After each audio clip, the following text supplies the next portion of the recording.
If you like the story, you can support the author on Patreon. Link is in the description. Chapter 61, Departure. Feeling refreshed after a short nap, Lorien continued waiting for today's harvest of dream energy to arrive, so he could just absorb everything at once. When he previously finished healing Nezuko, it was already well into the evening, so he didn't have to wait for a long time. Looking at the waves of dream energy coming along the roots of the tree of dream, greatly slowing down and nearly stopping, and seeing the accumulated energy inside of the dream tree, Lorien decided to start absorbing it now. Putting his hand on its trunk, he moved this energy inside his body and then instantly began absorbing it. As it began getting devoured, the dream energy split into 3 segments, one for the soul, one for the body, and the last for his source energy. Moreover, at the same time, Lorien's dream perception range was also getting expanded slowly. From 96m, 96.5m, 97m, 98m, 99m, and finally it reached the long-awaited 100 meters. When it did, Lorien's excitement reached its peak as he waited for a mutation or change to occur. But to his disappointment, there was no transformation, everything went as usual. Seeing this, he continued absorbing the rest of the dream energy in hopes of anything happening. It did indeed cause his perception range to reach 100.5m, but this wasn't what Lorien was hoping for. He previously expected the source energy inside of his body to react or something. He has been unable to truly manipulate it since the day he awakened. He thought this may be because his energy didn't reach a certain threshold, or it may be something to do with the perception range. But now, after this disappointment, Lorien started wondering if it has anything to do with the world rules. Thinking about it for a while, Lorien soon gave up as there is nothing he could do. Giving a last sigh of disappointment, he made his way to his room to take some much-needed rest. After all, tomorrow he has a lot of work to do. The next day, waking up early in the morning, Lorien received some visitors. They are Shinobu, her adopted sister Kaneo Tsuyuri, and the love Hashira Mitsurai Kenroji. Today is the 6th day since Lorien and Shinobu previously spoke, which is also the day that they agreed he'll go to the Demon Slayer HQ on. So seeing Mitsurai here, he knew that she will probably be acting as the guide, considering that he didn't know the location of said headquarters. But it was Kaneo's presence here that confused him. Lorien couldn't guess what was going on in Shinobu's head. Did she bring her sister here just to protect her from the final battle, knowing this place was safe, or was it something else? But feeling that this was none of his business, Lorien did not investigate further. Chatting with them for a while, he then prepared to leave with Mitsurai. He wasn't taking anything with him other than his sword, which is now in form of a ring that he was wearing.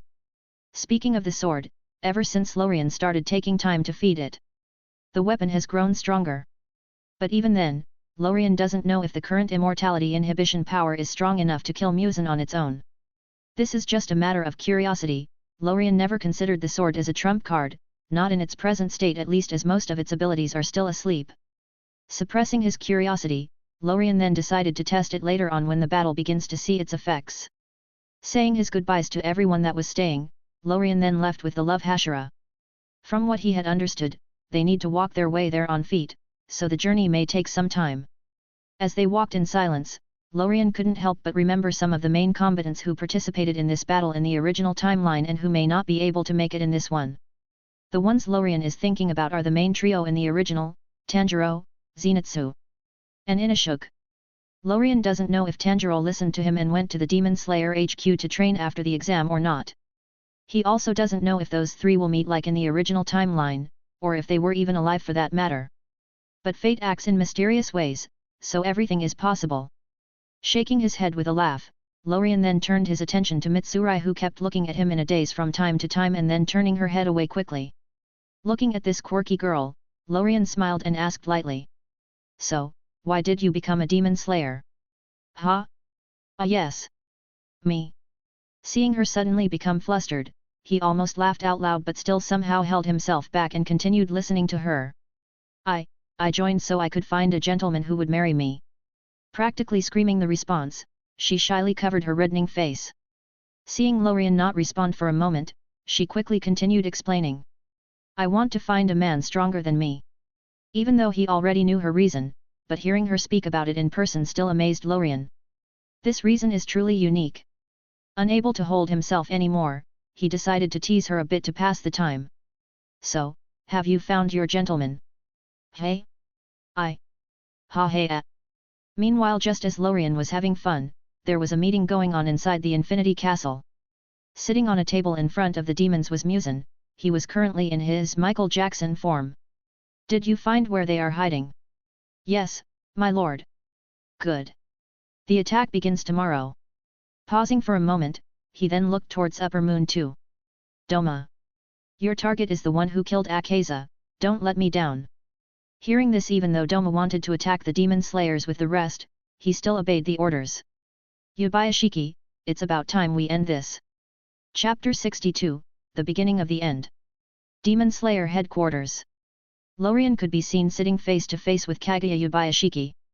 After observing the leader of the Demon Slayer Corps for a while, Lorien finally spoke. This is the first time we truly meet, it's nice to meet you. Nice to meet you too. I have long wanted to meet you ever since I heard about you, but as you could see, my health doesn't allow me to. Hearing this, Lorien remembered the curse that fell on the Yubayashiki family. According to the information he previously got, it acts like a genetic disorder and will only be lifted with the death of Musin. Feeling curious about how it functions, Lorien couldn't help but ask, his voice full of interest. May I take a look? Hearing this, Kaguya understood what he was talking about and agreed without hesitation, while also reminding him. This is a curse inflicted on my family due to us birthing the original demon. Holding Kaguya's wrist, Lorien immediately used his ability to analyze its state. But to his surprise, he actually found nothing supernatural, everything actually felt natural, as if it should be that way. He wasn't speaking about the current state of Kaguya's body, he was talking about how it came to be.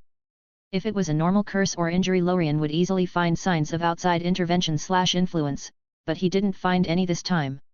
It was as if this curse was a natural occurrence, something that appeared on its own. But after some deep thoughts, Lorien felt that this was actually normal.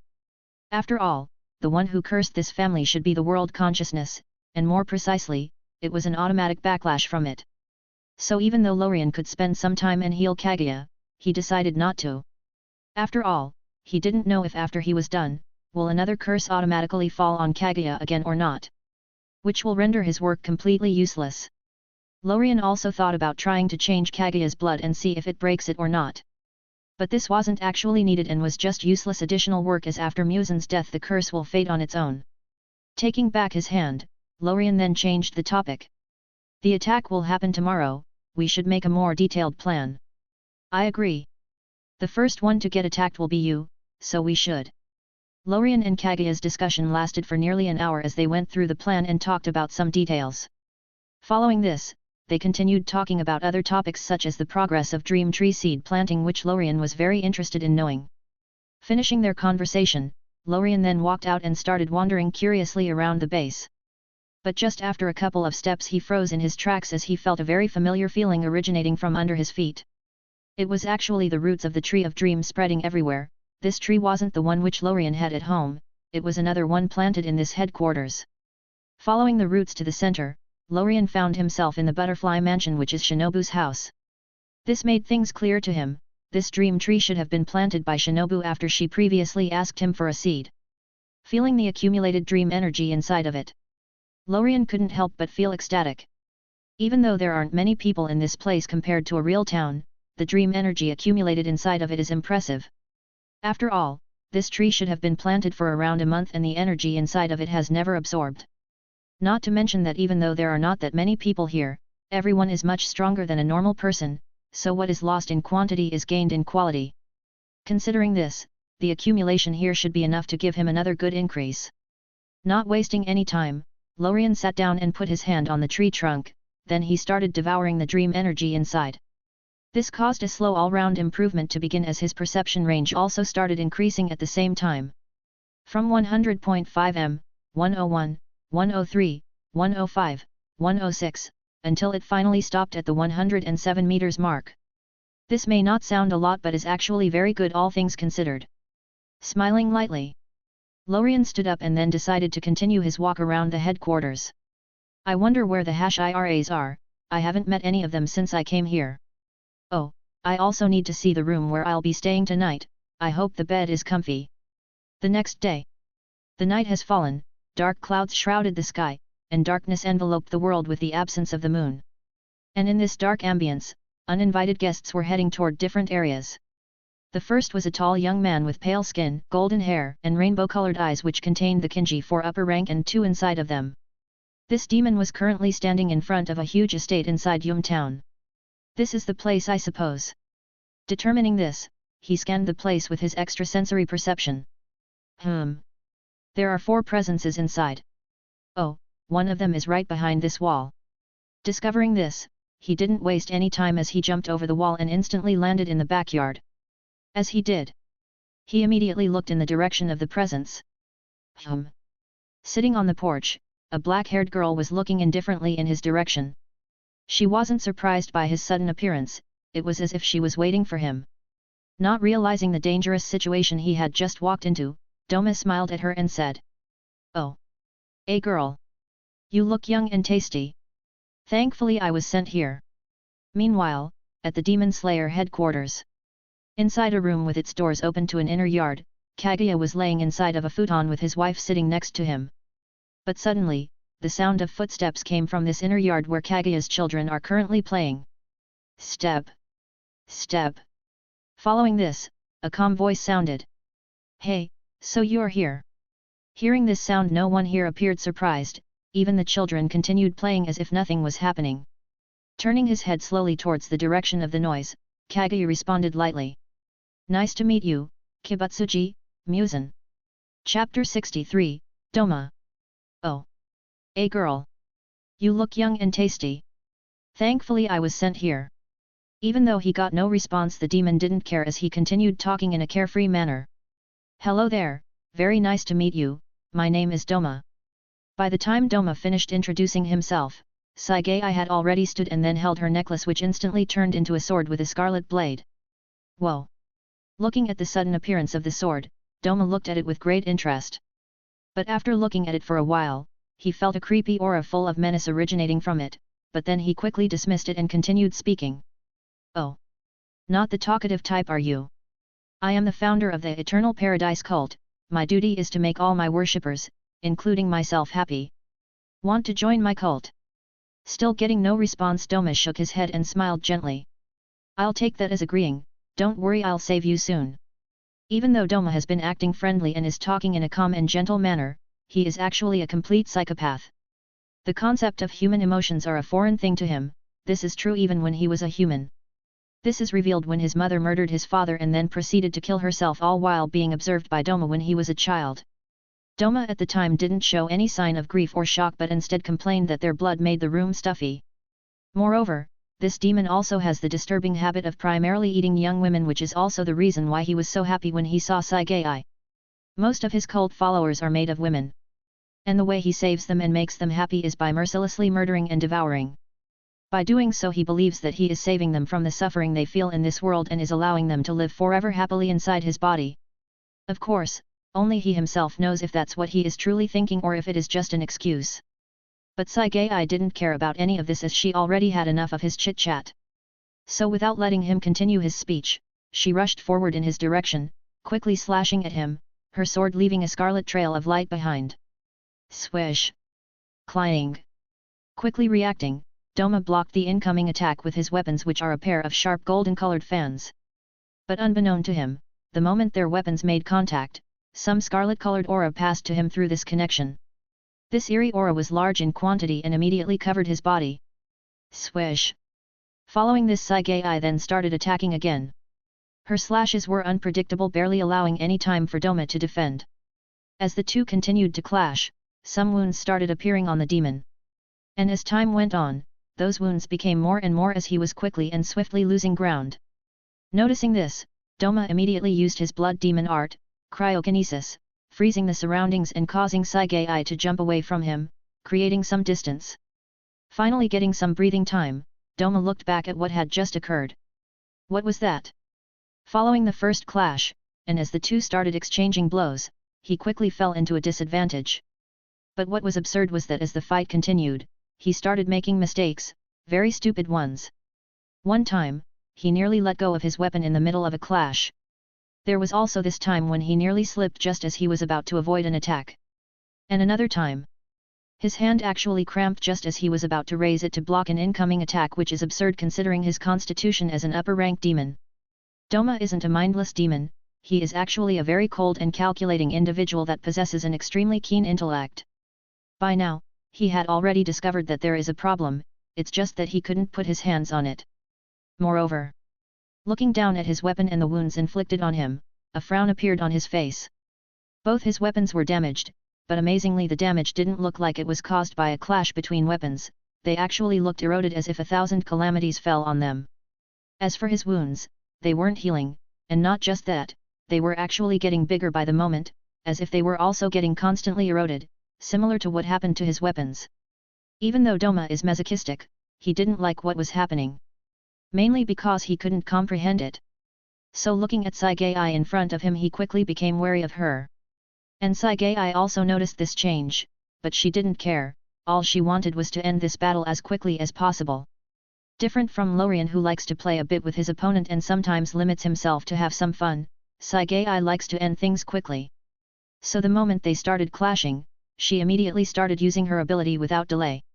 With every clash she had with Doma, she would send the power of doom into both his body and weapon, this caused him to become very unlucky and start making mistakes. Moreover, with every wound and damage she inflicted, she didn't forget to leave a good amount of her power there to prevent him from regenerating and also to increase the damage. This also acted as a boost for the immortal inhibition power which her sword already had and made things worse. If things went on like this, it wouldn't take long for this battle to end. Then, just as Saigei was about to resume attacking, the others present at the house finally made their way here.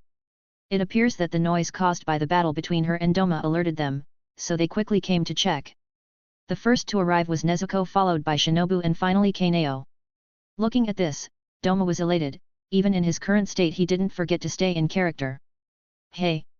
More young girls! But before could finish talking, Saigei interrupted him as she started another round of offense. She really didn't want to hear any more of it.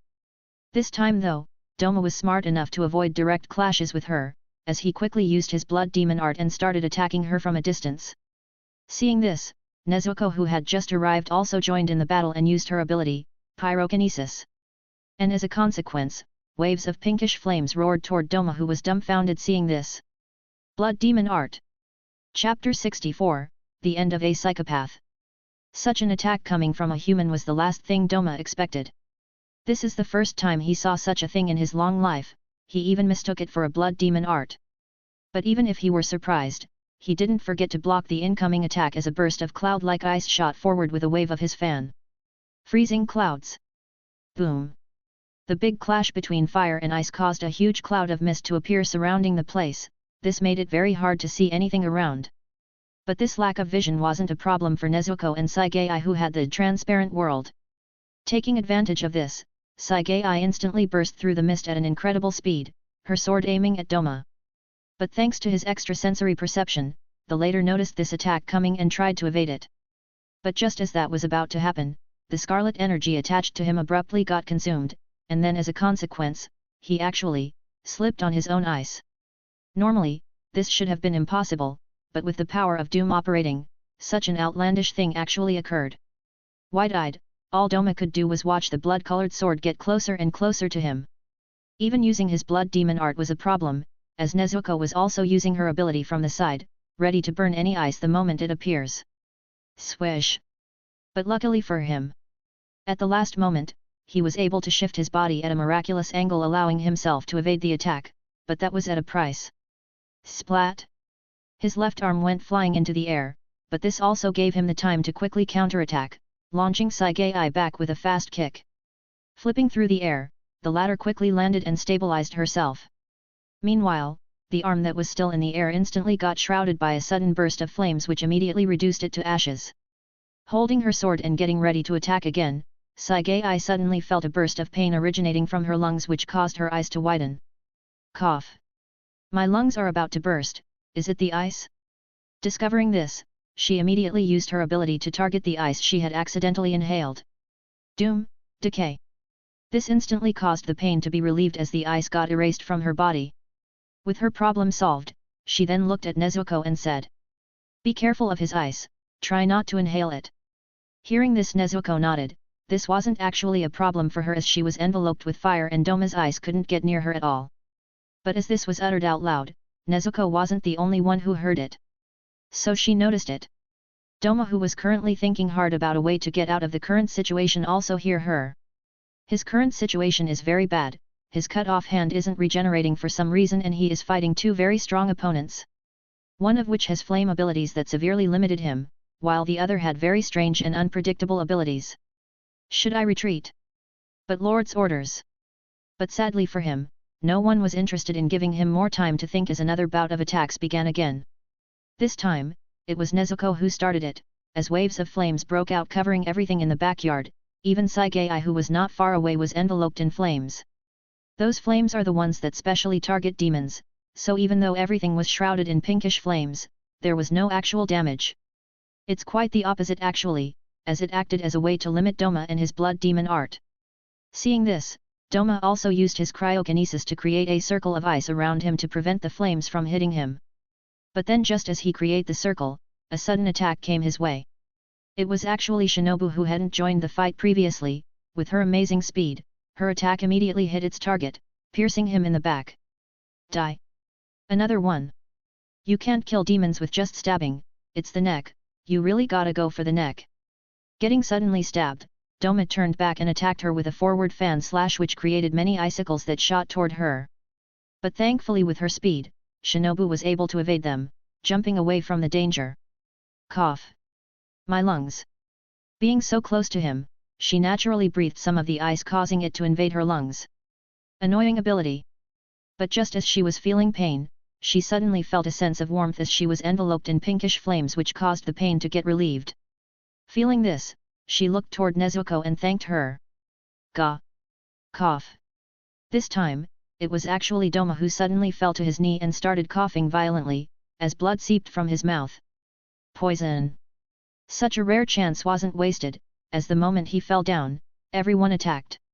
The first attack to arrive was Nezuko's, considering that it was an ability.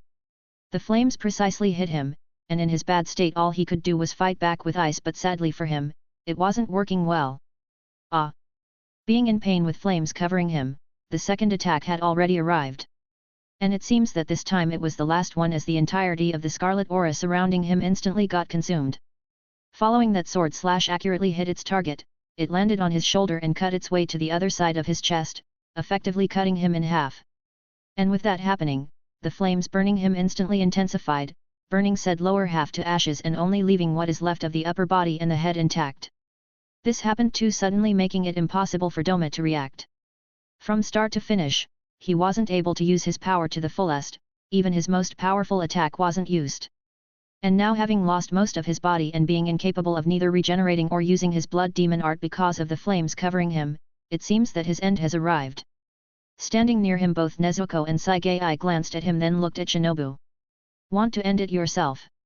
Hearing this, Shinobu really wanted to agree and end him with her hands, but she knew that with her strength she wasn't capable of cutting his head. Thankfully Nezuko knew this, as with a wave of her hand Shinobu's sword was covered in fire. This is the strongest flames Nezuko ever used since the battle began, as she condensed them to the limit of her ability. Not to mention a sword, even a stick may be able to cut off Doma's head with those flames attached. Seeing this, Shinobu smiled, gave a small bow to her, and then walked to the demon, who was unable to do anything but watch his end get nearer. Swish! Today another head was cut off. Chapter 65, Horror Movie. Demon Slayer HQ. Nice to meet you, Kibutsuji, Muzan. Well, you sure look horrible, Yubayashiki. With his head turned toward the direction Muzan is currently standing in, Kaguya responded. You finally came, to my house, right in front of me, Kibutsuji, Muzan. Pausing for a moment, he continued. My family, the demon hunters, we have been chasing for 1,000 years. After saying this, he spoke to his wife. Amini, what form, what shape, does this man have? Hearing this, the woman sitting next to him immediately started describing what she was seeing. He looks like a man in his late 20s, his eyes are plum red, and his pupils are vertical like a cat's. Oh, okay. Following this, Kaguya continued speaking to Muzan. I thought you'd come for sure. I'm sure you're extremely mad at me, at the Yubayashiki family, but that's also why I knew that you'll come to kill me yourself. After listening to all of this, Muzan finally responded. I'm truly disappointed, Yubayashiki. I've lived for 1,000 years without aging, and the old family who's gotten in my way all this time is now reduced to this. Repulsive, utterly repulsive. You smell like a goddamn corpse, Yubayashiki. Barely sitting up with the help of his wife, Kaguya replied. I figured as much. I was told by doctors a very long time ago that I was going to die, yet, here I am still alive. And the doctors are lost for words. I have solely dedicated my soul to defeating you, Muzan. But all he got in response was an indifferent reply. And your fleeting dream will go to waste tonight, I will kill you right now. But hearing this, Kaguya started laughing. Ahahaha. Dream hui. Who knows? The moment Kaguya said this, all the lights around started flickering widely as the sound of children playing intensified for a brief moment before everything suddenly came to a complete silence. When this happened, Muzan's eyes suddenly shrank as he discovered that Kaguya, his wife, and their children that were just next to him, disappeared as if they were never there. Enjoy your trip to hell, you have outstayed your welcome in this world. This phrase came as a whisper right next to Muzan's ear. He could even feel the soft breath originating from the speaker's mouth hitting his ear. Turning fast, Muzan attacked in the direction of the voice. This caused a small pit as a consequence of the attack, but he wasn't able to hit anything. Realizing this, Muzan looked around vigilantly. The previous normal house now looked abnormal. Something isn't right here. The light continued flickering, with the voice of children laughing echoing softly from time to time. Ha ha ha. Hearing a burst of laughter right behind him, Muzan turned around trying to catch a glimpse of whoever was doing this, but he still found nothing. Ha ha ha ha ha ha ha. Spinning in place slowly, Muzan kept trying to find the origin of the noise but to no avail. But suddenly, he felt something catching his feet, holding it tightly and climbing up to his knee. Jumping in reflex, he escaped from whatever had just held him and then looked down. What he saw shocked him. They were actually hands, many of them. Some were complete skeletons while others looked like they were still decomposing.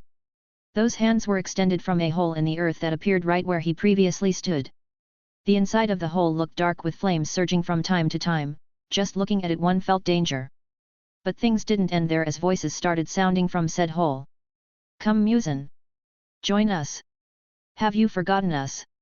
We are the ones you killed. Ha ha ha ha. Seeing this, a sense of dread filled the demon. Never in his long life did he see such a weird thing. Is it an illusion? But the sense of smell and touch are there, and Yubayashiki's presence before he disappeared was also true. What did he do? Doesn't matter, I gotta leave this place. Deciding on this, he called out to one of his followers. Nakame. As soon as he did, many room-like constructions suddenly appeared under him, swallowing him inside. Arriving in the Infinity Caste, which is where he lives, Muzan felt better, but he still couldn't help but think about what had just happened. What was that? But just then, when he thought he was safe, the lights in the room he was currently in, started flickering as a soft voice sounded next to him. Where are you running? Then following this voice a range of voices followed, some from young children while others from young and old men and women. We've been waiting for you. In hell. Ahahaha. Hearing these voices again, Muzan instantly entered a state of combat as whip-like things extended from his body, destroying everything around including the room he was in and some of the surrounding rooms. This caused the surroundings to fall into silence for a moment before the voices appeared again mocking him. You thought you could get rid of us? Ha ha ha ha ha. The mockery and disdain in those voices caused Muzan to enter into a fit of anger as he started attacking widely again. What are you? Just die. His attacks lasted for a while before they finally stopped. And just as they did, a figure suddenly appeared in front of him. This figure is that of an individual Muzan could never forget. It is the doctor, the one who turned him into a demon in the first place, the only person he ever regretted killing. You. Smiling lightly, the doctor spoke in a gentle voice. It's been a long time, I see you are still sick, this may help you. Saying this, the doctor took out a blue flower from his clothes. Seeing this, Flower Muzan's eyes instantly focused as he shot towards it at an unbelievable speed. Blue Spider Lily. But to his disappointment, by the time he arrived at his target's location, it had already disappeared with the doctor holding it. Only the latter's voice was left echoing in his place. Sorry, but I won't give it to you, ha ha ha ha ha.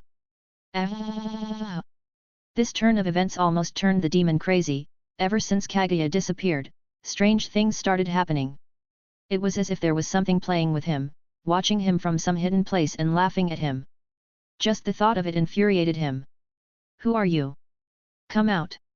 I know you are there. Is this funny to you? I will kill you and send you to hell myself."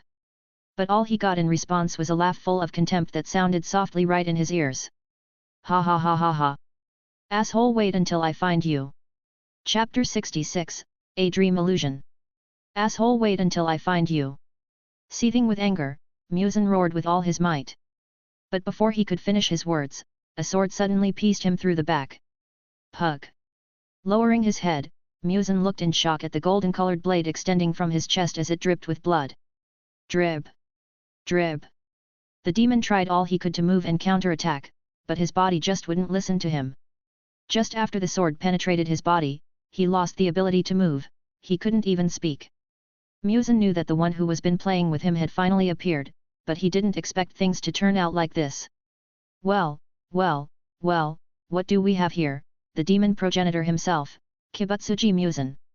Hearing the voice full of sarcasm behind him, Musen wished he could move so he could torture the guy, then he would give him a very slow death. His hatred for Lorien had reached an unbelievable level. For someone as arrogant as Musen, what had just happened is a complete nightmare. You look angry. This is not good for your health, but it doesn't matter, soon, you won't have to worry about such things. You know, I wanted to play a bit more with you, after all, rarely do I find such a good toy. Ha ha ha ha. Cough. Cough. Coughing lightly, Lorien stopped his laughter and continued speaking. But sadly, if I were to do so, some of the IRAs outside may die, so I have to end things early today. I apologize for that. Anyways, goodbye. As he said that, Musen's body started disappearing slowly as if getting snapped out of existence. That's it for today. Looking at where Musen had previously stood, Lorien shook his head and then turned his attention to the Infinity Castle that also started fading. As a consequence of Musen's death, all other demons he created also met their demise, which of course meant that their blood demon arts will also vanish. Sitting down, Lorien restored his sword to its ring form and then started recovering his source energy. Such large-scale illusions took a lot of effort, which is also one of the reasons why Lorien didn't continue toying with Musen. After all, let's not forget that Lorien is still unable to warp/alter things he isn't touching, and the way he actually achieved what he had just done is by warping the air around him. This may sound like a good solution, but it has a very bad drawback, which is the energy cost. Right now, Lorien's energy reserves have nearly reached rock bottom. This is the first time Lorien has ever used his ability to fight in such a way. Usually, he would fight in an upright manner. This is mostly to test the results of his swordsmanship training and how far he had improved. This time, he tried another way. From the moment Musen entered the Demon Slayer HQ, he fell into an illusion.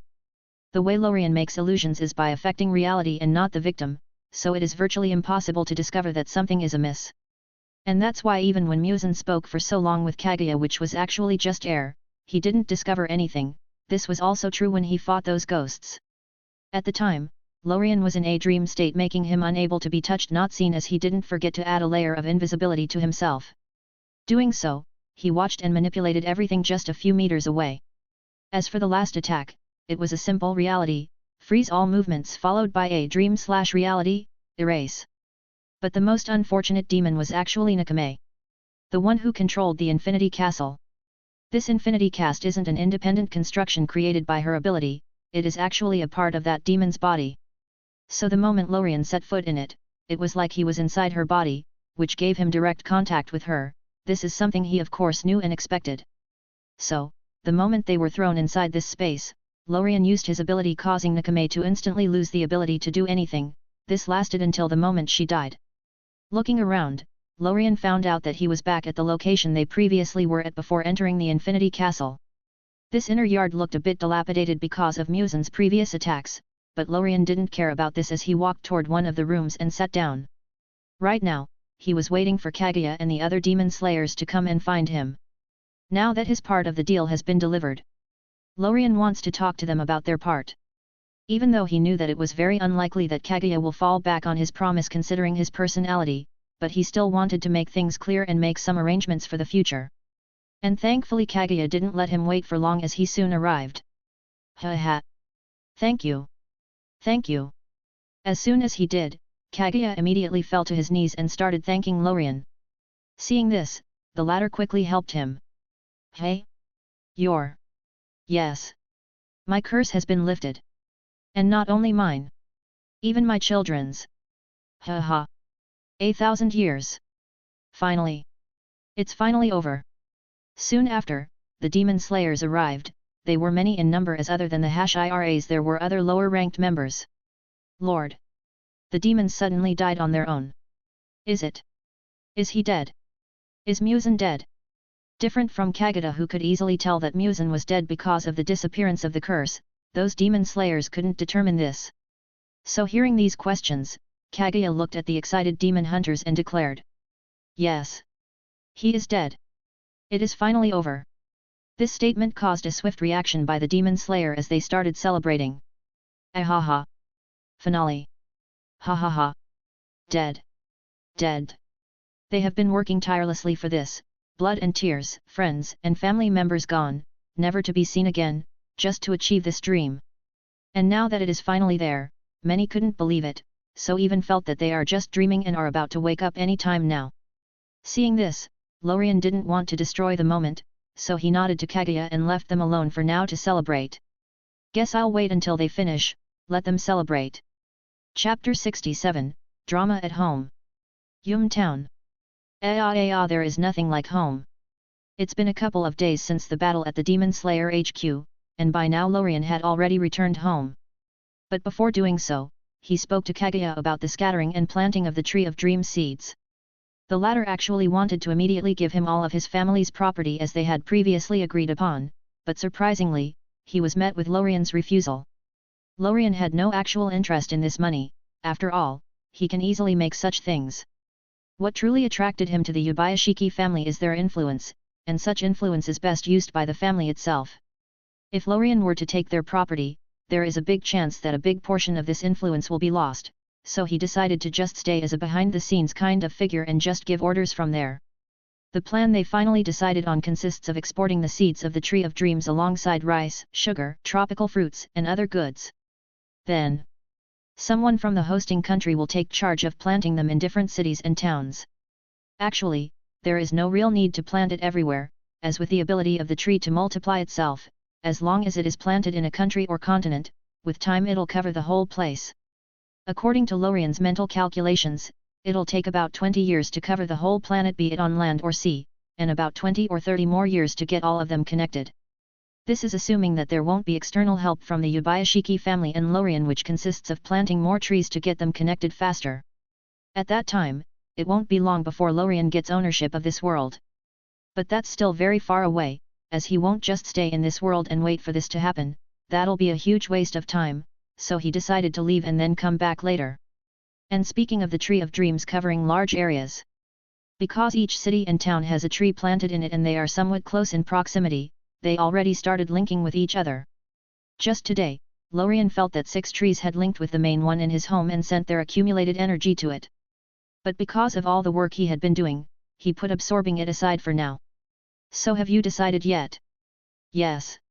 I'll open a small clinic in this town, I am going to settle here with Kaneo. That's great. A new beautiful girl in town. Era. The one Lorien is currently talking with is Shinobu. Following the battle against Doma, and the death of Muzan, there was no need for the existence of the Demon Slayer Corps, so they got disbanded. So after some thought, Shinobu finally decided to buy a house and settle down in this town. SE decided to do the thing she is best at other than poisoning people, and that is healing them. It is unknown why she specifically chose this town, it may be because Doma was killed here or it may be something else, but Lorien wasn't interested in getting to the bottom of it. So after chatting with her for a while, he walked with her to the door of the estate and bid his goodbyes. According to her, there are some things she needs to deal with before fully moving here. Walking back to the house, Lorien made his way to the backyard. By now he had already fixed the damage done here as a consequence of the battle that had transpired. When he first came back, this place didn't look good. Most of the greenery was demolished, the beautiful flowers he planted got destroyed, and there were pits big and small everywhere. But there is nothing some reality warping couldn't fix, so he didn't sweat it too much. But then, just as he was about to sit down, Nezuko exited the house and made her way to the backyard. Looking at her coming his way, Lorien smiled. So you are leaving? Looking a bit downcast, she responded. Yes, my brother should arrive today, I'm leaving with him. Hearing this, Lorien nodded and said with a sigh. Yeah, you have already healed, I guess, you are welcome at any time though. Following this, both became silent, which caused the atmosphere to turn awkward. Goodbyes were never easy. Here. But then, Nezuko suddenly put her hands in her clothes and took out the Nintendo Switch, handing it back to Lorien. Aha! No, just keep it, it's a gift. Saying this, Lorien created a solar charger and handed it to her. Take this also, you'll need it to charge it. Pausing for a moment, Nezuko then took it and thanked him. I'll go get ready then. But just after taking a couple of steps, she paused, then she suddenly turned around and ran towards Lorien, hugging him, and kissing him. Reacting quickly, he turned his head to the side, causing her lips to land on his cheeks. Realizing this, Nezuko let go slowly and said in a dispirited manner. Do you dislike me? Hearing this, Lorien quickly held her and said. No, it's just that you are too young. I am not young. You are. Okay, how about this, if in a few years you still hold the same feelings, then I agree. Really? Yes. After coaxing her for a while, Lorien heaved a sigh of relief. This actually took a lot of willpower to do.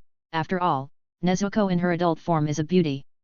But the reason he did so, is because that is just an external facade, mentally she is still young. Moreover, there are a lot of elements that may have influenced her to do this. Starting from Lorien being the one who healed her and turned her back into a human, to the fact that he killed Muzan, the one who slaughtered her family, effectively taking revenge for her. This is also the reason why Lorien told her to wait a few years. By that time she would have become a true adult and can truly make such a choice. By then her feelings would have calmed down. If she truly liked him and it wasn't something like just pure worship or her being influenced by the moment, then he'll agree. If not, then it wasn't meant after all. This is Lorien's own bottom line, the rules he had set for himself. Rules made by society, laws, and regulations. Be they modern or ancient, simply don't work on Lorien, as no one could enforce them. So if he doesn't limit himself and set clear but flexible rules to follow, with time he may become a monster, something he absolutely despises. Of course, those rules depend on him, he is walking his own path with his own rules. Finally dealing with this, Lorien let go of Nezuko.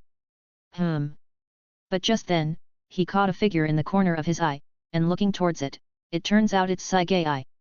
Fuck. Chapter 68, Surprising Reaction.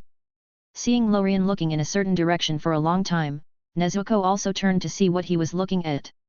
Noticing that it was Sagai, surprisingly she didn't freak out but shook her head slightly towards her as the latter responded with a small nod. Then Nezuko turned to Lorien again and said, I'll be going then. But after taking a couple of steps, she said before running away. Don't forget the agreement. Seeing this, Lorien turned his attention to Sagai and started walking toward her. Hey! Hi!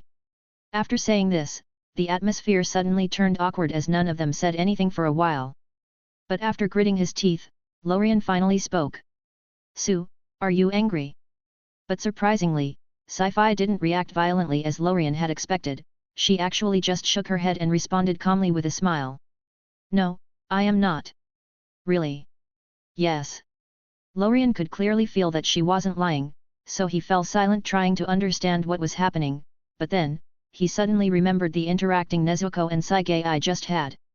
Recalling it, he raised his head quickly and looked at Sagai in astonishment. Was it you? What? You know, Nezuko. Falling silent for a moment, Sagai finally nodded, confirming his guess. But why? This greatly shocked Lorien, he never anticipated this from her. Why Nezuko? Well, she is immortal and the only ones with similar lifespans to her are us, so it's not like she has a lot of options. Moreover, after her appearance changed to that of an adult, I can see that you. But before she could finish, Lorien interrupted her. No. That's not what I am talking about. Oh. You meant why I am helping you pick up girls. Yes. Giving off a long sigh, Sagai sat down at one of the chairs next to her and started explaining. It's because I am not stupid. It seems that she also understood that she was not being clear enough, so she continued. I can clearly see that you are very interested in beautiful girls, I mean, the main reason you decided to save me at the start was exactly that, am right? But before Lorien could say anything, she continued with a radiant smile on her face. Which is completely normal, all men are like that, possessive. Moreover, I don't regret any of it, I am very happy you took me in, without you I would have probably died or found myself somewhere in the entertainment district, and I am very grateful for that, not to mention that with time, I grew to love you. So, when I noticed that you want to have many wives, I felt uneasy, uncomfortable, and very confused. I even wanted to silently kill those girls at one point. But frankly I was faced with only two true choices, either try my best to prevent you, or ignore it and let things develop naturally. I didn't particularly like it, I mean what woman would like to see her husband with another woman, but sadly, I still understand that, it is normal. Only when she said this did Lorien remember that polygamy was still legal in Japan at this time and many rich people still practice it. Actually it wasn't only this time period, but even in modern times, there still exist countries that openly allow it. As for secretly, it is a worldwide thing, especially for rich people. I don't want to strain my relationship with you because of this, so trying to stop you won't do, not to mention that I most likely won't be able to do it even if I tried. So with that choice out, only ignoring it is left, but, sigh. You know, when I first discovered this, I felt powerless and really afraid that you'll eventually forget and abandon me. As she said this, she lowered her head looking very downcast. No, no. I would never. Seeing this, Lorien quickly ran towards her and hugged her tightly. This hug lasted for a while before Sagai finally pushed him away lightly. Feeling this, he sat next to her but still held her hand. Anyhow, after a lot of thought I decided to help you, after all, you are really bad at this. Saying this she started laughing at him while whipping some of the tears in her eyes. Me? Bad at this? What do you mean? Seeing him so clueless, she rolled her eyes and said. How is it going with Shinobu? Hey! How? How do I know that you are interested in her? It's obvious. But honestly, you are really bad at this, even though I can clearly see that you are interested in her, you still went nowhere with it, God knows how long it'll take if you keep going like this. It's not like I am complaining, I hope you don't improve in this aspect. God, why am I even helping you? If I left you alone you probably won't go anywhere. Sigh, whatever. Oh. By the way, you should thank me. I helped you convince her to move to this town, I made things easier for you. That was also you. What? Do you think she magically decided to relocate here? Looking at Sagai like this, Lorien really didn't know what to say to her. Feeling mentally fatigued, he just hugged her and whispered. I'm sorry. Hugging him back, she closed her eyes and smiled. I just want to help you. But this phrase wasn't uttered out loud, only she could hear it. Following this, Lorien continued to chat with her for a while before finally, Sagai left to go for her usual walk to absorb energy. Looking at her leaving back, Lorien wiped out the inexistent sweat from his forehead and heaved a sigh of relief. God, that was weird. But thankfully things went well. I never expected her to react like that. And to think she would go that far to help me, I really can't understand what she was thinking about when she decided to do it. Sigh, my wife is now my wingman, what a weird world I live in. Looking at Closabe Dream Tree, Lorien shook his head and entered the house. When he earlier came to the backyard, he was planning to absorb the dream energy received from all the different towns and then he was intending to start perfecting the seeds of immortality and ability. But things never go as planned, first, it was Nezuko, and then it was Sagai. I'll come back at night, I just want to sleep now. Chapter 69, Limit Reached and Perfect Seeds. It's been 2 weeks since Nezuko left with Tanjiro, and from what Lorien could gather, it seems that they are planning to return to their old home in the mountain to live there for a while before moving somewhere else. Following Nezuko's departure, only 2 people were left living alone in the house which caused the place to feel a bit lonesome, but Sagai and Lorien quickly got used to this change. For them, it felt like they returned to the days when they had first moved in. On that same night, Lorien finally started absorbing the dream energy received from the dream trees in other cities and towns. Lorien didn't know precisely when those trees were planted, nor did he know the size of the towns or cities they are planted in, but the amount of energy accumulated is huge, it is the largest he had ever gotten so far. In fact, it was so huge that it caused Lorien to finally reach his absorption limit. On the first day, following the absorption, Lorien's perception range increased from a 107 m radius to 124 m, this is a full 17 meters expansion. But it was at that moment that Lorien was unable to absorb any more as his body needed to cool down before it could continue absorbing. This is something Lorien had long expected since he started feeling some strain each time he absorbed large amounts of energy, so he didn't panic much. The following day, Lorien continued his absorption, which pushed his perception range to a 142 m radius, a full 18 meters expansion. An 18 m increase is 1 meter more than the previous 17 m increase of the previous day. This increase is something that Lorien also foresaw.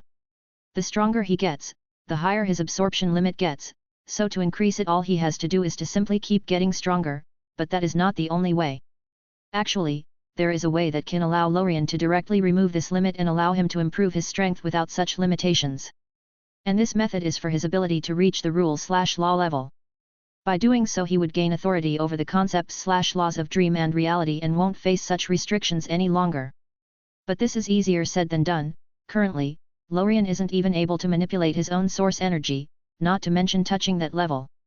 But he wasn't discouraged by this, as he was still growing, slowly but surely. One day he will reach that level and even go beyond it.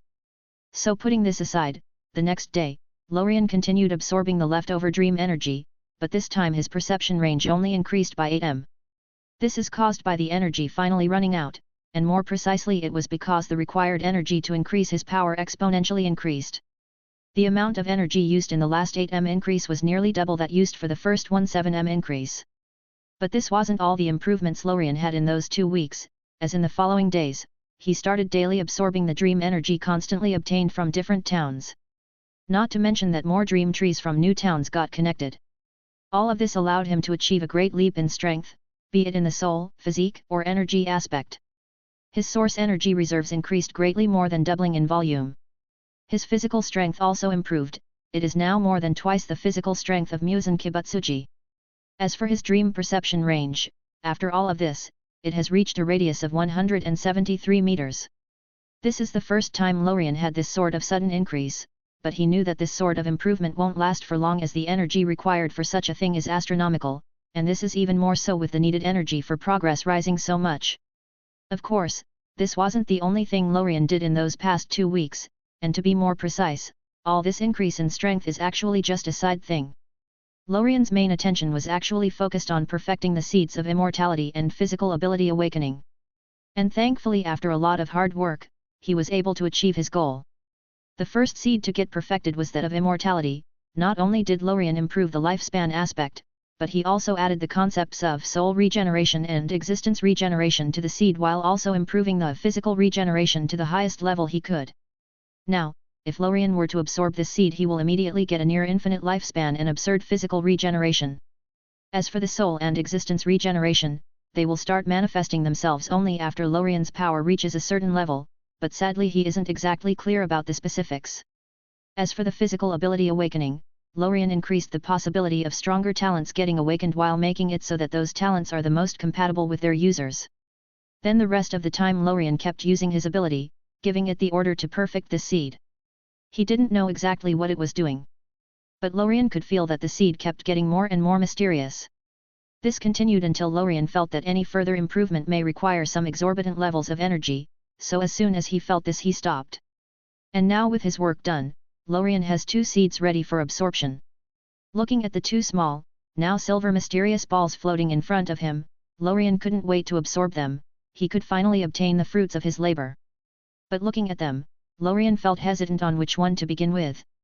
And after some contemplation, he finally put aside the physical ability awakening seed, only leaving the immortality seed in front of him. He wanted to absorb it first and leave the ability awakening for later, as it was more important to him. Sitting under the dream tree in the backyard, Lorien took a deep breath and stretched his hand towards the mysterious silver ball.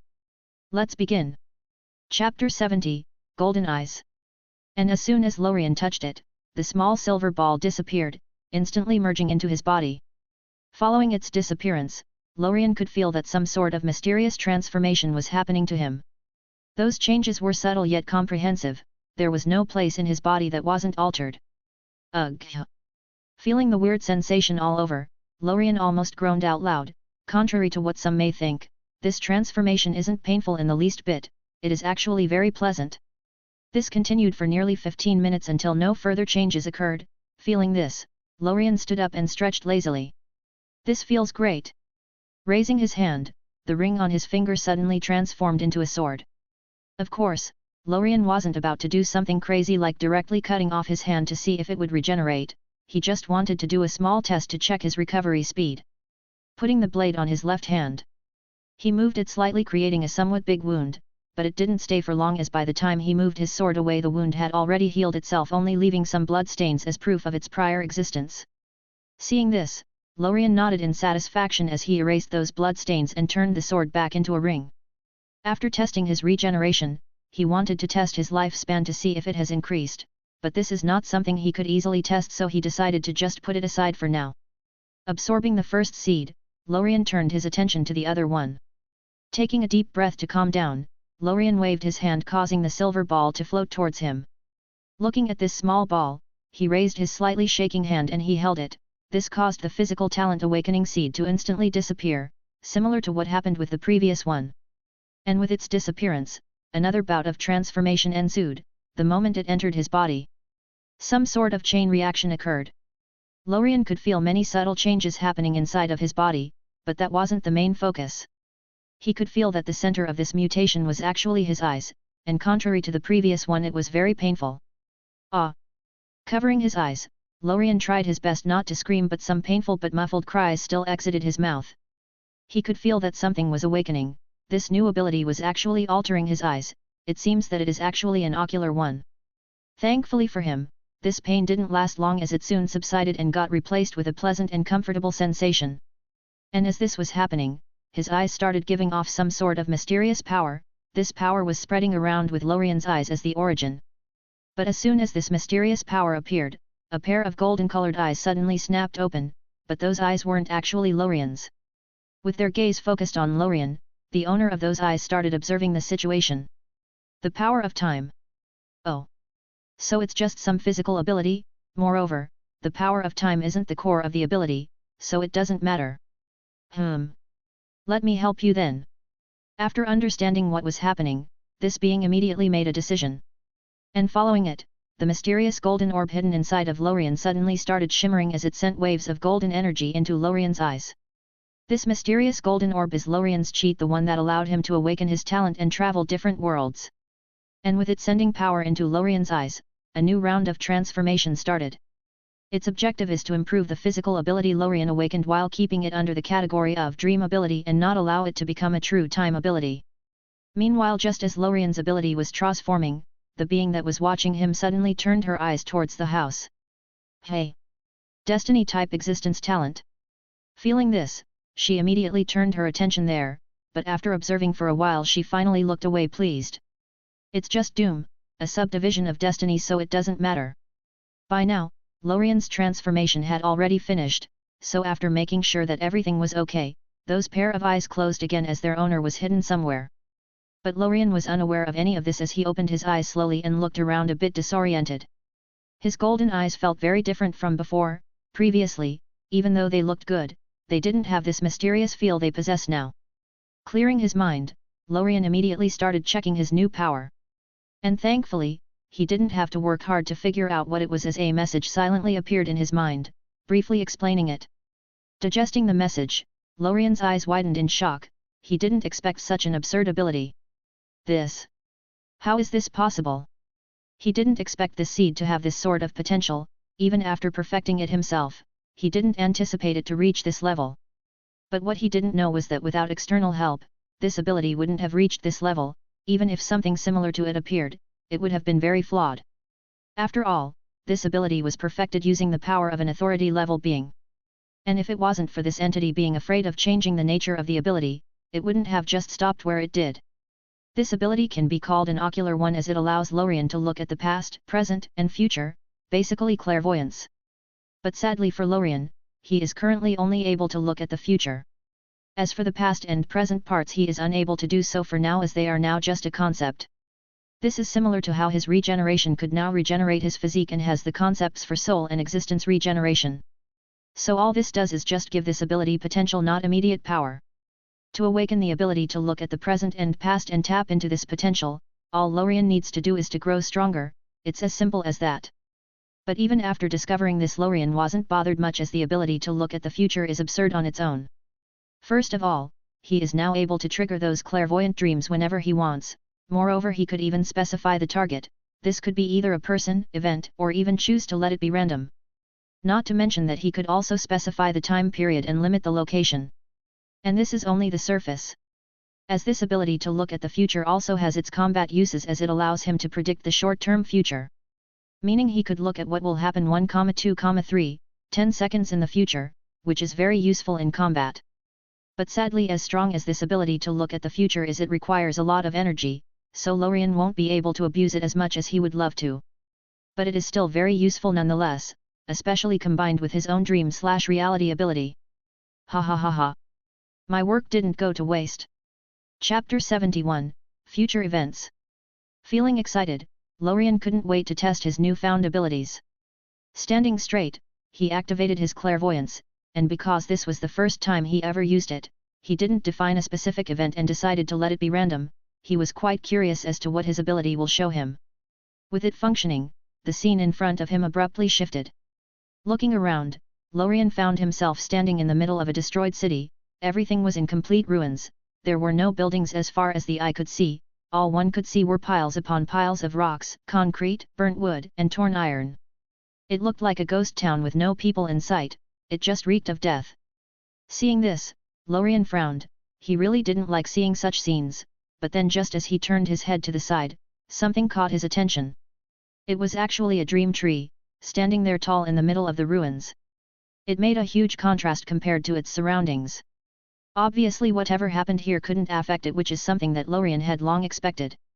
After all, one of the tree's abilities is to make itself phaseless, which means turning into a dream state, causing it to be impossible to hit unless the attack can cross the boundaries between dream and reality. But just then, before Lorien could further observe the situation, his vision suddenly shifted again. This time what appeared in front of him was a booth selling newspapers. It was very crowded as people looked very eager to buy the newspapers. Apparently, the news released today was very important. Looking through the crowd, Lorien was quickly able to gather some information. The first is that the scene is from the U.S.A. Lorien was able to determine this based on the names of the newspapers. But what truly drew his attention was their content.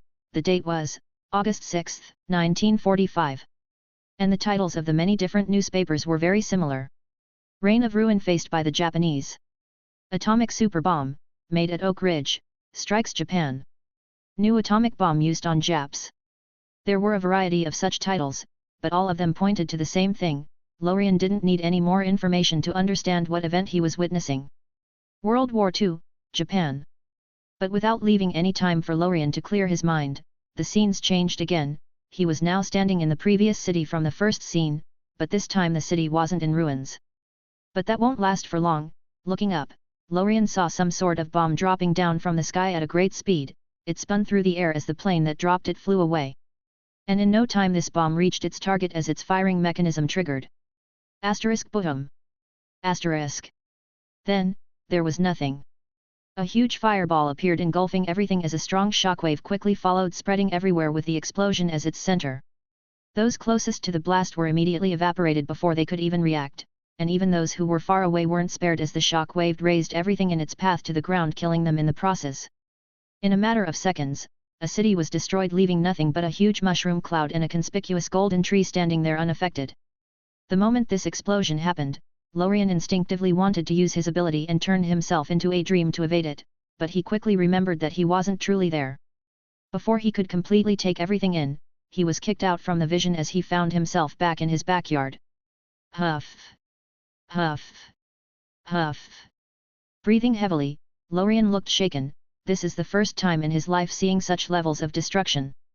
In the previous world before traveling here, he watched a documentary about this specific event, but it couldn't compare to seeing the thing in person.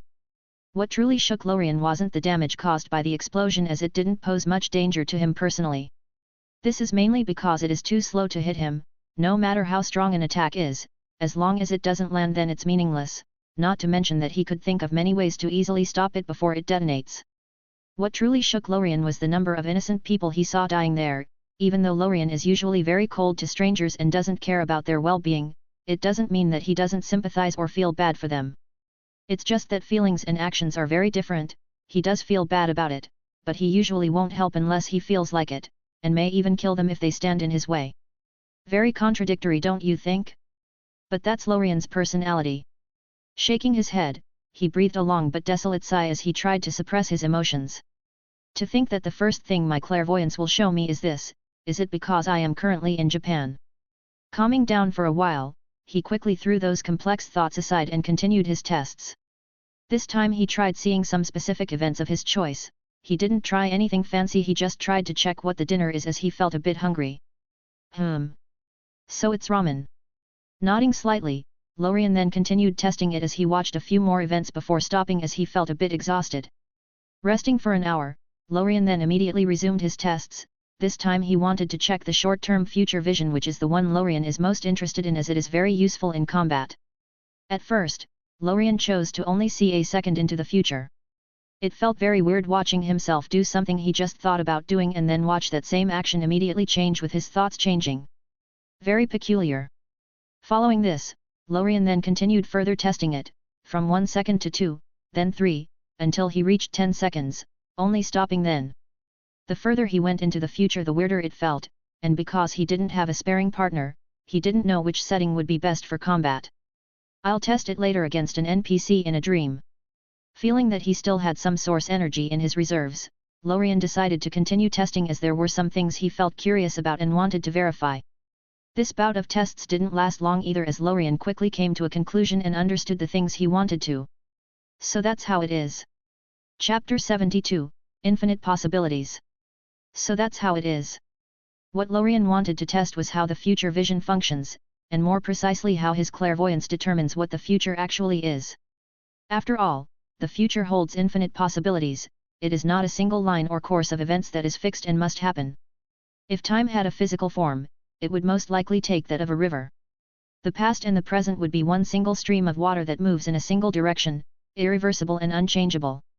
But when it comes to the future, this river starts splitting into an infinite number of tributaries. Those tributaries represent the infinite possibilities, actions, or events that may occur.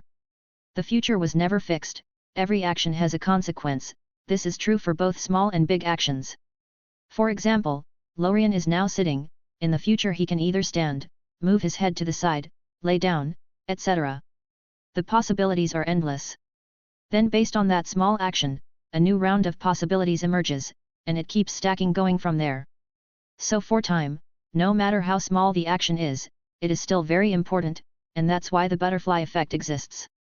After all, we are not alone in this world, one person's action may affect that of other people, who will in their turn affect others, and so on.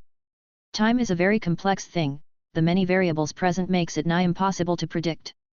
The only time the future truly becomes fixed is when destiny and fate are involved, as they can set events and make them inevitable, otherwise, it is as stated before. Of course, this is just what Lorien's understanding, and there may be some discrepancies in there. But this still allowed him to understand that what his clairvoyance actually shows is just the most probable future, so the closer it is, the more accurate it becomes. For example, if Lorien were to see an event happening 1,000 years in the future, the possibility of said event transpiring as Lorien saw is very low, that's if it even occurs at all. Unless of course that event is destined, then, no matter how far it is in the future he'll accurately see it. As for his short-term vision, which is around 1 to 10 seconds, the accuracy is about 100%. Realizing this, Lorien decided to stop his tests as everything is basically understood, all that is left is just to practice using it. But things aren't over yet. After testing his clairvoyance, Lorien now wants to check something else, and that's if he could now use Limit Burst and burn his lifespan without worry after gaining immortality. Deciding on this, he exited the house and made his way to the nearby forest. He didn't want to tear down his house while experimenting. The forest wasn't that far away, so it didn't take him long to reach it. Standing there in the middle of the trees, Lorien turned the ring on his finger into a sword. Then, he immediately began experimenting. He didn't bother beginning with just burning energy and stamina and then gradually going from there. The moment he began using Limit Burst, he started burning his lifespan. This caused his aura to increase exponentially. At first, Lorien only burned a small amount of his life force, but even then, the increase to his power was significant. Swish! With his weapon raised above his head, Lorien slashed forward, his sword piercing through the air. Thanks to his great control, no power was spilled or wasted in the process, all the power was condensed on the blade itself, allowing for maximum damage. This caused the slash to look normal, very normal and somewhat weak, but the moment the power condensed exploded forward, the results proved otherwise. Boom!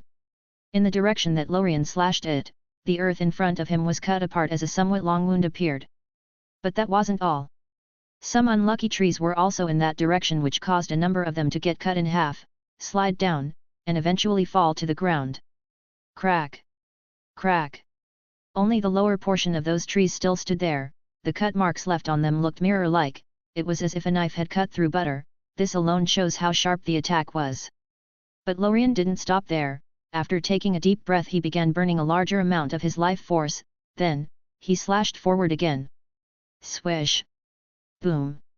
The power of this attack was greater than the one before it, as it created much more damage and caused another row of trees to fall down. Not stopping there, he began burning an even larger amount of life force. Then, he slashed again.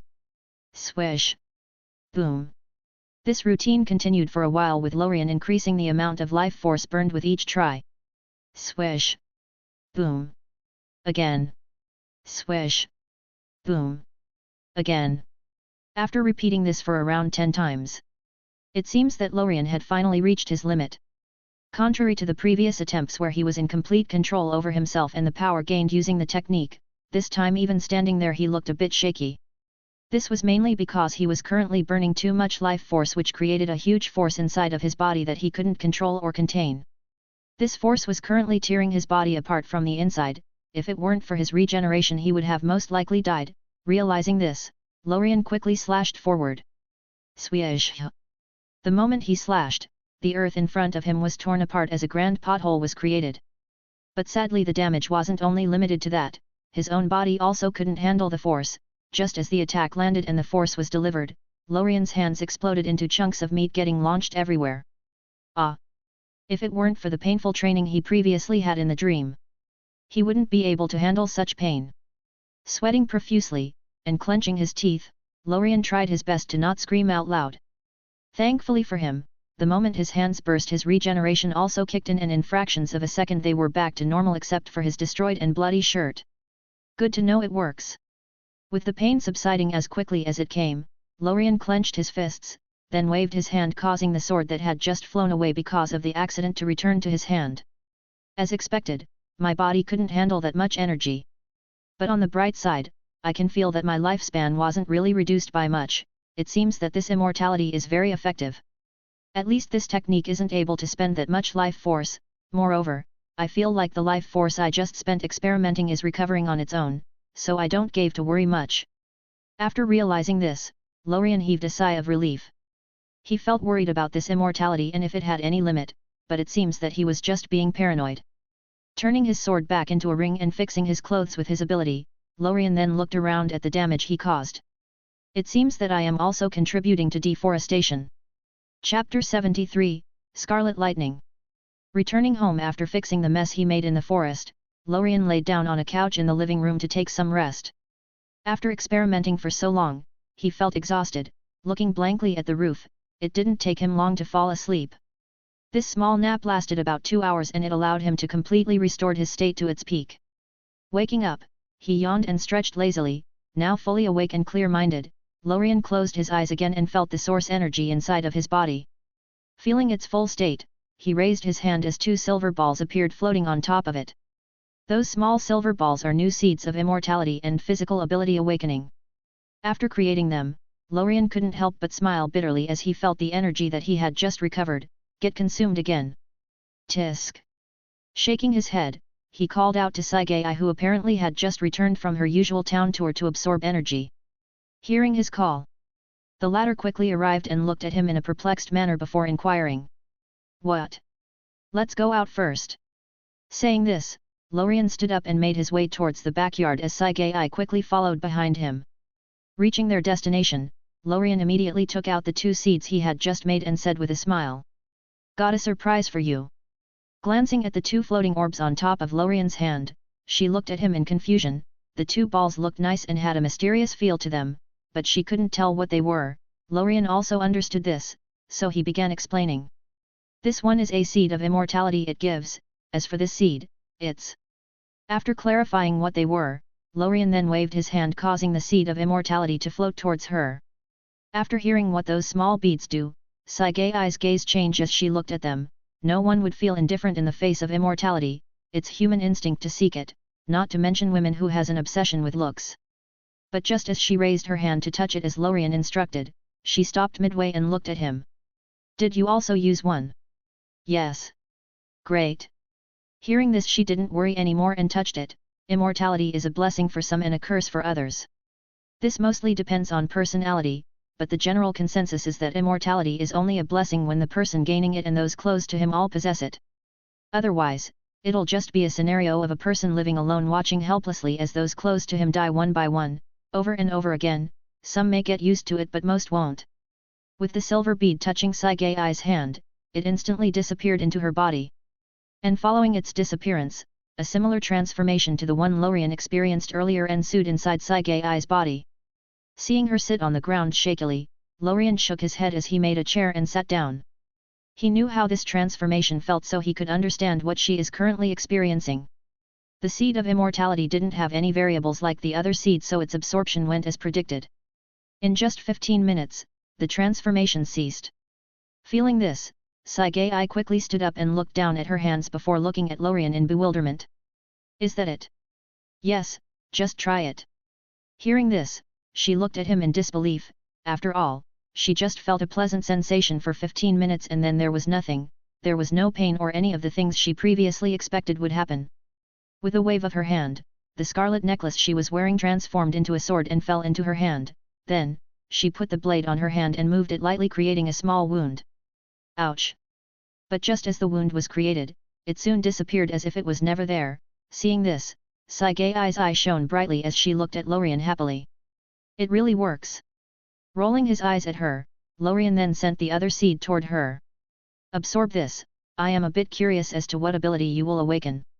Calming down her excitement, she looked at this seed curiously and moved her hand toward it. The moment she touched it, the seed disappeared as a new bout of transformation started, but this time, it was different from the previous pleasant one. Ah! Feeling a wave of overwhelming pain hit her, she was unable to hold it. She let go of the sword she was holding causing it to fall to the ground as she herself also fell next to it and into a fetal position. Seeing this, Lorien felt distressed. He wanted to help her alleviate the pain but he didn't know if his interference will cause any bad mutations. Thankfully this transformation didn't last long as it was quickly replaced by a somewhat comfortable sensation. And as that was happening, Lorien could see some scarlet lightning suddenly arc around Saigai. Just looking at it made him feel creepy. What is that?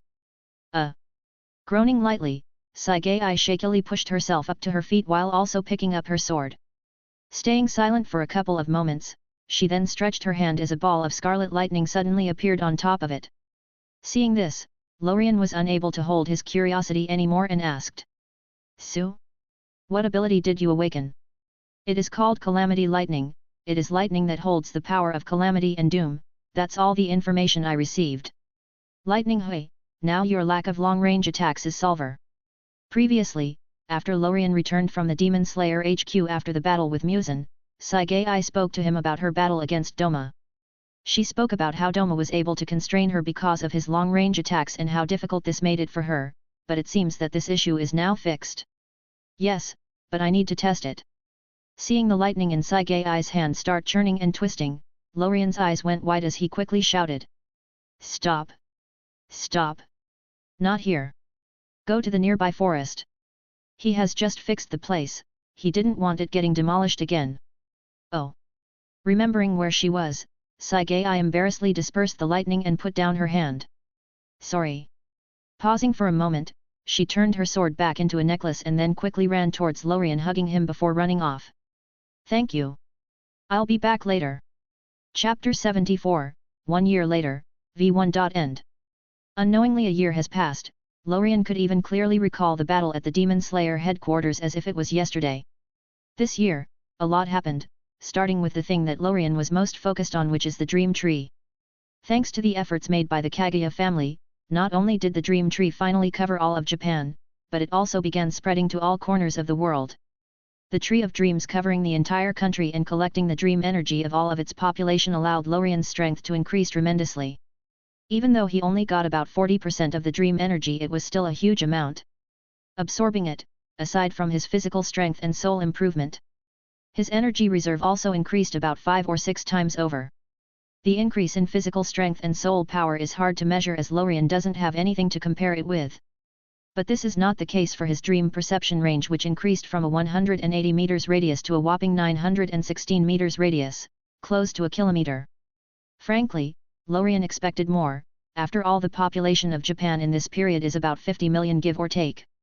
But it seems that he underestimated how much dream energy he has to consume to grow stronger. Before reaching the 500 meters mark, even though it consumed a lot of energy, it was still manageable, but after bypassing it, the energy required became too much. This requirement kept on increasing as he grew stronger. The issue was no longer just about quantity, there was also a huge lack in quality. But nonetheless, the energy he absorbed still allowed him to improve so much. To be honest, he could just stay in this world. Wait until the whole world is covered by the dream tree, and then push himself into an unknown level of strength with the energy collected. That is the smartest course of action, but Lorien wasn't about to do that. Staying in this world started suffocating him. All he does every day is just laze around and then absorb the newly collected dream energy at night. There was nothing fun or exciting to do. Lorien felt fatigued after repeating this for a year. He couldn't imagine doing the same thing for 20 or 30 years straight, not to mention that his growth has currently slowed down significantly, and all he could do now is just be patient and accumulate power with time. When he first traveled to this world, he was seeking an adventure. By adventure he doesn't mean finding new people, fighting them, and walking on the edge between life and death. By that he means, traveling to new places, discovering new mysteries, analyzing them, and growing stronger in the process. So after some thought, he decided to finally leave this world and seek a new adventure. But he wasn't going to leave alone, there was also Saigei who was going to leave with him. Speaking of her, she also had a good increase in strength this year. Her physical power, soul, and energy reserves improved greatly.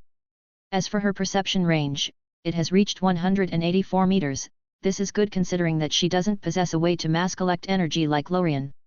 But she wasn't satisfied with this, as when she looked at how fast Lorien was advancing, she felt like she was getting left behind and that she might become a burden. This made her focus her efforts on searching for a solution to collect energy, but still, to no avail. Lorien really wanted to help her with this, but he can't do anything about it, so he just observed from the side. But thankfully not all things went bad for her.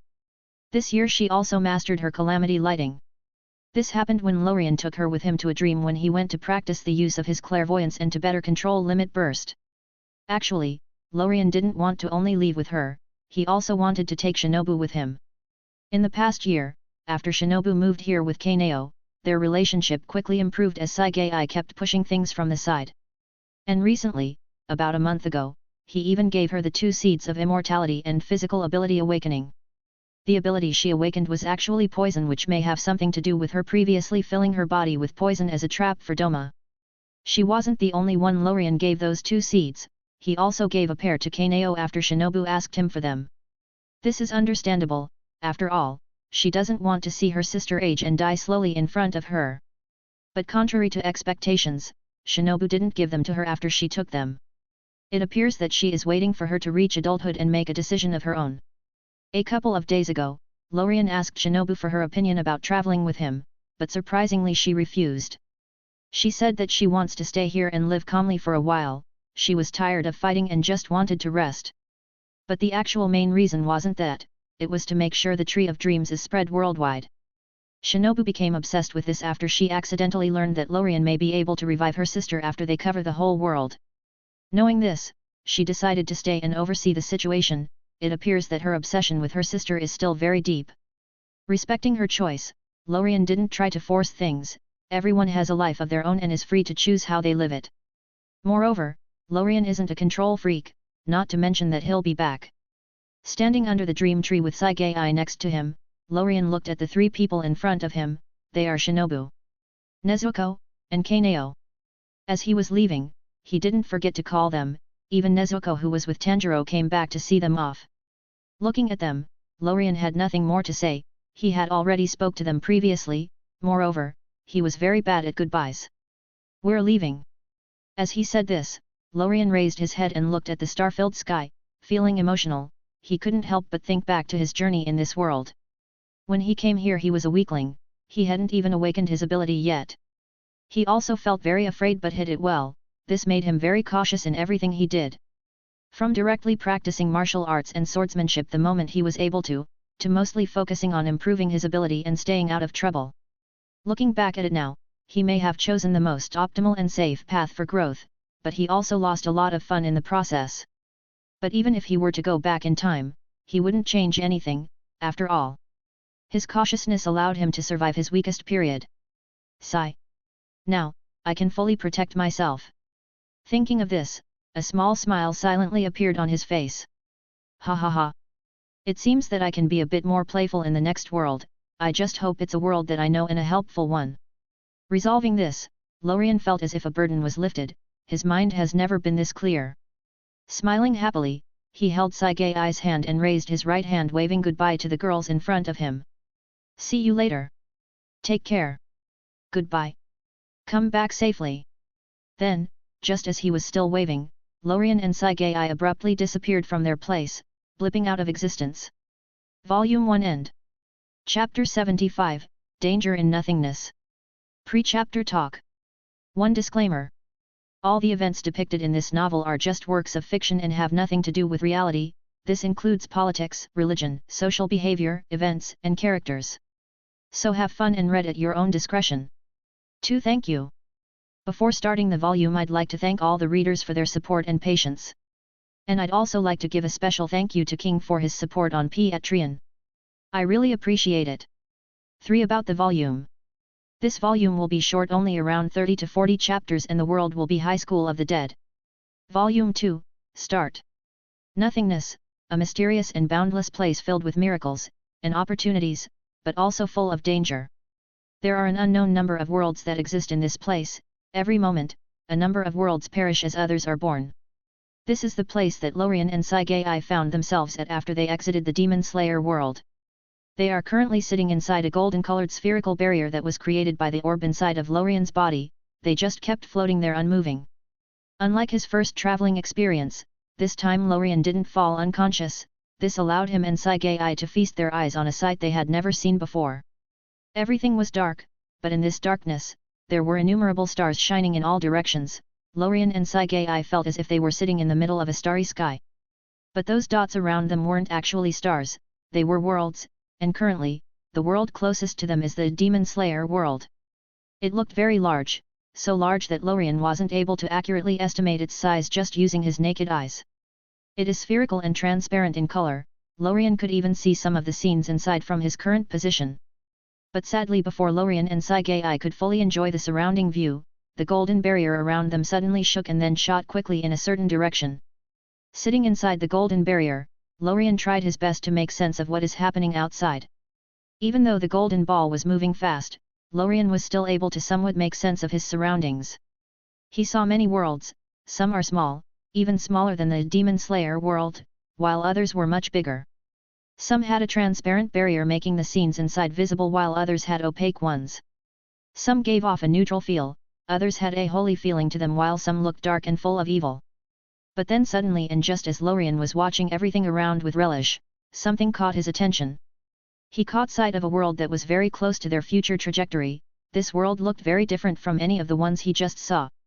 The most obvious difference is the size. It is the largest he had ever seen, so large in fact he couldn't even comprehend it.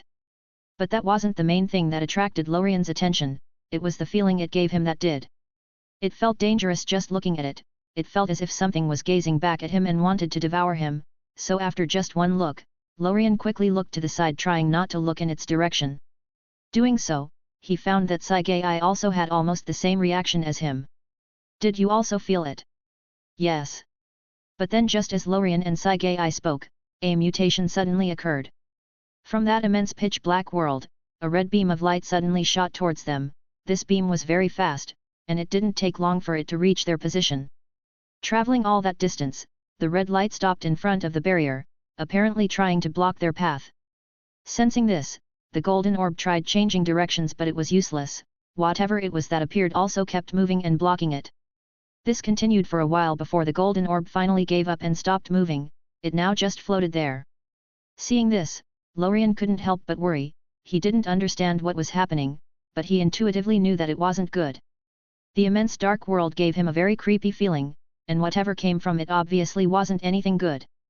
But even if he knew this, he couldn't do anything about it. This was way beyond his power. All he could do now was tightly hold Saigai's hand and wish for the best. I hope the treasure that being gave me is strong enough to fend this thing off. Seeing the golden barrier stop moving, the red light also did the same. Doing so, caused this light to subside, revealing what was inside of it. Looking intently at it, Lorien discovered that it was actually a man. He had dark hair and eyes, bright red skin with dark markings all over it, and wore a dark garment. The moment this being appeared, his eyes were attracted to the barrier surrounding them.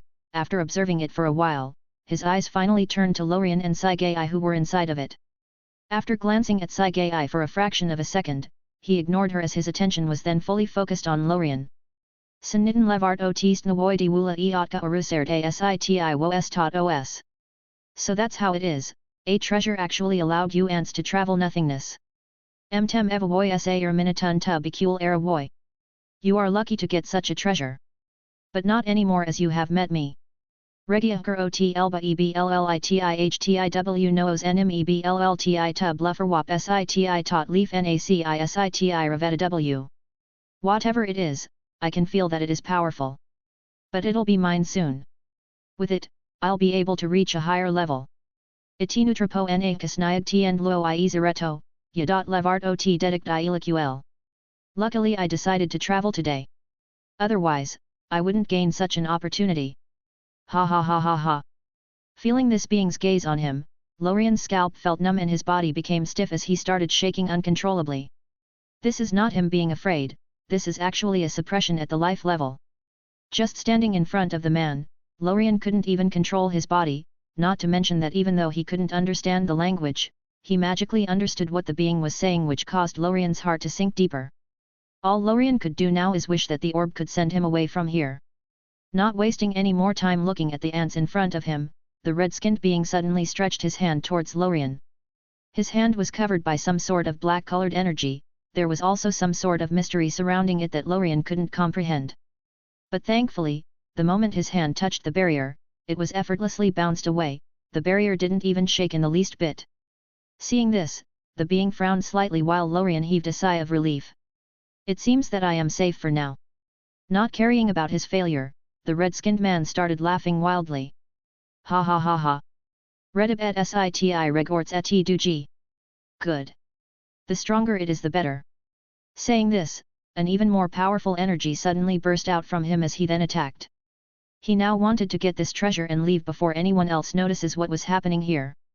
Seeing the attack coming their way, Lorien looked desperate and somewhat angry, desperate because of his weakness, and also angry because of it. He didn't know if the surrounding barrier could protect them or not, but this didn't prevent him from feeling vexed. Is my journey going to end here? Is it really over? Chapter 76, Cunning Man. But then, just as Lorien was feeling desperate, the golden barrier around him suddenly shone with a bright blinding light. The moment this golden light appeared, Lorien and Saigai were immediately knocked unconscious. Following this, the orb inside of Lorien's body shot out a beam of energy clashing with the incoming attack. Swish! As they clashed, both sides seems to have reached a deadlock as neither side gained the advantage. But that only lasted for a moment, as the golden energy attack from the orb suddenly got the upper hand, scattering the incoming attack, and pushing the red-skinned man away. Getting pushed back, the man looked stunned. He thought that the moment he used his full power, everything would be settled, but now it seems that wasn't the case. Looking at the unmoving golden barrier in front of him, the man gritted his teeth. He felt reluctant to let the meat near his mouth escape. But just as he was about to make another try, a gentle sigh suddenly sounded. Sigh. The voice was that of a woman. Her sigh seemed to cross time and space, sounding right inside his soul. Hearing this voice, the man instantly became vigilant. He looked around trying to find its source, but he didn't have to do so for long as its owner quickly appeared. From the golden barrier enveloping Lorien and Saigai, a figure silently emerged. This figure was actually that of a woman. She had fiery red hair, golden eyes, and wore a beautiful black dress. She also held in her right hand a golden spear engraved with many mysterious runes and inscriptions. Looking at her, the man turned silent, trying to judge her strength level, but just a moment later, his eyes suddenly shrank as if discovering something terrifying. Nib level Atirachua Na. An authority level being. Realizing this, the man quickly began thinking of a way to save his life. But then, just as he was feeling desperate, he suddenly found something which caused him to calm down a bit. Pausing for a moment, the man's eyes flicked with a cunning light which he quickly hid as he then spoke arrogantly. Fnemgar fluositsaj arawoitisi adobnium ruatnsi city. This isn't your main body, is it? You are just a soul fragment. Ha ha ha ha ha ha. Bursting out laughing, the man then continued. Yadadakul ermonabitiratua nafot fnemgar fluos eti. The soul fragment of an authority level being, am really lucky today. Retra fog eris rof naci woi ruovdi fi. If I devour you I can for sure go further. Saying this, the man didn't hesitate any longer, he was going to go all out this time. With a wave of his hand, a dark creepy sword appeared in it, then, his body suddenly burst out with an unbelievable amount of energy. Compared to his previous attack, this power was on another level. This wasn't because he was previously holding back, the reason for this is that he is currently burning his life to improve his strength. The way he is burning life is very different from that of Lorien. After all, at his level of power, the simple life force originating from the body won't give much of a boost. So not only did this man burn his life force, but he also started burning his soul and even his essence, existence. Doing so he didn't waste any time, the more time wasted the faster he'll fall. Raising the dark sword on top of his head, the man instantly condensed all of his power on it and then slashed forward. Swish! This attack held all of his power, this is the strongest attack he had ever released in his life. Looking at the attack making its way toward the woman in front of him, the red-skinned man then did something no one expected. Just after releasing the attack, he suddenly turned around and ran away. Woyot be mud cool iod. Do I look dumb to you? Niamata Tirachua na lits siti tnemgar fluositsaj siti fine ave. Even if it is just a soul fragment it is still an authority domain. Indeed, the moment Moira appeared, he knew that he lost, he also didn't think that she would let him go. Realizing this, he started acting like an arrogant and ignorant fool, and just waited for the best chance to escape. Running desperately, the man started thinking wildly. Sretsnam dloe sot pu ika I lit nutia wtb. Bitch! Wait until I wake up those old monsters. Net ybe kaf aderupstruata nikul ya jane. I'll enjoy looking at your desperate face by then. Looking at the man's sudden actions, Moira's eyes widened in astonishment. This was also a surprise to her, she didn't expect him to run away after speaking arrogantly for so long. Tisk! So he was just trying to gain an opportunity to run away, smart guy. But, did he not notice that I had already sealed the place? Looking at the red-skinned man running with all his might, but failing to truly go anywhere as he just kept running in place, she turned her attention to the immense dark world some distance away. What is that? Just after looking at it for a moment, she quickly looked away in dread. With a quick glance, she noticed many presences at the same level as her. But that wasn't what made her feel fearful, what did was that she felt the presence of some beings even stronger than her. Those beings seemed to have reached a level beyond authority, which is the level she dreamed of. But luckily for her and Lorien, those existences appear to be in some sort of slumber. This may be because of some injuries they received, or they may simply be asleep. Shaking her head, Moira didn't try to think about it any longer. What she wanted to do now was quickly kill the guy in front of her and run away before anything unexpected happens. Determining her objective, Moira quickly raised her golden spear and looked coldly at the man still trying to escape. From start to finish, she didn't even bother looking at the attack coming her way, she completely treated it like air. Humph! Chapter 77, Destiny Written in Stone. Raising her spear, Moira began using her power. This caused the weapon to get surrounded by a layer of golden-colored energy that contained the principles she mastered. Destiny written in stone, etched, and bound. It is the end of time. After imposing those abilities on the spear, she didn't waste any time, locking into her target, the weapon was immediately thrown. Swish! Like a meteorite, the spear traveled at an incredible speed, illuminating the darkness around and leaving a golden trail behind it. The first obstacle the spear met was actually the attack that was still coming her way. If it weren't for her using the power of time to slow it down, this attack would have long reached her. But this didn't matter anymore, as the moment the spear made contact with this attack, the latter dissipated on its own. It was as if it passed through the long years in an instant, getting exhausted by the power of time.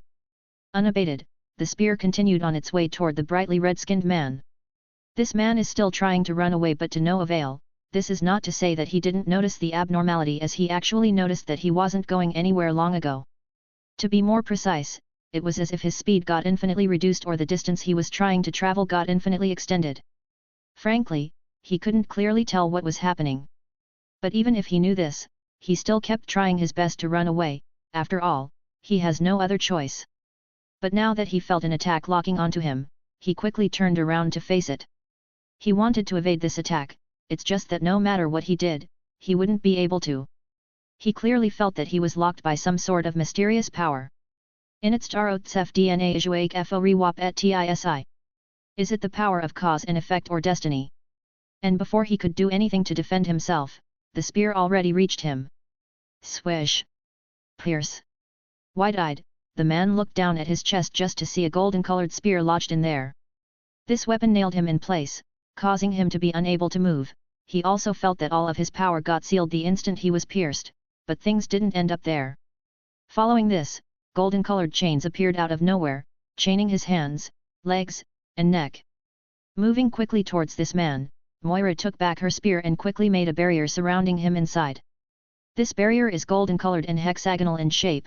This barrier wasn't made to protect what is inside, it is actually a seal. Looking at the woman in front of him, the man gritted his teeth and started roaring in rage. Dneemaseht team lly. Noosose ba ebt nod. Dib. Byedge. Don't be happy so soon. You'll soon meet the same end. No one could save you. But no matter what he said, Moira ignored him as she continued tinkering with the seal. This lasted for a short while before she finished, and as she did, this barrier suddenly became opaque as the sound of man's roars also faded away. Finishing this, she then didn't waste any time as she quickly returned to where Lorien and Sagai are at. Then, she silently disappeared into the barrier surrounding them. And just as she did that, the golden orb immediately started moving again, but this time, it went in the opposite direction, quickly disappearing from view. With the end of this short battle that only lasted a few minutes from start to finish, nothingness returned to its calm and peaceful state. Now, only the seal containing the red-skinned man was left there as proof of whatever happened there. But things didn't simply end here, as after a while later, the seal containing the man suddenly had a mutation. It suddenly started shaking, twisting, and compressing quickly, then as if reaching a certain limit, the seal suddenly disappeared with the man inside of it. The moment this happened, a few pairs of eyes suddenly snapped open, then in a matter of moments, 3 red-skinned men appeared in the area where the seal disappeared. Those men looked eerily similar to the one that was just killed. Evidently, they were from the same clan. The moment they emerged, they quickly started scanning the surroundings, but even after they thoroughly searched the place, they found nothing. Tifel Sekart on Era Irat. There are no traces left. Nitin Dinya Vasla. I also found nothing. Sua sa level emas et ta si sit did review.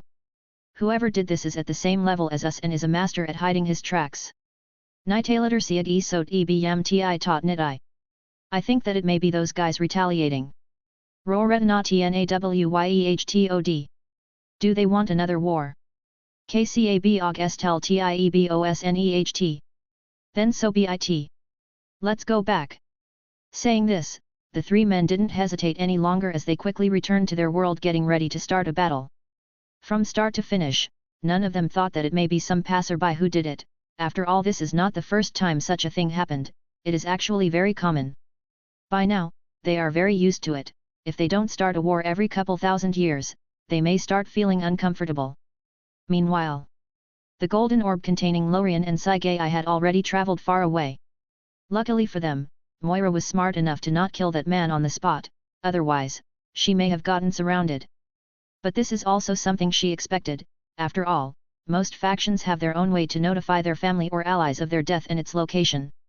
Knowing this, she decided to not kill him on the spot, but chose to temporarily seal him and leave behind a killing mechanism that'll activate after a certain period of time. But what was that world? Moira was truly shocked by this experience. She has never encountered such a strong and dangerous world in her life. Even if it was her main body there, she might die miserably if noticed. This time they were truly unlucky. The world they encountered is actually very notorious in nothingness. It is one of those worlds that even though many strong and righteous people knew that it exists and even had its coordinates, they still chose not to go anywhere near it. It's a world known for invading, corroding, and devouring other worlds, and also for its bloodthirsty and powerful inhabitants. It is a chaotic world with no rules. Everything there depends on strength. The stronger you are, the more rights and territory you have, as simple as that. Moreover, this world has another interesting characteristic, and that it doesn't exclude outsiders. Whoever dares to enter is warmly welcomed. Meaning, that if a powerful being from another world enters, he won't actually get attacked by the world itself, which is different from how normal worlds act. There is also the option to let the world help you transform into one of its core races so as to completely integrate into the place. All of this combined made this world a shithole for the weak and a heaven for the strong, and the name of this world is The Abyss. Chapter 78, Truth. Speaking of encountering worlds. The worlds existent in nothingness aren't actually stationary. This means that they don't actually have a specific location. One second they may be in front of you and in the next they'll just disappear. This is also one of the dangers of nothingness, as it is unknown what dangers may appear in front of you the next second. Based on this, if someone wants to travel to a specific world in nothingness, then they must have its coordinates. This coordinate isn't a specific location, it is a mark left inside of a world and allows people to find it no matter where it goes, meaning it isn't a time-space coordinate, it is actually a conceptual one. This is also the way the golden orb inside of Lorien does it. When it is time to record a world's coordinates, it just leaves a mark inside of said world. Nothingness is a very mysterious place, the dangers in it are innumerable, but so are opportunities. This time, Lorien was on the unlucky side as he actually met such a scary world, which is very rare, unbelievably so in fact. Throwing those messy thoughts aside, Moira couldn't help but remember the presences she felt in that world. To think that today, I would get so close to someone above the authority level. Shaking her head, Moira didn't think about this topic anymore. After all, even if there was a way to reach a higher level in that world, it'll be too dangerous. Moreover, even if she wanted to risk it, she doesn't have the world's coordinates, so she most likely won't be seeing it again. Even if she were to turn around and return right now, there is a high chance that she won't find it. After all, as previously stated, worlds aren't stationary.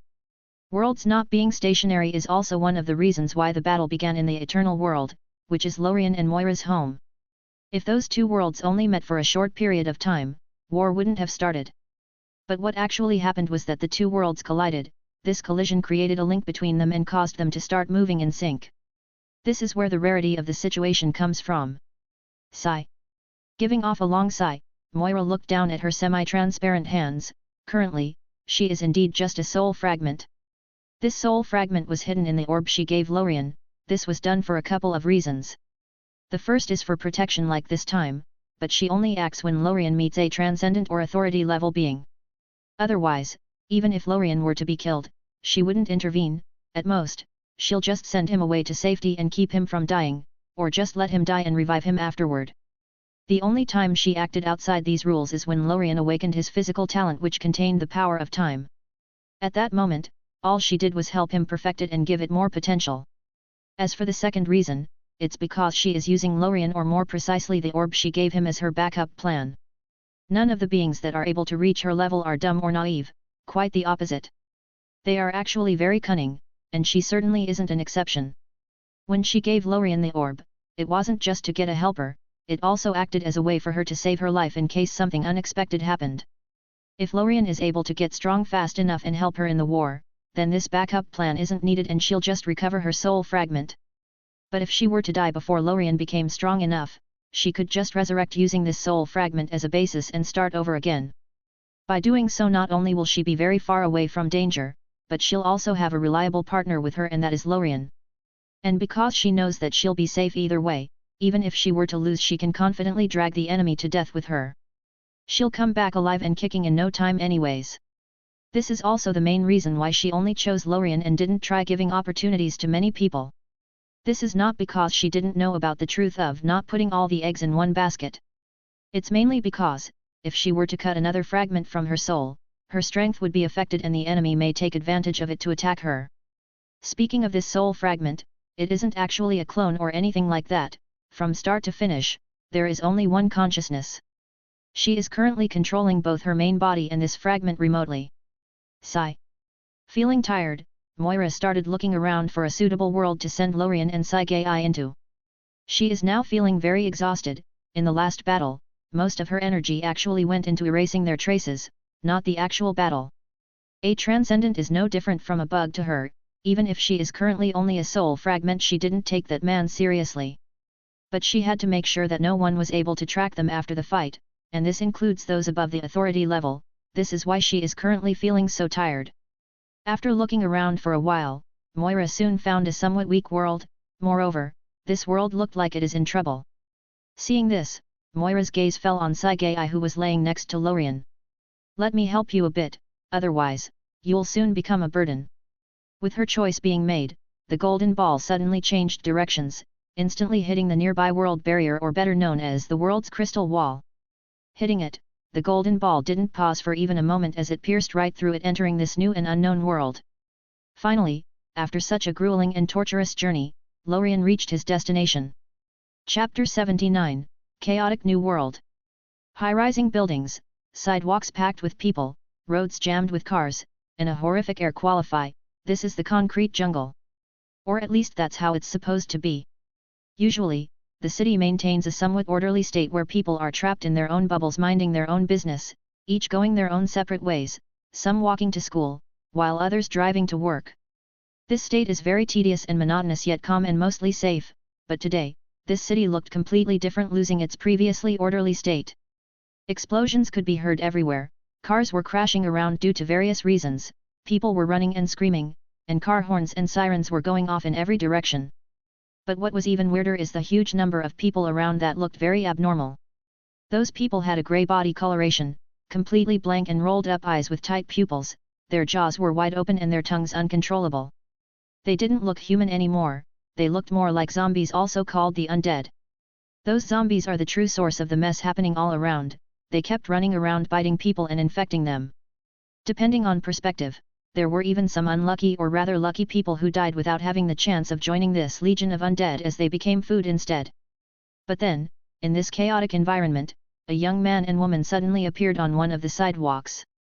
Both of them were unconscious and currently incapable of protecting themselves, yet no matter what danger got close to them, be it a car crashing in their direction or zombies running their way, they all stopped a couple of meters away, incapable of getting closer. Some were just stopped while others got completely erased. It didn't take long for one of the two laying on the ground to finally wake up.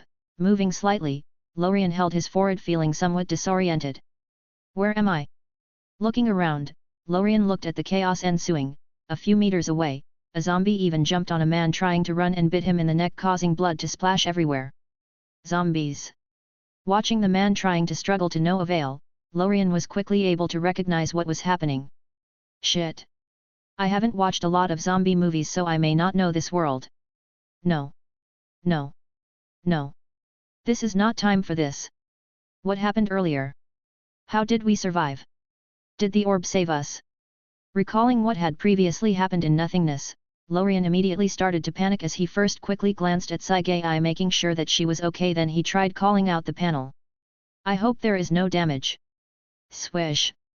Following Lorien's thought, a screen abruptly appeared in front of him. This panel is dark in color with stars in the background, giving it a mysterious and dignified feel. In the middle of those stars stood two golden rectangles, each representing an option, the first being world while the other talent. Seeing this, Lorien heaved a sigh of relief, knowing that the worst-case scenario thankfully didn't occur. Swish. Removing the panel, he then looked around for a moment before closing his eyes disinterestedly. For now, Lorien wasn't in the mood to discover what world he was currently in. After all, no matter what danger may appear, it'll be blocked by the barrier around him. According to his previous experience, this barrier will stay for at least 2 days, so he can completely relax before then. Growling lightly, Lorien fell back to his back, laid down on the concrete, and looked at the blue sky in a daze, completely ignoring the chaos around him. Obviously, he was hit hard by what happened in nothingness. Even if he didn't notice it himself, after gaining the power to manipulate reality and dreams as he liked, Lorien became somewhat arrogant. This arrogance isn't shown usually in the way he usually acts, as he's very humble most of the time, but it's actually hidden deep in his subconscious. He always thought that no matter what he faces he'll have a way to deal with it using his power, even if he meets those stronger than him he can easily run away or deal with them in a roundabout way. But this time, he met an unstoppable force. When that man's eyes fell on him he couldn't even move, not to mention fight back. Ugh! Boom! Angry, Lorien couldn't control himself as he punched the floor next to him, causing a huge pit to appear with the concrete floor turning into powder. Ah! Then, just as Lorien was still in deep thoughts recalling the previous humiliating scene, Sagai, who was next to him, finally woke up. Are we still alive? Waking up, the first thing she did was stand up and look around vigilantly. She still remembers the last scene before losing consciousness. Seeing that they were no longer in nothingness but actually in a normal environment, and noticing the barrier around them, she visibly relaxed. What is this place? Looking around bewildered, everything felt new and novel. If it weren't for the fact that people were dying, and screams were sounding all around, she would have gone for a walk to discover the place. But after taking a couple more looks, she quickly lost interest as she then turned her attention to Lorien, who was still laying down on the ground looking blankly at the sky.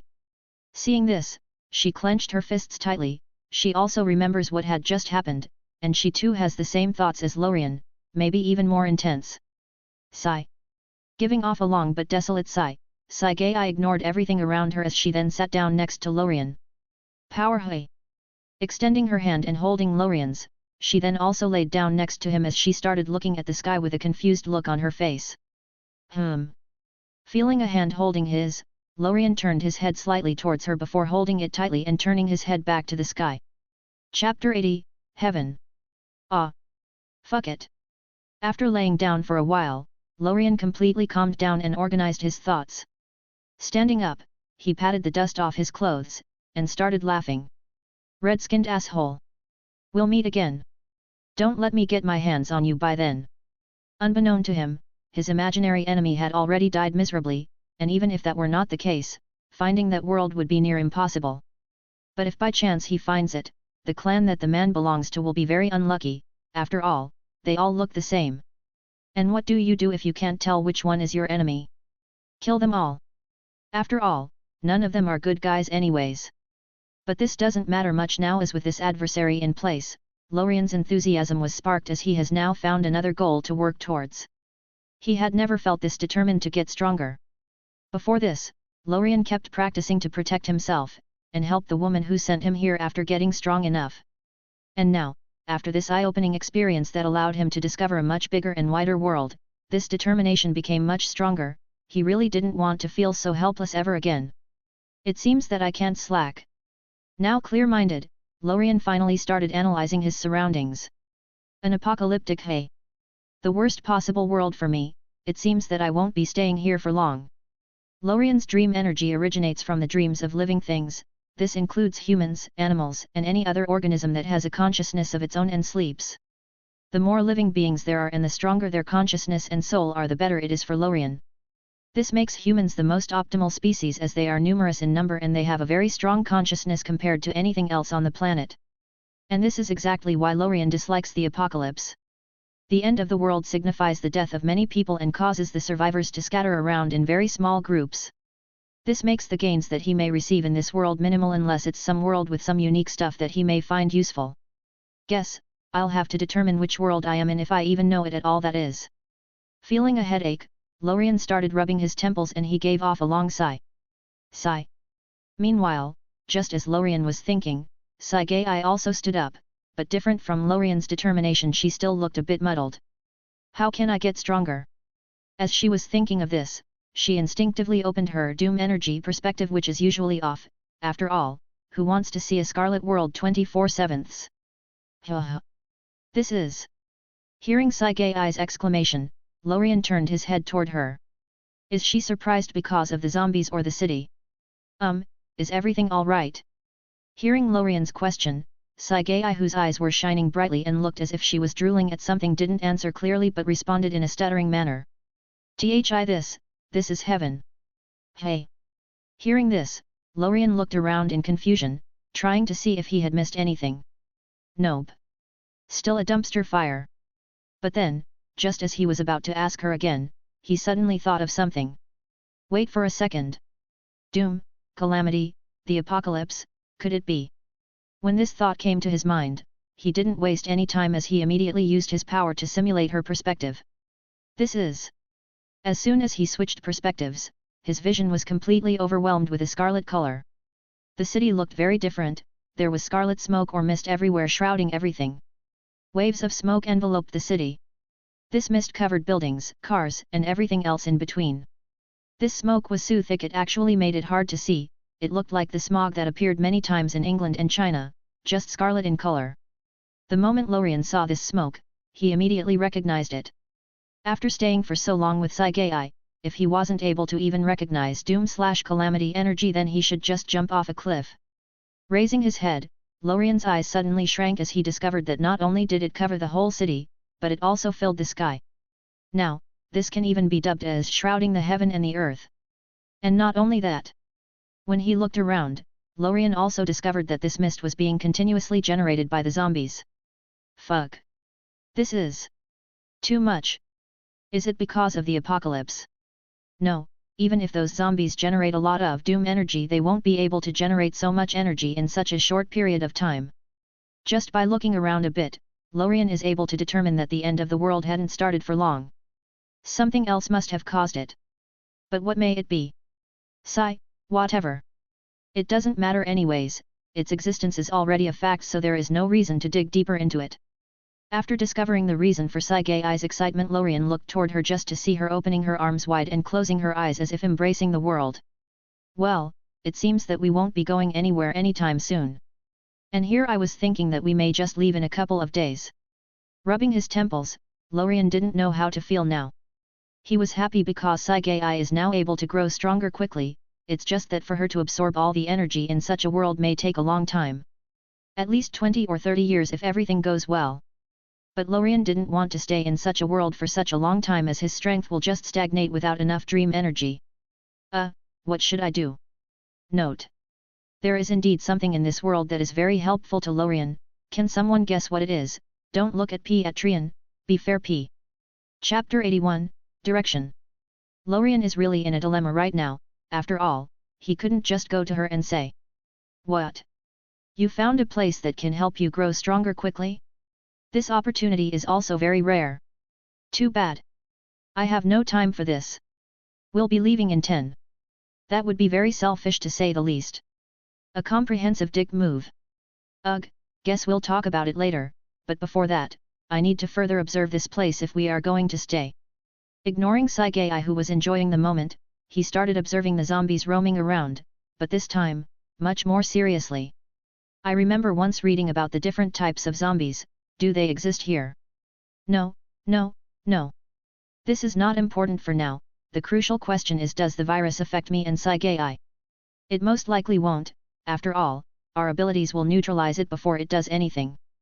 But I don't know if our immortality will cause any mutations. Deep in thoughts, Lorien frowned, trying to think of all the possibilities. Why risk it? I'll just make an anti-zombie vaccine. That should do it.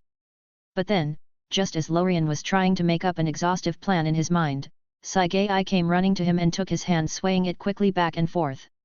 You won't believe what I found. This place is like paradise to me. With her eyes shining brightly, Saigai spoke with excitement, not knowing that Lorien had already understood the situation. Seeing her like this, Lorien didn't want to be a killjoy, so he just smiled and asked, "What did you find? Use your ability to see the doom energy around," said Saigai joyfully as she waited for his reaction. "Ah! This is..." Switching perspectives, Lorien tried to act shocked as he made some exaggerated facial expressions. But it seems that his acting skills were not up to par, as the moment he started acting, Saigai quickly caught up with what was happening. Rolling her eyes, she punched his arm lightly and questioned. "Hey! Stop acting! Did already know?" Getting discovered, Lorien didn't bother acting anymore. "Am I really that bad at acting?" "Yes, you are. You couldn't trick a child." Seems like I need to practice a bit more." "So? When did you discover it?" "When I saw you shocked, I checked it out on my own." "Oh. So I am still the one who discovered it first." Hearing this, Lorien facepalmed and looked at her speechlessly. So that's what you cared about? Yup. Not knowing how to respond to this, Lorien gave up, paused for a moment, and then changed the topic. This world is an apocalyptic world. That's the reason for this amount of energy. Apocalyptic world. Yes, meaning the end of the world. Does it mean this world will really end? Should we run? No, we should be safe. The end refers to the end of human civilization, not the planet itself. I see. Looking around at the dilapidated surroundings, Sagai couldn't help but ask. Is there any hope for them? Sigh. Hearing this question, Lorien shook his head lightly as he gave off a long sigh. Unless a miracle occurs, no, this should truly be the end. It's not that he isn't sympathetic towards the situation, it's just that trying to save them now is not worth it. The gains simply don't equal the time that will be lost and the effort that'll be made. Understanding the current situation and the reason for the appearance of this huge amount of doom energy, Sagai also didn't know how to feel. Even though she was happy about gaining so much energy, she wasn't comfortable seeing the end of civilization. Unable to do anything about it, she simply decided to ignore it. As for asking Lorien to help, she didn't want to. Throwing aside those emotions, she turned her attention toward the zombies. What about them? Are they some sort of demons? You can call them that, it's just that they are very weak but very infectious and basically have no consciousness. Pausing for a moment he continued, you can also call them the Walking Dead. Hearing this name, she gave the zombies a deep look before responding. Quite the apt name, but how infectious are they? Just one bite can infect others, so be careful as to not get bitten by them, at least before I make an antidote. Listening to this, she instantly became vigilant. Earlier, she didn't really care much about them as they felt very weak to her. After explaining the essentials, Lorien decided that it was about time they walked around to explore the place and look for clues to determine what world they are in. They also need to make a base where they'll live, either by finding a house, creating one, or modifying some place. After all, they can't just sleep in the streets. Looking around, he and Sagai were currently standing in a mid-sized city street, surrounded by buildings of all shapes. Some were rather big while others were small. This street is full of restaurants, coffee shops, and fashion boutiques, so it is clear that it is in the middle of the city. This combined with the street having a lot of sub-streets connecting to it made it confusing to navigate, not to mention that Lorien doesn't have any true objective in mind. So after looking around for a couple more minutes, Lorien gave up and decided to use his trusty scientific way to choose a direction. This has never failed me before. Hope it doesn't now. Launching his ability, a wooden stick appeared in Lorien's hand, then, he threw it into the air, spinning it horizontally. Swish swish swish. Making some noise as it spun through the air at an incredible speed, the stick soon fell to the ground, bouncing a couple of times before it stopped moving. Seeing the stick point towards their right, Lorien and Sagai looked at each other for a moment before nodding. Guess that's where we are going. Chapter 82, School. As they both started walking in the random direction they arbitrarily chose, Sagai suddenly asked. When do you think this apocalypse started?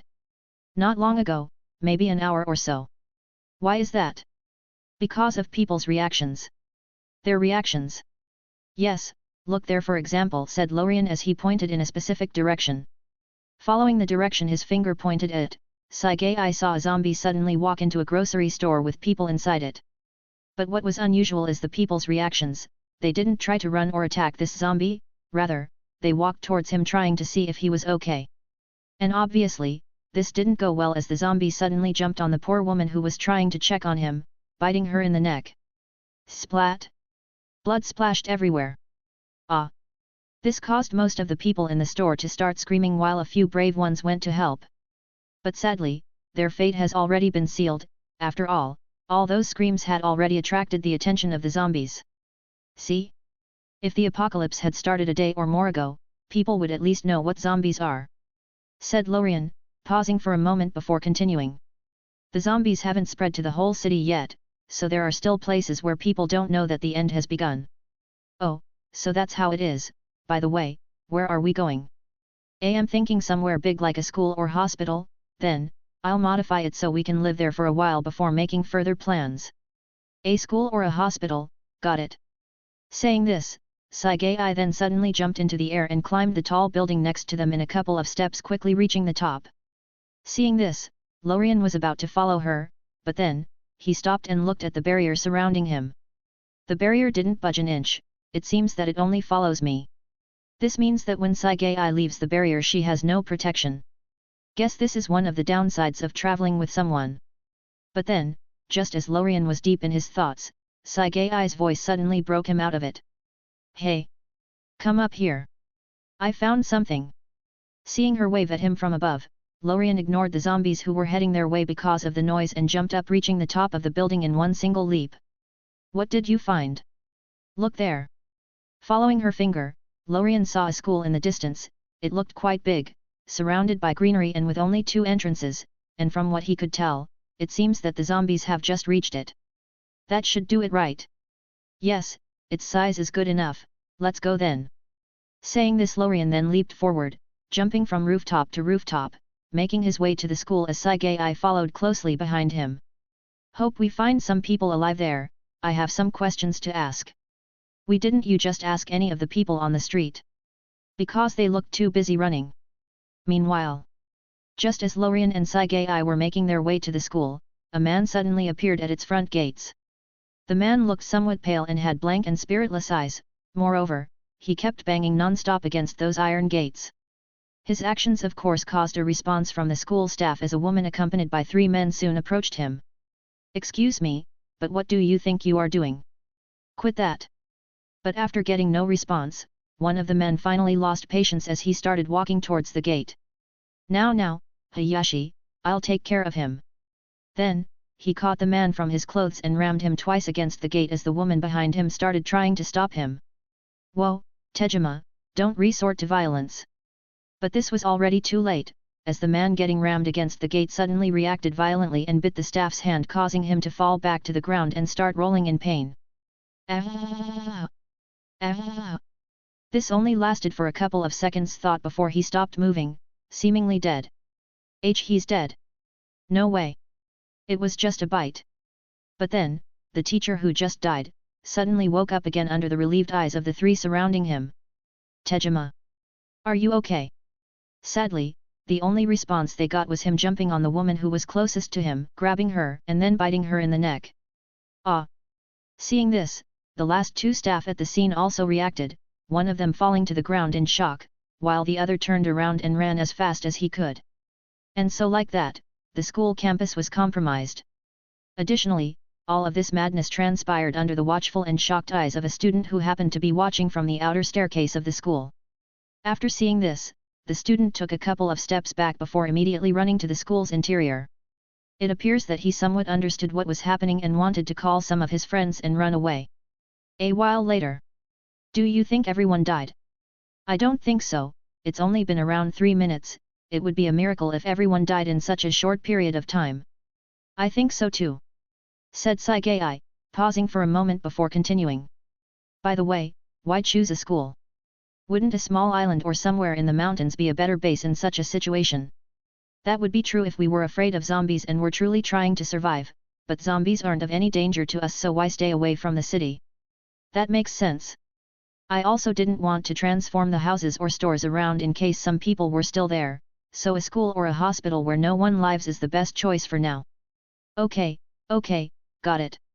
It seems that even though the couple were making their way toward the school at an astonishing speed, they still had the leisure to chat. Look! We are very close. Okay, let's speed up then. Chapter 83, May I have your attention? With their objective in sight, both Lorien and Sagai increased their speed. Swish! Swish! With each step, they disappeared just to appear a great distance away. It's practically impossible to follow their speed with the naked eye. Finally, we made it there. Reaching the school, the couple then jumped over the gate in one stride and landed inside. Following this, Lorien immediately began looking around and analyzing the situation. It seems that the zombie virus had already spread across the school. I can still feel some presences inside, so it's not that big of an issue. But before that, I need to clean this place up. Determining this, he turned his head to Sagai and said. Let's clear up this place first. Okay. Nodding, Sagai then started walking towards the nearest zombie as she held her necklace, changing its form into that of a sword. Wait! Where are you going? To kill them, responded Saigai, puzzled as to why she was stopped. Looking for them one by one would be a pain, let's make them come to us. And how would we do that? Noise. Noise. Yes, noise. Those zombies are attracted to sound, so if we make enough of it they'll come to us. Okay then. But before that, before enacting their plan, Lorien looked at the iron gate they had jumped over and then looked at the other gate far away at the car lot. By making such noise, the zombies at school aren't the only ones that will be attracted, those outside also will. So before doing anything, Lorien needs to reinforce the place and make sure that zombies outside won't be able to make it in. After all, even though they aren't dangerous for the couple, they are very annoying, it's similar to a bunch of flies, harmless but very irritating. Taking a couple of steps, Lorien then put his hand on the gate and used his ability. Dream/reality. Then, it was as if a glitch appeared in reality as the iron gate was abruptly changed into a wall. I'll do the same for the other entrance, then, we can start, said Lorien, jumping away towards the car lot. Seeing this, Saigai didn't follow him this time, she just started looking around in interest at everything around her. So schools in this world are like this? No, they'll also be like this in my home world in the future. But after looking around for a couple more moments, she quickly lost interest as she was then immersed in her own thoughts. This world is great for me, I can grow stronger here, but it isn't good for Lorien. Similar to how Lorien knew how her power works and how she gets her energy, she also knew his, so based on this, it wasn't that hard to infer his thoughts. The lack of humans makes dream energy scarce, so he probably doesn't want to stay here. So now, we are faced with a couple of options. Either I give up this world and leave with him, or he stays with me until I finish absorbing the energy around. But those aren't actually the most optimal choice, the better option is to actually leave me here and then come back to pick me up later. Sai, after building the base, we need to talk a bit. Oh, here he is. Feeling Lorien's presence quickly approaching, she turned her head to the side just in time for Lorien to land there. Done. I finished reinforcing it. Let's begin. Okay, I am ready. Nodding, Lorien then used his power and created a huge speaker with a microphone attached to it. How is it powered, you ask? A battery. Holding the microphone close to his mouth, Lorien then started speaking, his voice greatly amplified by the device. 1, 2, 3, test. Test. Test. It works. Cough. May I have your attention, please? Meanwhile, on top of a rooftop that has its entrance blockaded using chairs and tables, the young man who ran earlier from the staircase could be seen sitting next to an orangey brown-haired girl with a fresh corpse lying next to them. What is it? Well, I want to really know what's going on. That was blunt. Why would I? But then, just as the young man was about to finish responding, a loud voice suddenly sounded, interrupting him. May I have your attention, please? Hearing this voice, both of them looked at each other in shock. What was that? I don't know. Let's check it. Then, they immediately ran to the front to see what was happening. At the same time, inside the school, a somewhat chunky young man was standing next to a girl who has pink hair and 2 ponytails. T. Takagi-san, do you happen to have your cell phone on you? It's against the rules, but I am an honors student. Lashed out the girl before continuing in a calmer voice, who would I even call if I had mine? Ugh, well, there's always. May I have your attention, please? Getting interrupted by Lorien's voice, the two of them fell silent. Should we check? Said the young man. No, wait. Stay silent. And indeed, waiting was the right course of action, as suddenly, a wave of zombies passed right next to them, running towards the noise. Looking at the zombies running past them, the young man's eyes shrank while the girl held her breath in fright. This lasted for a couple more moments before no more zombies came. There should be no zombies left. Looking around and making sure that this truly was the case, the girl then finally walked toward the window to see what was happening. Come. Let's see. This was also the case for another small group composed of 2 women, one of which held a wooden sword while the other hugged a bag full of medicine. The staff room? What a difficult request you made. But everyone keeps their car keys in there. May I have your attention, please? Hearing this noise, this small group also did the same as the previous one and quickly hid away, knowing that a wave of zombies will soon appear. And that is indeed what happened, as just a moment following their action, a slew of zombies ran past them. Come, let's check it. Of course, those small groups aren't the only ones alive at the school, as there are still a group of students and some teachers who were still alive and were also attracted to the noise.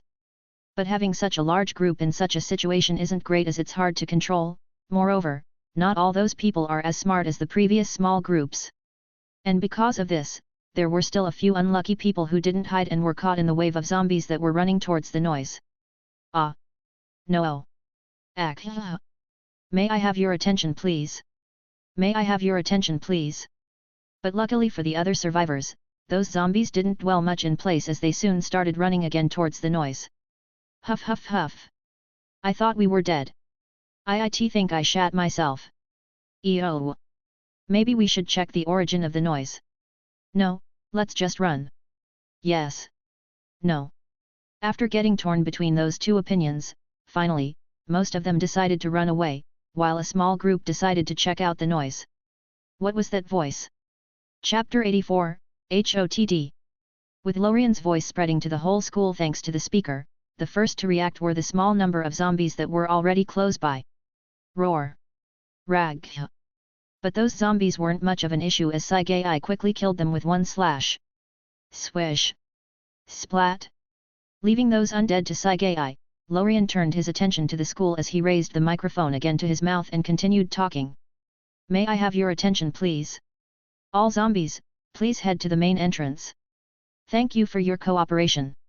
And indeed, after Lorien's second call, it didn't take long for those zombies to start appearing.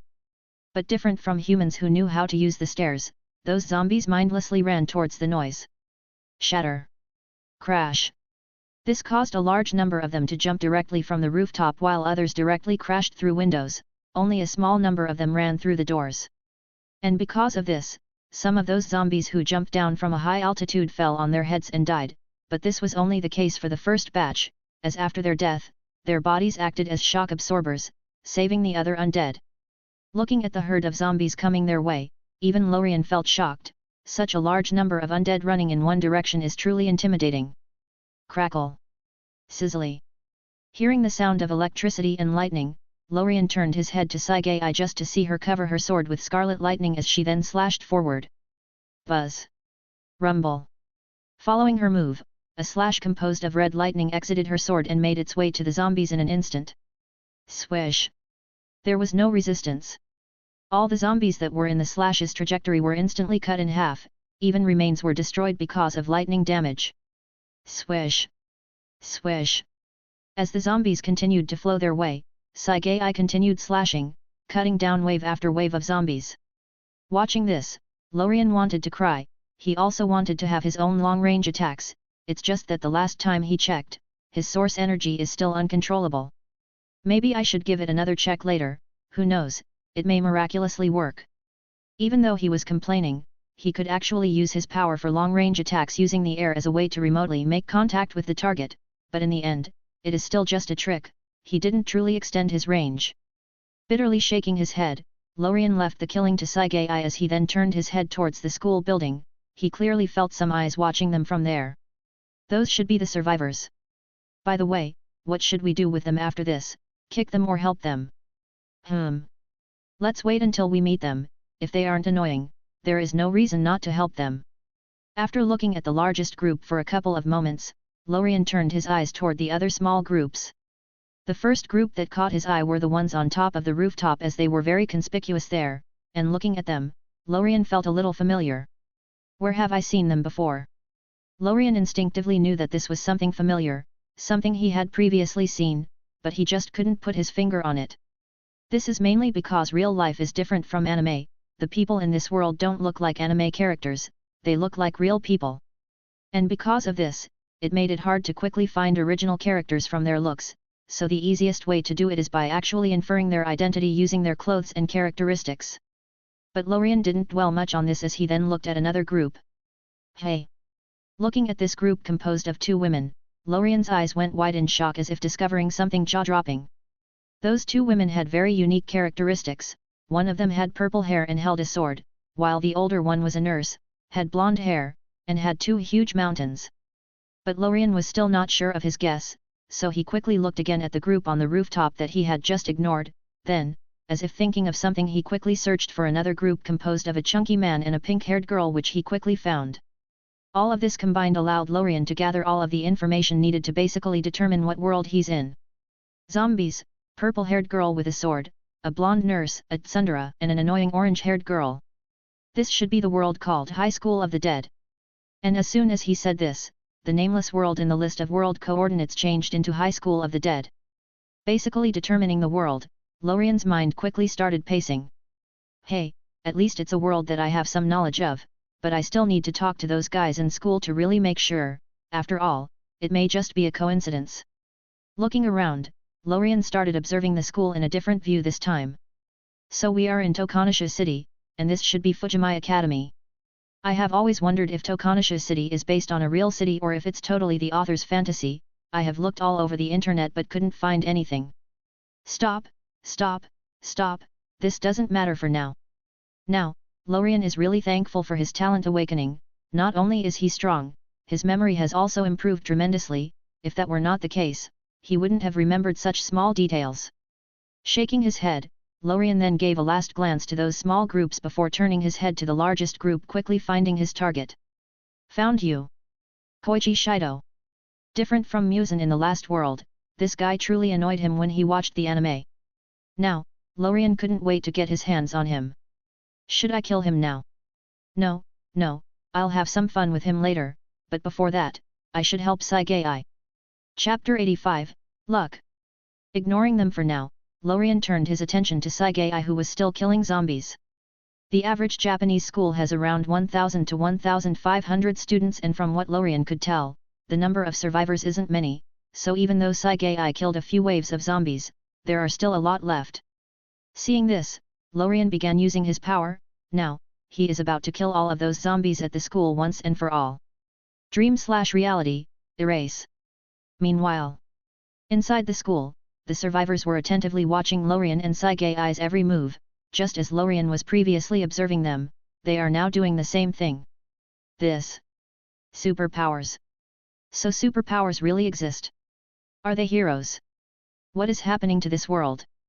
Watching Saigei's display of power, especially her manipulation of lightning, those students were dumbfounded.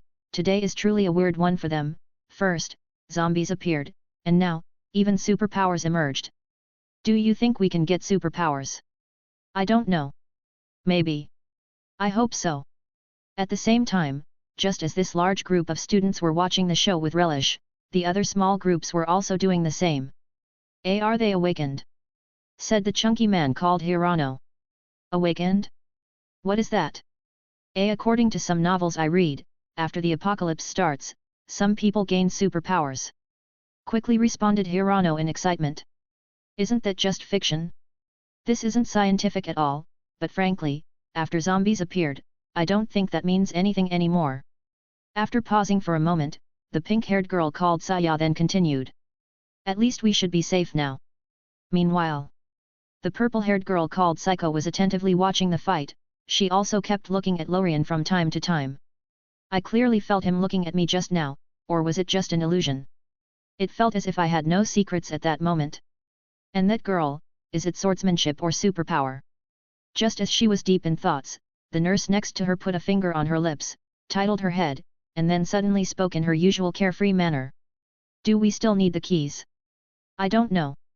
Unaware, or more precisely not caring about the thoughts of those watching him, Lorien raised his hand, his power spreading as he spoke solemnly. Zombies, disappear. This time, even without a speaker, his voice spread unimpeded to the whole school. The voice reached everyone, sounding right into their souls. Puff. Puff. And immediately afterward, all the zombies that were running toward him paused their movements, then, they suddenly turned into dust, disappearing with the wind. Moreover, the living zombies weren't the only ones to disappear. Even the corpses that died much earlier and were thrown everywhere vanished silently. But this erasure isn't a normal one, it is actually Lorien using his ability to erase those zombies and turn them into dream energy. If any bystander had the ability to see dream energy, he would notice that with every disappearing zombie, a small amount of energy will appear in its place just to get instantly absorbed by the world. But sadly, none of the current people watching had this ability, so all they can do now is silently observe this dreadful phenomenon in horror. If Saigai's abilities were somewhat still understandable, then what happened just now was completely outrageous. This. Looking at the zombie corpses next to her that disappeared silently, Saiko's eyes shrank into a needle. As for Shizuka, she looked very bewildered, to say the least. What happened? Looking at the results of his work, Lorien nodded slightly. If it weren't for the improvements he made in the past year, he wouldn't have been able to accomplish such a thing. Now, even though he used his ability and killed zombies through a medium which is air, using it as a way to make contact with those undead, he didn't actually consume much of his source energy. This is huge considering how he would previously get exhausted each time he used his ability, not to mention that affecting things through a medium consumes much more energy than normal. Of course, the zombies being very weak and the size of the school may have also have something to do with that. But just as he was feeling satisfied, Lorien suddenly froze in place as his face was suddenly filled with both confusion and shock. This is mainly for two reasons. The first is because after he used his ability to erase those zombies, he actually got rewarded by the world and received luck. Luck is basically the protagonist halo as Lorien calls it, or at least by collecting or being born with a large amount of it, it becomes so. And this luck is exactly what Lorien has been collecting in the Demon Slayer world, because by collecting enough of it, Lorien will gain the ability to become the world's owner. The method Lorien collected luck in the last world is simply by planting dream trees and giving energy to the world. It's a very simple exchange, dream energy for luck. What the hell is happening? This wasn't the case in the Demon Slayer world. All I did now is just kill zombies. Why did I get rewarded? Completely baffled, Lorien didn't know what to think. He previously thought that he wouldn't be able to get the ownership of this world. After all, the number of humans left isn't much and the environment isn't stable enough to plant the dream trees and collect energy, but now, it appears that he can get luck in this world using other methods. Shaking his head, Lorien decided to put this aside. After all, he has no way to know what the world is thinking, not to mention that as long as it is beneficial for him, then it's okay. Moreover, he now has a much more important thing to focus on, and this thing is exactly the second reason for Lorien's confusion. What was that just now? Just now, when Lorien used his ability to erase the zombies, he felt something weird. He clearly knew that there was some change but he couldn't put his finger on it. Was it just an illusion? Chapter 86, Mutation. Was it just an illusion? No, I am sure it's not. Closing his eyes, Lorien tried to find out what was different in his body. He could clearly feel that some change happened, and not only that, he could also feel that it should have happened a while ago but he just discovered it now because he used his ability on a large scale. Feeling worried, Lorien's mind couldn't help but start racing, his thoughts going wild. Was it because of that encounter in nothingness? Or is it something else? But then, just as Lorien was becoming more and more anxious, Saigai suddenly spoke, shaking him out of that state. Are you okay? No, I am okay. Just zoned out for a second. Quickly responding, Lorien suppressed his thoughts and decided to extensively test it out later. After all, now isn't the time for that. Raik. Now, in the whole school, there is only one zombie left that wasn't killed, and the only reason for that is because Lorien needed it alive. But as a zombie, there was no such thing as fear, so even though all of its brethren were just erased, it continued running towards the couple. Wait! Said Lorien quickly, seeing Saigai raise her sword to kill it. I need it alive to do some tests. Oh, no wonder it isn't dead. I'll deal with it.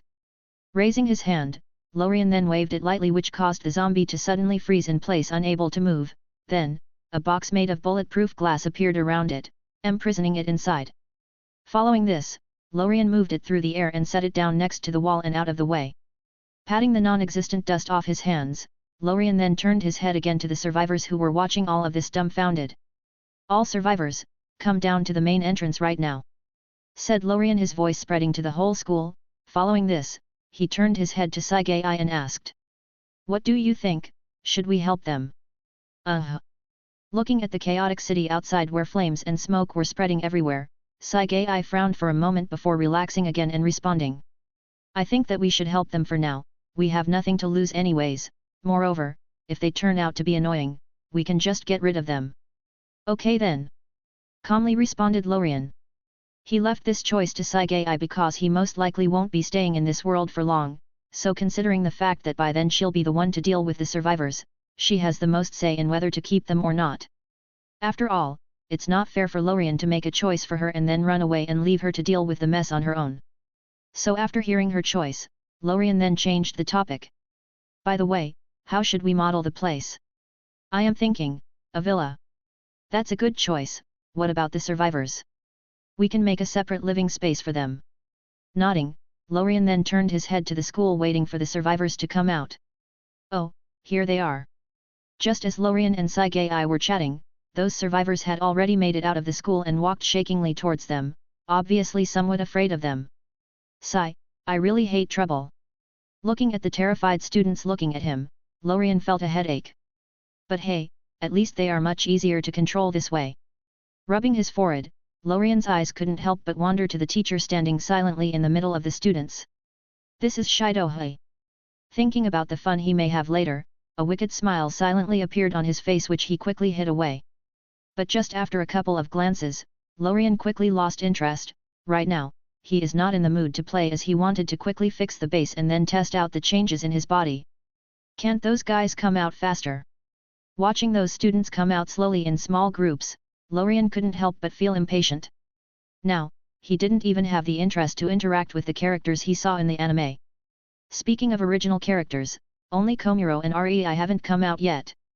Looking at the growing crowd standing silently in front of him, Lorien was quickly able to find the 4 members he was looking for with a glance. Really, the 2 most annoying guys have to be the last. But then, just as Lorien was about to completely lose patience, the 2 finally exited the school and quickly joined the group. Frankly, the reason they were so late isn't that they were being slow, it's because they were on a blockaded rooftop so it took longer to make it down. But Lorien didn't care about any of this now, so after making sure that there were no other survivors inside the school, he started calculating their numbers. 30 survivors, 22 girls and 8 boys. Why is there such a small number of boys? This is obvious sexism. I call for gender equality. Tisk, doesn't matter, let's deal with this mess first. Looking at the crowd that's standing nervously in front of him, Lorien finally spoke. Hello. My name is Lorien and this is Sagai, said Lorien turning his head toward Sagai who was silently standing next to him. I won't make any further introductions as it isn't necessary. So, first and foremost let me make some things clear. This is the apocalypse, it is real, and no, there won't be any help, soon, most humans will perish. Hearing what Lorien just said, there was a strong reaction from the crowd as some started denying it while others looked shaken to the core, and seeing this, Lorien immediately spoke. Quiet down. It may be because of fear, but Lorien's words had immediate effects as they instantly became silent. For now, sit down, calm down for a while, and later, I'll answer some of your questions. After saying this, Lorien pointed at the wall where the school gate previously stood. Just sit there for now. I'll be back after dealing with some things. Chapter 87, Shido. That'll do it for the time being. After dealing with the survivors, Lorien then walked away with Sagai and started discussing the details of the base with her before starting. How about? No, I think that. But. Meanwhile, just as this was happening, Shido, who was sitting in the middle of the survivors, started slowly looking around, his eyes shining with some wisdom. This world has truly changed, even superpowers appeared. It is now survival for the fittest. As he was thinking, his eyes couldn't help but drift towards Lorien and Sagai. Even though I want to become the leader, it would be impossible in this situation. Moreover, I have to try and find out how to get superpowers from them. But, I can still make a good impression on those students. Thinking of this, Shido finally couldn't help himself, so after looking at Sagai and Lorien and making sure that they were far away, he stood, which attracted everyone's attention. Is everyone okay? Said Shido, his face full of compassion. Don't worry. I know that everyone is scared, and worried about themselves and their families, but it is in times like this we should stay strong and unite. Don't forget. We are the elites from Fujimi Academy. Clap. Clap. Even though it was only a small number of students clapping, Shido didn't care as he continued trying to brainwash them. Just as this was happening, Rei, who was sitting in a small group with Komura, Saya, and Hirano, looked at him, her eyes full of hatred. Why didn't this guy die? Meanwhile, a couple of meters away from this group of 4, Saiko and Shizuka could be seen sitting there calmly away from everyone else. It's rude of me to say this, but I don't really like Shido-sensei. said Shizuka as she looked at Shido's performance. Hearing this, Psycho, who had all of her attention on Lorien and Saigei, looked back at Shido before glancing at the couple standing far away and said, shaking her head, "He won't end up well." "Hey." Looking puzzled, Shizuka didn't know what Psycho meant by this, so she just kept looking at her trying to get an explanation. And she wasn't the only one, as the group of four also quieted down and turned their heads toward her. They were only a couple of meters away, so they were also able to hear what she just said easily. "It's because of the ones who killed the zombies. I don't think people like them will let him do what he wants," responded Psycho, who saw their reaction. And indeed that was the case. When Shido started talking to the students, both Lorien and Saigei stopped their discussion and turned their heads toward him. So he finally couldn't help but start, "I thought he would stay dormant for a while. Even though this guy is annoying, Lorien has to admit that he is somewhat smart, but now, it seems that he overestimated him. I don't like this guy," said Saigei after looking at Shido for a moment. She is very sensitive to emotions, so she could clearly tell that he was manipulating people, not truly helping them. So after looking at him for a couple more moments, she turned her head to Lorien and asked as she waved the sword in her hand slightly, "Should I?" Even though she didn't finish the phrase, her intentions were clear. She just wanted to get rid of him, and seeing this, Lorien's mouth couldn't help but twitch lightly. "Hey, when did she become so violent?" "No, let's keep him for now, we'll deal with him after we finish the base," responded Lorien. But even as he said this, he still looked at Shido and then waved his hand at him. Dream/reality, change. With Lorien's power operating, Shido, who was speaking, suddenly froze as he saw the students who were previously looking at him with admiration become eerily silent. "Is everything all right?" inquired Shido, not knowing what was happening. But the only answer he got was the rampant laughter of Rei, and not only her, there were many students who were trying to back their laughs. "What's so funny? Pucci. Ha ha ha. Nothing, Mr. Clown. You." Then just as Shido was going to respond, one of the students finally couldn't help but speak. "Sensei, your clothes." Hearing this, Shido looked down at his attire just to see that his suit was silently changed into a clown's costume. And that wasn't all. As he discovered that he now had a big red nose, a clown's makeup, and a rainbow-colored afro. He even had a small hat on top of it. Discovering this, Shido's eyes shrank as he then instantly looked in Saigei and Lorien's direction just to see them smiling amicably at him. The moment he saw this, he looked down in fear and sat down, not trying anything anymore. Looking at this, many people who couldn't stand him looked joyful, and the happiest person was obviously Rei. Serves him right. As for Psycho, she didn't look that surprised, as she had already expected something like that to happen. "Is this what you call dealing with him later?" said Saigei, looking at Lorien speechlessly. But seeing him shrugging his shoulders off, she rolled her eyes at him as she then also waved her hand towards Shido. And as she did this, a huge amount of scarlet-colored energy shot through the air and into his body, shrouding him entirely. She was able to do this after learning Lorien's method of using the air as a medium to make contact with her targets instead of physically touching them. It costs more energy but is much more useful in combat. This method greatly improved her strength. "Why did you use that much energy? Wouldn't he instantly die?" said Lorien, seeing her actions. "The amount of energy enveloping Shido is immense. It is enough to cause danger to the likes of Muzan and Upper Moon 1, not to mention a mortal who has no powers. I said it so it won't take effect all at once. It'll just get consumed slowly each day, enough to keep him in constant danger and not instantly kill him. It's probably about a 50/50th chance each time." "How long will it last?" "About half a year." Hearing this, it was now Lorien's turn to look at her speechlessly. It is now the apocalypse, and he'll have to face Murphy's Law every day and try to survive. Shit, now I feel somewhat sorry for the guy. But he then shook those thoughts away and responded to her. "So you just turned his life into a Final Destination sequel." "Final Destination? What is that?" "It's a movie, let's watch it later. I am sure that you'll like it considering your ability, you may even gain inspiration from it." "I'll take your words for it then." Chapter 88, Base Point 1. After dealing with the clown, Lorien then started walking toward the school, ready to start his work. He and Saigei had already finished discussing most of the details. There are only some small things left, but they can be changed later on, so there is no issue. "Let's start then." Walking to one of the walls of the school, Lorien placed his hand on it, then, he began using his power. Dream/reality, erase. As a consequence, the entire school building instantly disappeared. It was as if someone took an eraser and removed it from the drawing called world. Following this, Lorien didn't immediately start constructing the base as some may guess. Before that, he has to deal with all the other structures and things that are still in the way. This includes trees, cars, and anything in between. What he wants to do is create a completely empty and even ground so he can freely make whatever he wants. Basically, he is now preparing the canvas that he'll be drawing on. And it didn't take long for him to achieve it despite the school's large size, but after doing so, he couldn't help but frown. This place is smaller than I thought.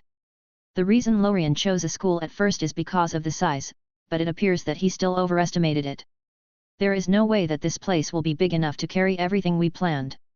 Seeing this, Lorien decided to expand the place. He started going from one side to the other, pushing the walls away and engulfing whatever appeared in his way. He kept repeating this for a while until the land expanded to about 6 times the size. And in doing so, he of course destroyed a large number of buildings that previously surrounded the school and also killed all of the zombies he found while he was at it. Moreover, he also had to create new walls to prevent new zombies from coming in. Okay, this should do it. Now, with a clean and complete canvas ready, Lorien finally began creating establishments. According to the plan, Lorien divided the land into 3 parts using a 1/4 meter high stone wall. The first one is for the villa that he and Sagai will be living in, the second is where he'll make an apartment building for the survivors to stay in, and the final one will house the necessary facilities that will allow this base to function, such as water reservoirs, food storage facility, and power generators, among many other things. Let's start with the necessary facilities first. Walking to the back where the part of the land he prepared for them is situated, Lorien chose the leftmost corner and created a small warehouse. There, he created 12 diesel power generators, 4 of which are for service while the rest are backup in case something unexpected happens. Then, he started building a multi-leveled underground storage right under it, which he connected to the warehouse. In this space spanning numerous underground floors, he placed a large amount of fuel, enough for decades of usage. Following this, he made his way to the rightmost corner. There, he created a huge water reservoir. This reservoir was not only above the ground, it also extended very deep beneath it, allowing for bigger storage space. This water should be enough for their consumption for around half a year, but it seems that I need to find another water source or maybe make a small river water treatment plant, as there is a river near us. Shaking his head and deciding to leave it for later, Lorien finally walked to the space he left in the middle between the reservoir and power generators. This space is especially left for food storage. Using his ability, a warehouse abruptly appeared in the empty space, completely filling it, but he wasn't finished yet. Underground, a huge storage space was also created, but this time, Lorien didn't limit its size as he used it to fill all the empty space below the ground. This included the space beneath the land prepared for the villa and apparent. Moreover, like the fuel storage space, it is also a multi-leveled underground space, so Lorien wasn't afraid of running out of space. If required, all he needs to do is make another floor. After doing this, he immediately began filling it with food. Most of them were survival kits and food that can last well over 20 years, but there were also imperishable food items and normal food included. This food creation continued until Lorien felt his energy reserves nearly depleting, which shows the astronomical amount he made. From what Lorien is able to calculate, the food here should be enough for 500 people to eat for at least 100 years, if it weren't for the underground storage being multi-leveled, and the land being at least a few football fields in size. This space wouldn't be enough to house all of it. Feeling his energy reserves, Lorien finally walked out of the food storage facility and made his way to Sagai, sitting next to her. Seeing this, the crowd of survivors who were watching looked at him in both awe and worship. Some of them even had the boldness to start screaming. God! You must be God, right? Yes, that must be it. God! Thank you for saving us. Hearing those shouts, Lorien, who was resting, looked at them with a frown on his face. He could clearly see the fanaticism in their eyes. It seems that seeing me use my ability broke those guys. Shaking his head, Lorien quickly threw those thoughts aside and spoke, his voice easily overwhelming theirs. Shut up! Shocked by Lorien's sudden outbreak, the survivors instantly quieted down. Let me be clear. I am no god. I am just a human with some abilities. If I hear any of you calling me that again, I'll throw you out. Looking at Lorien's irritated face, none of them responded as they were afraid of angering him again. Am I clear? Said Lorien, waiting for their reply. Why, yes. See clear. sorry. Looking at them answering one by one, Lorien finally looked away, closed his eyes, and started recovering his energy under Saigai's bewildered eyes. Why did he lash out like this? Chapter 89, Base Point 2. But Saigai wasn't the only one who was confused because of Lorien's actions, as the group of 6 and a small number of smart survivors who silently watched all of this transpire also felt the same, but different from Saigai's pure curiosity, they also felt somewhat relieved. After all, no one wants to stay near someone with a god complex, that would be very dangerous, especially in these current circumstances. Considering this, they didn't get scared because of Lorien's sudden lash out, on the contrary, they felt more comfortable staying in this place. But Lorien knew nothing of this, nor did he care, as he was now resting comfortably. "Do you hate that title?" said Saigai, who was finally unable to hold her curiosity. "Yes, I do," responded Lorien with his eyes still closed. "And why is that?" "Because I am essentially just a guy with superpowers. I clearly know what I truly am, not to mention that I don't like taking such names. I won't take it now, nor will I take it even if I reach transcendent authority or even higher levels." Pausing for a moment, Lorien then continued explaining. "What is created cannot be the creator. I am imperfect, I am human, and I'd like to stay that way." After saying this, Lorien stopped speaking, not wanting to further explain his thoughts, and it seems that Saigai also noticed this, as she then fell silent. This silence lasted for about an hour, which is the time Lorien needed to fully restore his energy. Standing up, Lorien then started walking towards the right portion of the land which he prepared for the villa. His movements also attracted the attention of the survivors, who were right now very sensitive. But not caring about their eyes, Lorien placed his hand on the concrete floor and began using his ability. Dream/reality, change. Immediately afterward, the concrete floor was removed and replaced with grass, and in the middle of this green field, a modern medium-sized villa appeared. In front of it, a pool emerged, and at the back, flowers and trees rose up from the ground. Then, a fence materialized surrounding it inside. After doing this, Lorien then made his way to the last portion of the land. There, he used his power to create a beautiful apartment enough to house hundreds of people. He even took the time to decorate its surroundings and make a small garden in front of it. This should do it. Now all that is left is to connect everything. Deciding on this, Lorien began without further ado. Waving his hand, he first connected the power generators to the food storage facility, his villa, and the apartment. Then, he linked the water reservoir to the villa and apartment, allowing them to gain access to it. But he didn't stop there, as he then started working on the sewage and drainage system, as it is quite important. Finally, done. Finishing his work, Lorien looked around with a smile on his face. After finishing the base, he was really in a good mood. Moreover, this time he didn't drain his energy like last time, so there was no need to rest. After looking around one last time and making sure that there were no issues, Lorien then started walking towards Saigai with a smile on his face, but after talking a couple of steps he then stopped, as if remembering something. Almost forgot. After being so focused on creating the base, Lorien had actually forgotten arguably the most important part, which is security. Quickly observing the walls surrounding the base, Lorien noted that a large portion of it is just some cross-wire fence. Moreover, neither it nor the concrete wall were of a satisfactory height. Seeing this, Lorien started walking around the perimeter, transforming the walls into a 3 meters high, 2 meters thick reinforced concrete wall. He even added stairs here and there to allow people to get on top of it so they can watch the city. After doing this for the whole base, Lorien then walked to where the survivors are, and more precisely to where the previous front door of the school was. There, he created a huge gate and linked it to the power generator, allowing it to operate smoothly. Of course, Lorien said it so only he and Saigai are able to open it for now.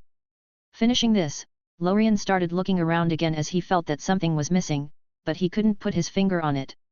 Oh! I remembered now. Putting a hand inside his pocket, Lorien took out a seed. This seed is that of the dream tree. No wonder something felt missing. Waving his hand, the seed instantly flew through the air and fell in the center of the villa's backyard. There, it immediately grew into a towering tree thanks to the energy Lorien provided. Yup. Feels better now.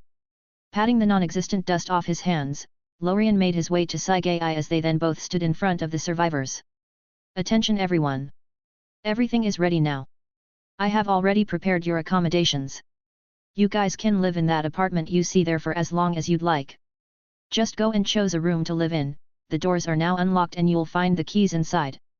We also provide food alongside it so you don't have to worry about that. Also, if you don't want to stay here you are free to go. I won't prevent you. So, do you guys have any questions?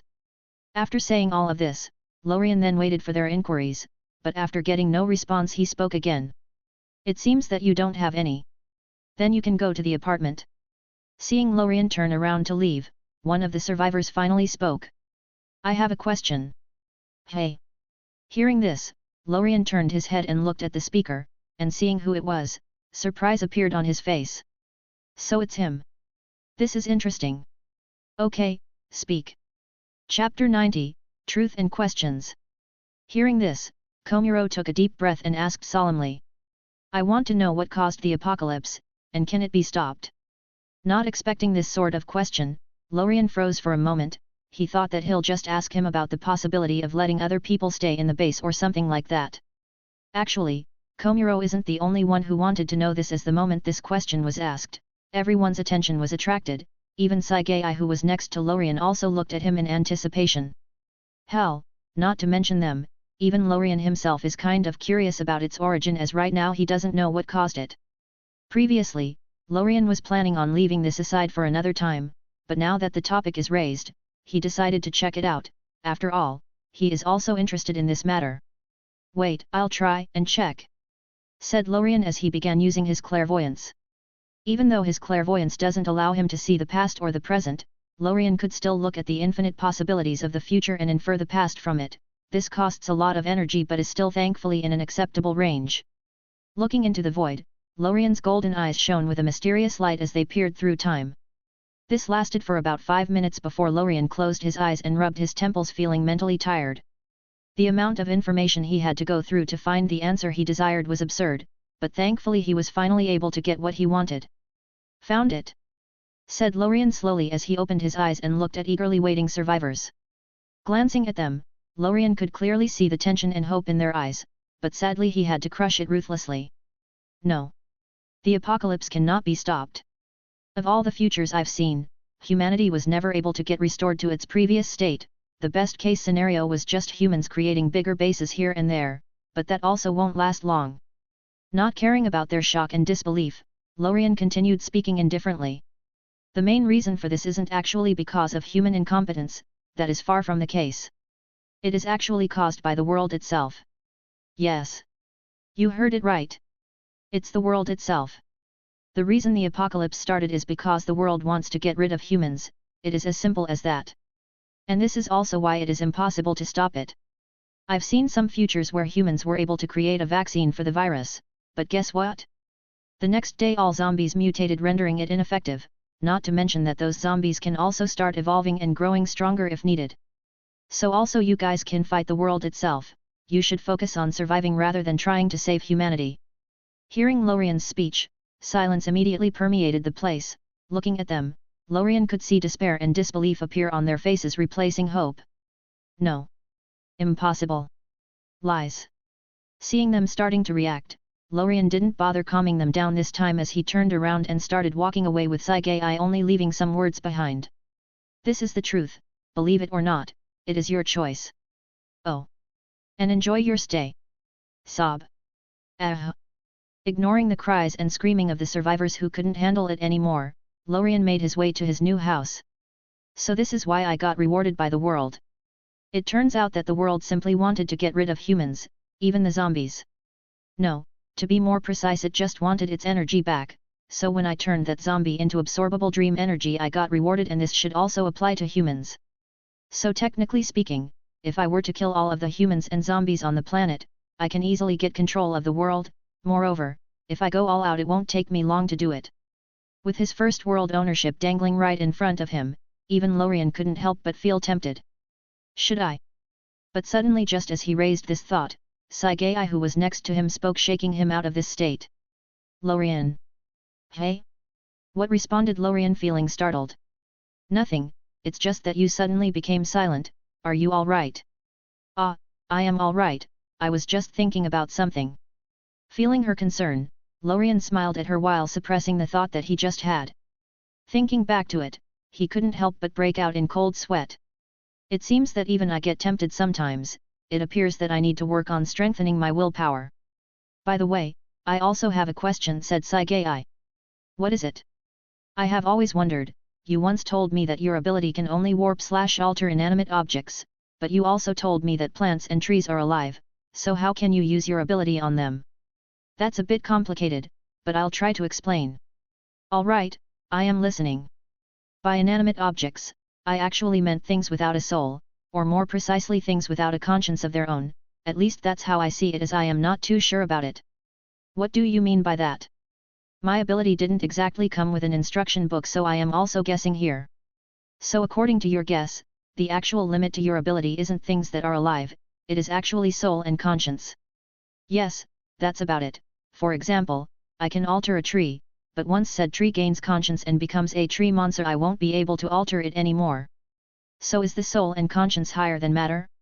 Otherwise, why are you able to alter matter but not them? Frankly, I have no idea. This is also foreign territory to me. I see. Okay, it's my turn now. Do you also have a question? Yes, so how are you going to absorb all the doom energy in this world? Your perception range shouldn't allow you to do such a thing, or are you going to go from town to town absorbing it bit by bit? No, it's very easy actually. And how is that? Because the amount of doom energy is too large, it became like a sea of energy. And you can think of it like this: what we usually do by collecting energy from people is like collecting different drops of water and then gathering it into a pond or pool, and then finally we absorb it. Hearing this, Lorien's eyes went wide as it suddenly clicked. So what you mean is that because the doom energy is too much, it actually gathered into a sea on its own. Moreover, all of it is connected, so there is no need for you to collect it, all you have to do is just absorb it. Exactly. Figuring this out, even Lorien felt a bit envious, remembered all the work he had to do to gather energy, and comparing it to how Saigai basically found it ready, he suddenly felt like crying in a corner somewhere. Unfair. But Lorien quickly shook this feeling away, and he then smiled joyfully. After all, the one getting the benefits is his woman, her getting stronger is a very good thing. Ha ha ha. It seems that you got very lucky this time. It's also thanks to you. If you didn't take me with you, I wouldn't have gotten such a chance. How many times did I tell you not to thank me? Ha ha ha. Chapter 91, Energy. While chatting, it didn't take long for the couple to make it to the villa. Walking in, the place surprisingly didn't feel unfamiliar. Of course, this is mainly because Lorien made sure that its interior is very similar to their house in the Demon Slayer world. Hey, do you think that after I finish my journey and it's time to retire, I should settle down and start working as an architect? It seems that I have some talent in that field. Joked Lorien, sitting down on the couch.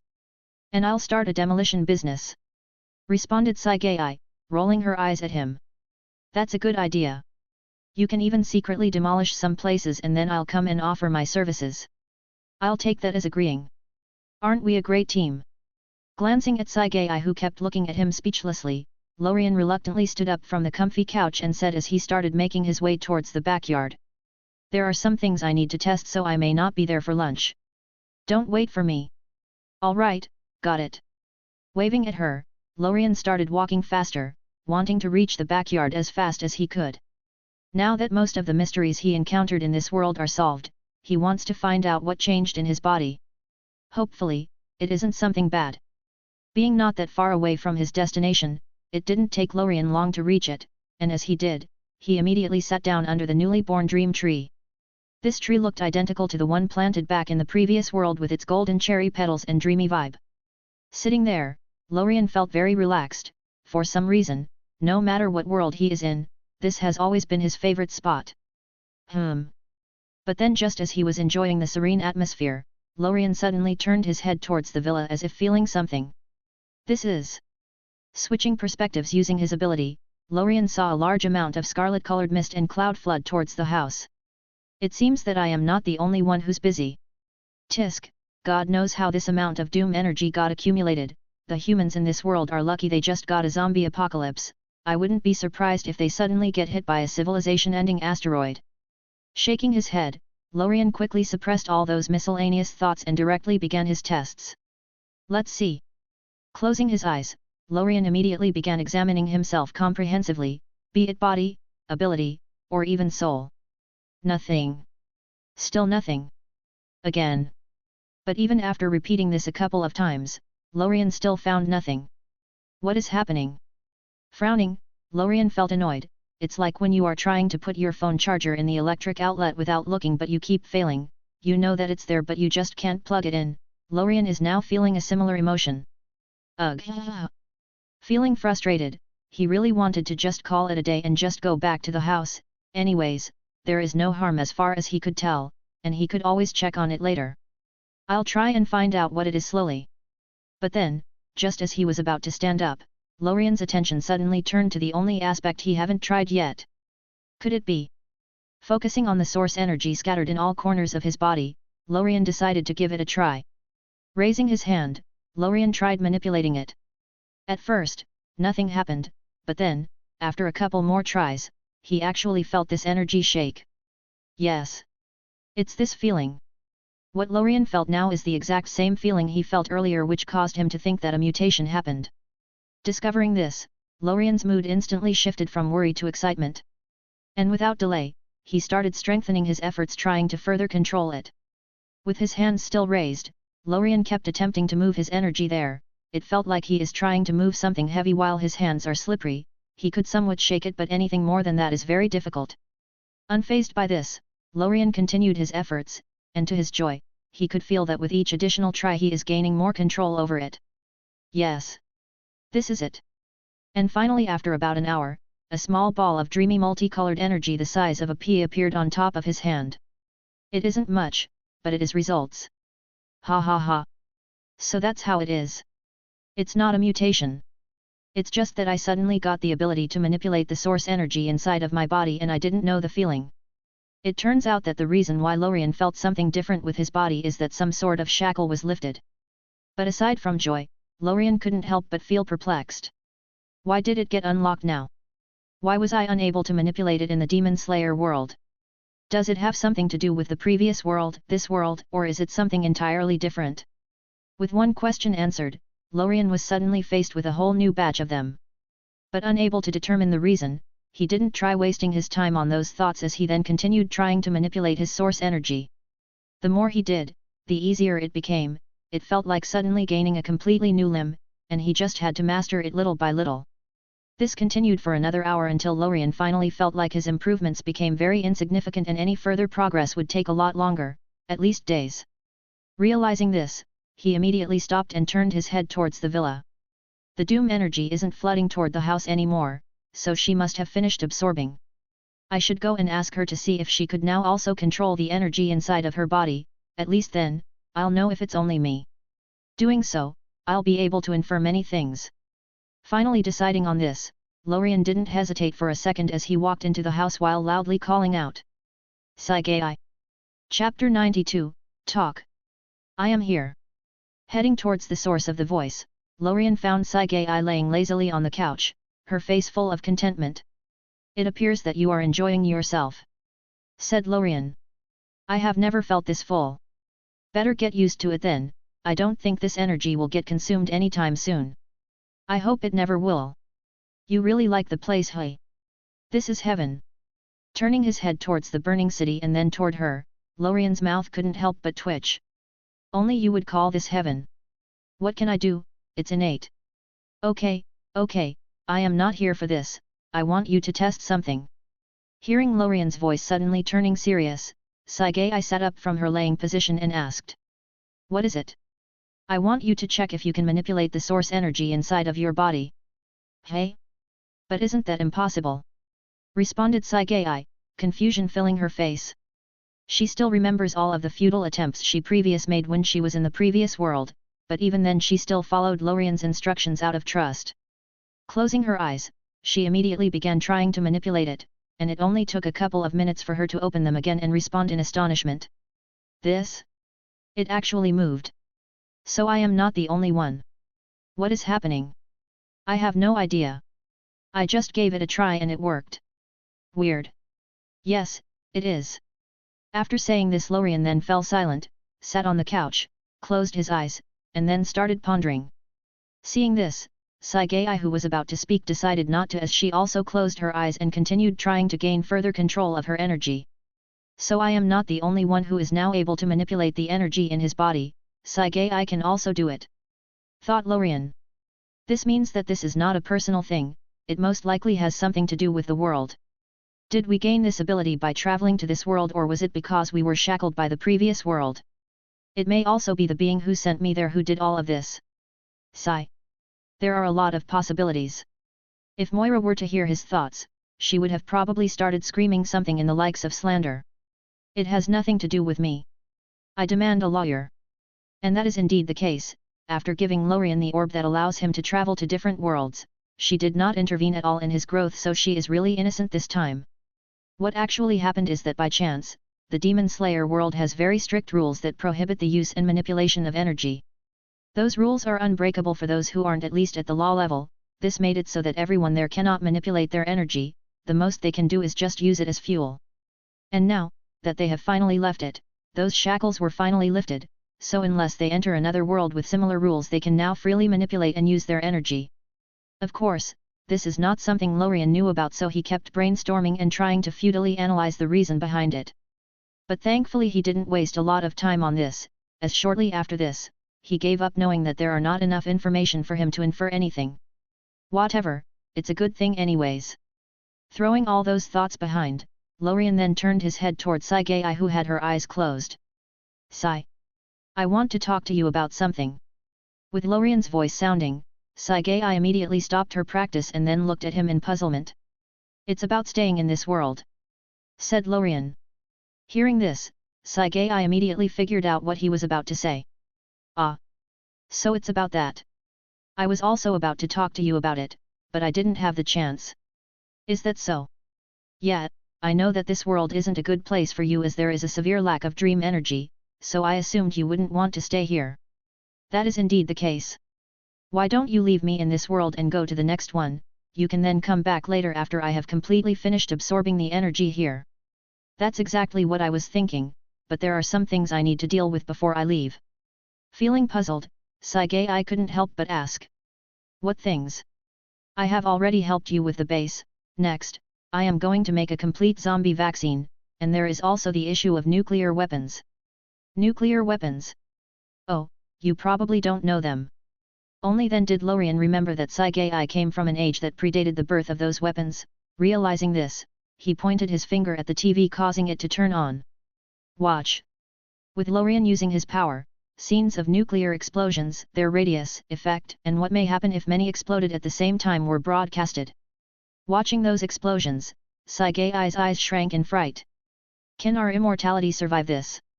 Frankly, I don't know if it could, but most likely, as long as we aren't at the center of the explosion, we should be all right. As much as Lorien is amused looking at her shocked face, he finally decided to calm her down. But you don't have to worry much about this. After dealing with the virus, I'll go and destroy all the nukes on the planet. Did you see something with your clairvoyance? Yeah, when I previously checked what caused the virus, I saw many futures where humans choose the self-destruction route and took everyone and everything with them, so I am going to prevent that. Maniacs. To be honest, I can't blame them. Knock. Knock. Knock. Hey. Pausing, both Lorien and Saigei stopped their talk as they turned their head toward the front door. Who could that be? I don't know, let's check. Chapter 93, Groups leaving the base. Opening the door, Lorien found Komuro, Rei, Saya, and Hirano standing nervously in front of him. How can I help you? Asked Lorien, curious as to what their purpose may be. We want to leave the base. Hey. Hearing this, Lorien truly felt baffled.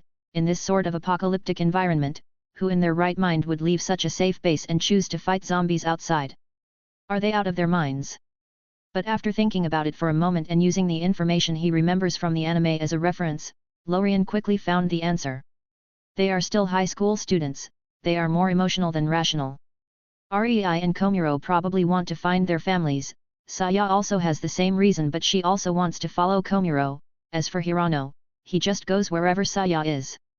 Truly, a bunch of kids. Shaking his head, Lorien didn't try keeping them, nor did he want to. After all, he is not their nanny, if they are so adamant about risking their lives, then why stop them? Not to mention that Lorien is a bit curious if they'll be able to survive on their own with all of the changes that happened because of his arrival. Saiko and Shizuka are no longer with them, this is likely because they didn't have the chance to meet while running away, this caused them to not have the same kind of bond they had in the original, now, they are at most acquaintances. Without this sort of relationship, Shizuka and Saiko obviously won't go with them, not that they weren't invited in the first place. Really, I wonder if these hormonal morons will survive. Thinking of this, Lorien smiled lightly and responded. No problem, I'll also provide you with a car and some food. Hearing this, the nervous group finally heaved a sigh of relief as they then quickly bowed and thanked him. Thank you. X4. Do you want to leave now or later? Said Lorien, seeing this. Preferably now. No problem, follow me. Making his way to the empty square behind the huge gate, Lorien used his power to make a 4x4 and filled its trunk with supplies. It's filled with fuel and supplies, it should be enough to take you wherever you want to. Thank you. X4. Nodding in response, Lorien didn't immediately open the gate to them but turned his head toward the apartments where the survivors are living. To anyone who also wants to leave. Come here to the square, I'll provide you with a vehicle and some supplies. You have 15 minutes to choose. With his voice getting magically carried to the apartment building, it suddenly sounded right in their ears. Ah! What? Getting startled, some of them couldn't help but scream in fright while others dropped what they were holding in their hands.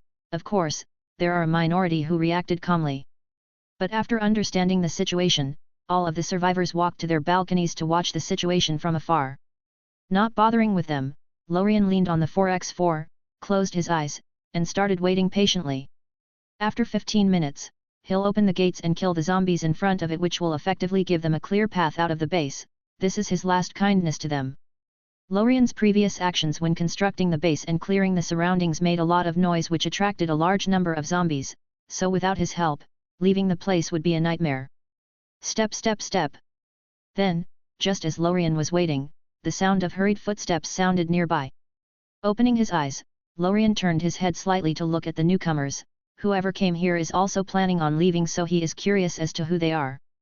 Oh, so it's him, no wonder. Frankly, after the last interaction, I can't blame him for trying to leave. Doesn't matter anyways, he'll be dead soon. But Lorien wasn't the only one to see people arriving, as the group of 4 who were preparing also noticed them. Shido. The first to react was Rei, who had hatred for him, but after the first growl she quickly quieted down.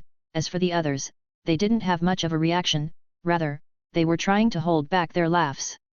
Shido currently still had the clown's makeup on him alongside the weird hair, so even though he changed his clothes, it didn't help much. In fact, it made him look funnier. That's a special makeup, don't even think about removing it. Silently smiling in his heart, Lorien still spoke in a neutral tone. Do you also want to leave? Yes. Responded Shido respectfully. Nodding, Lorien then walked a couple of meters away from the 4x4 and then made a similar one in a different color while also filling it with some supplies. Here you go. Thank you. X4. Looking at Shido and the 3 students thanking him, Lorien felt speechless. In this short period of time, he was actually able to take advantage of their weakness after I spoke the truth about the apocalypse and manipulated them. They now probably believe whatever he said. Doesn't matter though, he won't live long with Saigai's doom power shrouding him. Not bothering with them anymore, Lorien shook his head slightly. Okay. Get ready, I am going to open the door. Spoke Lorien. Hearing this, the 2 groups immediately got ready and quickly got into their respective cars. Seeing this, Lorien didn't waste any more time as he walked toward the gate and opened it with a wave of his hand. Click. Creak. As soon as the gates were opened, the zombies behind it tried rushing in, but no matter how much they tried they couldn't move an inch forward. Roar. Not caring about the fearful looks made by the 2 groups behind as they watched this wave of zombies, Lorien raised his hand slowly and used his power. Dream/reality, erase. And in an instant, the road was clear as all the zombies outside disappeared. Vroom. With nothing blocking their path, the 2 cars didn't waste this opportunity, immediately accelerating out of the base and into the city as the gates slowly closed behind them. Finishing his work, Lorien gave a last glance in their direction as he felt the luck gained by erasing the zombies just now. Smiling happily, he patted the non-existent dust off his hand and started walking toward the villa, but then, just after a couple of steps, he suddenly turned his head toward the apartment building as a look of confusion appeared on his face. Hey! Why are there people missing? Chapter 94, Seed of Immunity. Why are there only 18 people? That shouldn't be the case. Earlier, I counted them to be 30 individuals, 8 had just departed the base, so there should be 22 people left. There are 4 people missing, where are they? They obviously can't leave the base without my knowledge, nor can they hide from my perception. So, are they possibly dead? Thinking of this, Lorien immediately began utilizing his power to look for clues, and in doing so, it didn't take long for him to find their dead bodies. And after observing the scene, Lorien quickly came to a conclusion. So it is indeed a suicide, and it's a mass suicide at that. No, someone probably jumped from the wall causing others to get influenced and follow him. Looking silently at the corpses in front of him, Lorien didn't look that surprised. After my previous speech, some people have lost hope, which is something to be expected. Shaking his head, Lorien didn't think much of it anymore, as he didn't really care much about those people. After all, he didn't have any true relationship with them. The only reason he went through the effort to find them is that he didn't notice their disappearance when it happened. Which is actually caused by the combined factors of him being very concentrated on practicing his energy manipulation, and him not actually paying much attention to the survivors. Otherwise, that wouldn't be the case, as he would have been able to immediately notice the moment someone died or is in danger. Sigh. Giving those corpses one last glance, Lorien then erased them using his power, which earned him a very small amount of luck that he of course happily took. Now, with nothing more to do in that area, Lorien began walking away from the scene, slowly making his way back to the villa. But just after taking a couple of steps, he suddenly turned his head toward the apartment that housed the survivors as a thoughtful look appeared his face. This small accident reminded him of something he had previously overlooked when making the base. Actually, to be more precise, they are actually 2 things. The first is the lack of oversight, management, and organization, and the second is the combat force. For such a base to function efficiently, some people need to be in charge, supervising the survivors, setting rules, resolving conflicts, and keeping the morale up. And it is here where the combat force comes in handy, as they work as both protectors from outside interference and threats, be it humans or zombies, and act as law enforcers. Without all of this, things can quickly get rowdy. A lot of humans living together in a closed space for a long time without a set of rules and no management is a very bad idea, and as the number of survivors increases, this issue will become more and more apparent. Of course, this issue is completely irrelevant for the space, as Lorien and Saigai are living inside. With them, there, chaos between survivors won't be possible, as they can suppress any riots, and zombies or any other external danger also won't be much of a danger, but all of this only depends on the 2 of them. Without them, disorder will quickly ensue. And it is here where the importance of those 2 things becomes apparent, as they can prevent or at least control such issues if they were to arise. So to keep this base functional and to give it the possibility of improvement, those departments need to be created as quickly as possible. After all, neither he nor Saigai are suitable for doing such managerial roles for a long time, as it is very time-intensive, boring, and not to mention a waste of time. It's better to just throw all of the work to their subordinates and just sit back and relax. Why do all the work when somebody can do it for you? Not to mention that, with their strength, the risk of losing control by delegating power is non-existent. In the face of absolute strength, all tactics and schemes are useless. Management and combat. Thinking of those 2 characteristics, Lorien couldn't help but turn his head toward the direction that Saya left in with her team. Her parents are very talented at handling things. I'll see if I can bring them over. After all, their end in the original timeline didn't look good. As for the combat force, scanning the place, Lorien instantly locked into Psycho, who was sitting on the balcony with Shizuka next to her. She would be perfect for this role. She is also quite talented in swordsmanship. Should I can her over now? Thinking about it for a moment, Lorien then ultimately decided not to. I'll talk to her tomorrow. Too many things happened today, moreover, I have something more important to deal with. Deciding on this, Lorien turned away and started walking in another direction. Instead of walking back to the villa, he started walking toward the base gates. Almost forgot about the zombie I left there. I was too focused on dealing with the mutation that appeared in my body. It's about time I deal with this virus. Leaving it for later would be a hidden danger, so I better get it over with as quickly as possible. By then, I can confidently go out and deal with external things. Waving his hand, Lorien caused the transparent box made of bulletproof glass to float toward him. Looking at the female zombie inside that kept roaring unceasingly, he couldn't help but feel disgusted. Tisk, I need to deal with it quickly, or else I won't have the appetite to eat dinner. Throwing all the messy thoughts aside, Lorien quickly made his way back to the house. I am back. Did you Feeny hey? Why did you bring this thing home? I am going to study the virus. Didn't you say that the humans in this world made a vaccine but the zombies just mutated causing it to turn ineffective? Won't you just be working for nothing? That's indeed the case, but I won't just be making a typical vaccine. I am going to create an ability that can protect us from all harmful bacteria, viruses, infections, and toxins. It'll be based on this zombie virus but it'll have the ability to evolve further so there won't be the risk of it becoming useless. Is that even possible? Yes, it'll just take some time but it's doable. It's similar to how I took the demon blood and got immortality from it. So in reality it'll be an ability seed that can grow with time. That's... ha ha ha, genius right? This will be especially useful for us travel to different worlds. God knows what sort of weird viruses and infections could be out there, so it's better to be safe. Explaining his purpose, Lorien didn't linger there any longer as he quickly ran out to the backyard with the zombie still floating behind him. Eager to start, he didn't hesitate for a moment as he sat down and quickly started his work. It shouldn't take me that long, after all, my current energy levels aren't even close to the level it was when I made the seed of immortality. By the way, what should I call this new seed I am about to create? I am thinking. Seed of immunity, that should be a good name for it. Okay, let's stop wasting time, let's work. Chapter 95, Seed Absorption. The next day. Under the golden cherry blossom tree that stood tall in the villa's backyard, a silver-haired man could be sitting there, his right hand raised as a small ping-pong ball-sized dark bead of churning energy floated on top of it. This tiny ball is the result of Lorien's non-stop labor during the previous day and night. He had actually worked non-stop to make it, only pausing to recover his energy for a while before resuming his work. Taking into account his current source energy reserves and the rate he had worked at, yesterday's labor equated to at least 1 month of his work in the previous world, when of course using his previous source energy reserves. Considering this, it's no wonder he was able to create the seed of immunity in such a short period of time which would have been previously impossible. Done. Looking at this seed floating on top of his hand, a huge grin silently appeared on Lorien's face. I really didn't anticipate gaining such a useful thing in this world. I have an intuition that this would be very helpful later on in my journey.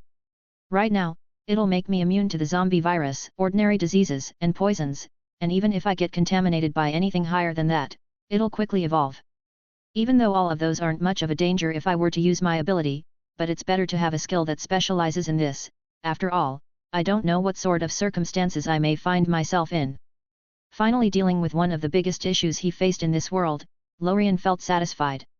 Now, all that is left is just creating a few other copies, one for Saigai while the others will be stored for later use in case they are required. Closing his eyes, Lorien started estimating the current amount of source energy inside his body. I've already rested for a while now, this amount should be enough for me to create about 5 or 6 additional seeds. Thankfully, it doesn't take much energy to make them compared to the cost of research and development. Finishing his estimations, Lorien quickly began using his power to create them, and in a matter of seconds, small dark orbs began appearing one after the other, floating next to the formerly made one. This process continued until there were a total of 6 seeds floating in front of Lorien, only then did he stop. Observing them for a moment, Lorien quickly put away the 5 newly made seeds, only leaving one in front of him. Time to eat the fruits of my labor. With a wave of his hand, this remaining dark ball instantly merged into his body causing a transformation to ensue. Even though his mutation is very minute, it is in fact very comprehensive, there was no cell in his body that wasn't modified. Hey? So fast! Opening his previously closed eyes, Lorien felt surprised. This is the first time he had a transformation this quick. It only took a minute or so, moreover, there was no pain, it just felt itchy. Whatever, this is actually better. Standing up, Lorien then looked at the zombie imprisoned nearby inside of the glass box. It appears that I don't need you anymore. Using his power, Lorien quickly erased this zombie. He had enough of looking at its hideous countenance all this time. Now, he could finally get rid of it. Yup. Now the place feels cleaner. Stretching lazily, Lorien's eyes narrowed as he then turned his head toward the house. This doom energy, so she's back at it again. Yawn. I'll give this seed to her then go talk to Psycho. Deciding on this, Lorien made his way towards the house, and more precisely, the living room. There, he found Sagai laying lazily on the couch as waves of energy kept entering her body non-stop. Seeing this, Lorien couldn't help but roll his eyes. She's really enjoying herself. Not wanting to disturb her, Lorien silently found a place to sit as he waited patiently for her to finish. Thankfully, this wait didn't last long as a couple of minutes later, Sagai opened her eyes and looked at Lorien. Sorry for making you wait. No problem, by the way, how much is your current perception range? Asked Lorien curiously. It reached 221 meters. So in 2 days, you had an improvement of 37 meters, that's pretty good. Yeah, I still can't believe it. Chat with Sagai for a while, Lorien then finally took one of the seeds he had previously hidden and threw it towards her. Catch! Subconsciously raising her hand in response, the seed instantly merged into it, which caused a transformation to instantly commence inside of her body. Hey! Startled, Sagai's eyes widened in shock at this sudden occurrence, but after looking at Lorien, she quickly calmed down and relaxed her body. He won't hurt me. Thankfully, Sagai's transformation was nearly identical to Lorien's, and in just a minute, it ended. What was that? Said Sagai as she perceived this. It's the ability I spoke to you about yesterday. You finished it so quickly. Yes, it isn't that complex. At least give me a warning next time. Ha ha ha ha. Sorry. Looking at Lorien's insincere apology, Sagai couldn't help but angrily roll her eyes at him. Deciding not to make any more fun of her, Lorien reluctantly stood up and started walking away as he spoke. I have one more thing to do, I'll be back in a while. Walking out of the villa, Lorien started walking toward the apartment that housed the survivors. Reaching it, he scanned the place and quickly locked into the flat that Psycho is living in, and there, he could tell that there was someone else with her. Shizuka. Why are they both always together? Well, doesn't matter, I'll also call her, I need someone to deliver food to the survivors anyways. Thinking of this, Lorien didn't hesitate any longer as he finally spoke, his voice traveling all that distance and sounding right next to them without alerting any other survivor. Come down. Hearing a voice sound right next to her, Shizuka started looking around in fright. Who? This voice. But contrary to Shizuka's panicked response, Psycho was much calmer as after getting surprised, she quickly calmed down as she remembered the owner of this voice. We'll be right there, responded Psycho even while not knowing if Lorien could even hear her. Hey! Confused, Shizuka still didn't know what was happening, all she could do was dazedly watch Psycho talk to the air. Let's go. Ah! Where are we going? Chapter 96, Combat Force. A couple of minutes later. Step. Step. Step. Hearing the sound of hurried footsteps, Lorien looked at the source, and as expected, it was Psycho and Shizuka who were heading his way. Looking at them, Lorien's eyes couldn't help but shine as he saw those supernatural mountains bouncing up and down. Those things aren't normal. You couldn't get a couple like them even with surgery. I like this world's rules, it's a world of culture. I should add such settings to each world I get control of in the future. Shaking his head, Lorien quickly threw those messy thoughts aside, seeing as two girls finally reached him. You're finally here, said Lorien. Sorry, it took some time to wear clothes, so. Seeing their nervous look, Lorien couldn't help but smile bitterly. This is the result of him using his ability in front of those who have a normal worldview. Frankly, Lorien didn't like people acting so nervous around him, he prefers a relaxing atmosphere. Thinking of this, he finally spoke in a gentle and friendly tone which caused them to visibly relax. Ha ha ha, don't be so nervous. I won't eat you. Maybe. You may be wondering why I called you here, so I won't beat around the bush. The first is food. I need someone to deliver food to the survivors regularly, and I decided to give this responsibility to you. He said while looking straight at Shizuka. Me? Yes. You. Not giving her the chance to refuse, Lorien waved his hand, which caused a big grocery cart to suddenly appear nearby. Take this cart and go to that building. He continued as he gestured towards the food storage facility. It's open, there, you'll find food, Just grab enough for today's consumption, there are about 18 survivors right now. Hearing this, Shizuka looked at him in a daze for a couple of seconds before quickly reacting as she walked toward the cart and started pushing it forward in the direction of the food storage facility. Even now, she still looked confused. Looking at her leaving back, Lorien shook his head for a moment as he then turned his head toward Psycho, who looked very peaceful. Now for the second thing, which is much more important. I am going to create a combat department that acts as both law enforcers to manage the base and as defenders from outside threats. And after checking all the survivors, you are the most optimal choice for the captain's position. So do you want to take it? Speaking all of this in one breath, Lorien then fell silent as he waited patiently for her response, but seeing her stay silent, obviously feeling hesitant, he couldn't help but push things a bit.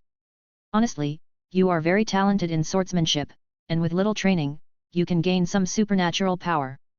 But the main reason I chose you is actually because of your bloodthirstiness, which is a very good thing in this environment. Why you? How did? The moment Lorien said this, Psycho's eyes shrank in fright as her calm facial expressions were thrown out of the window. Oh. Are you talking about your bloodthirstiness? Did you not know that I have clairvoyance? Then why?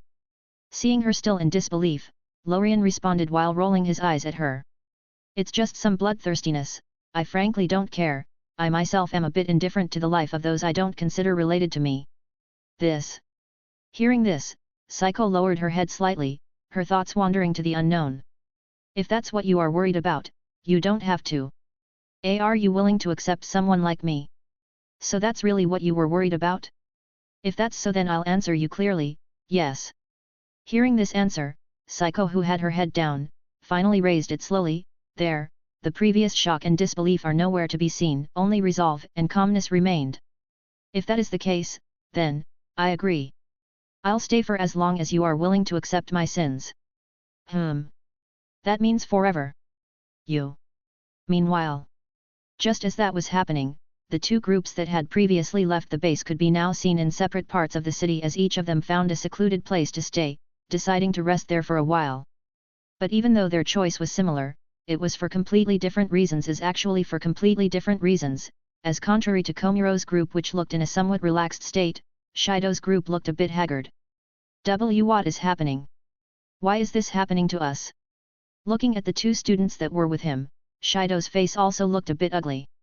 Since they left the base, nothing went well for them, from random attacks, accidents, and explosions, to zombies suddenly jumping on them from out of nowhere. All of those accidents even caused the loss of one of their team members. What is happening? This isn't normal. Shido could still remember their first couple of accidents, those nearly cost him his life. The fact that he's still alive now is a miracle.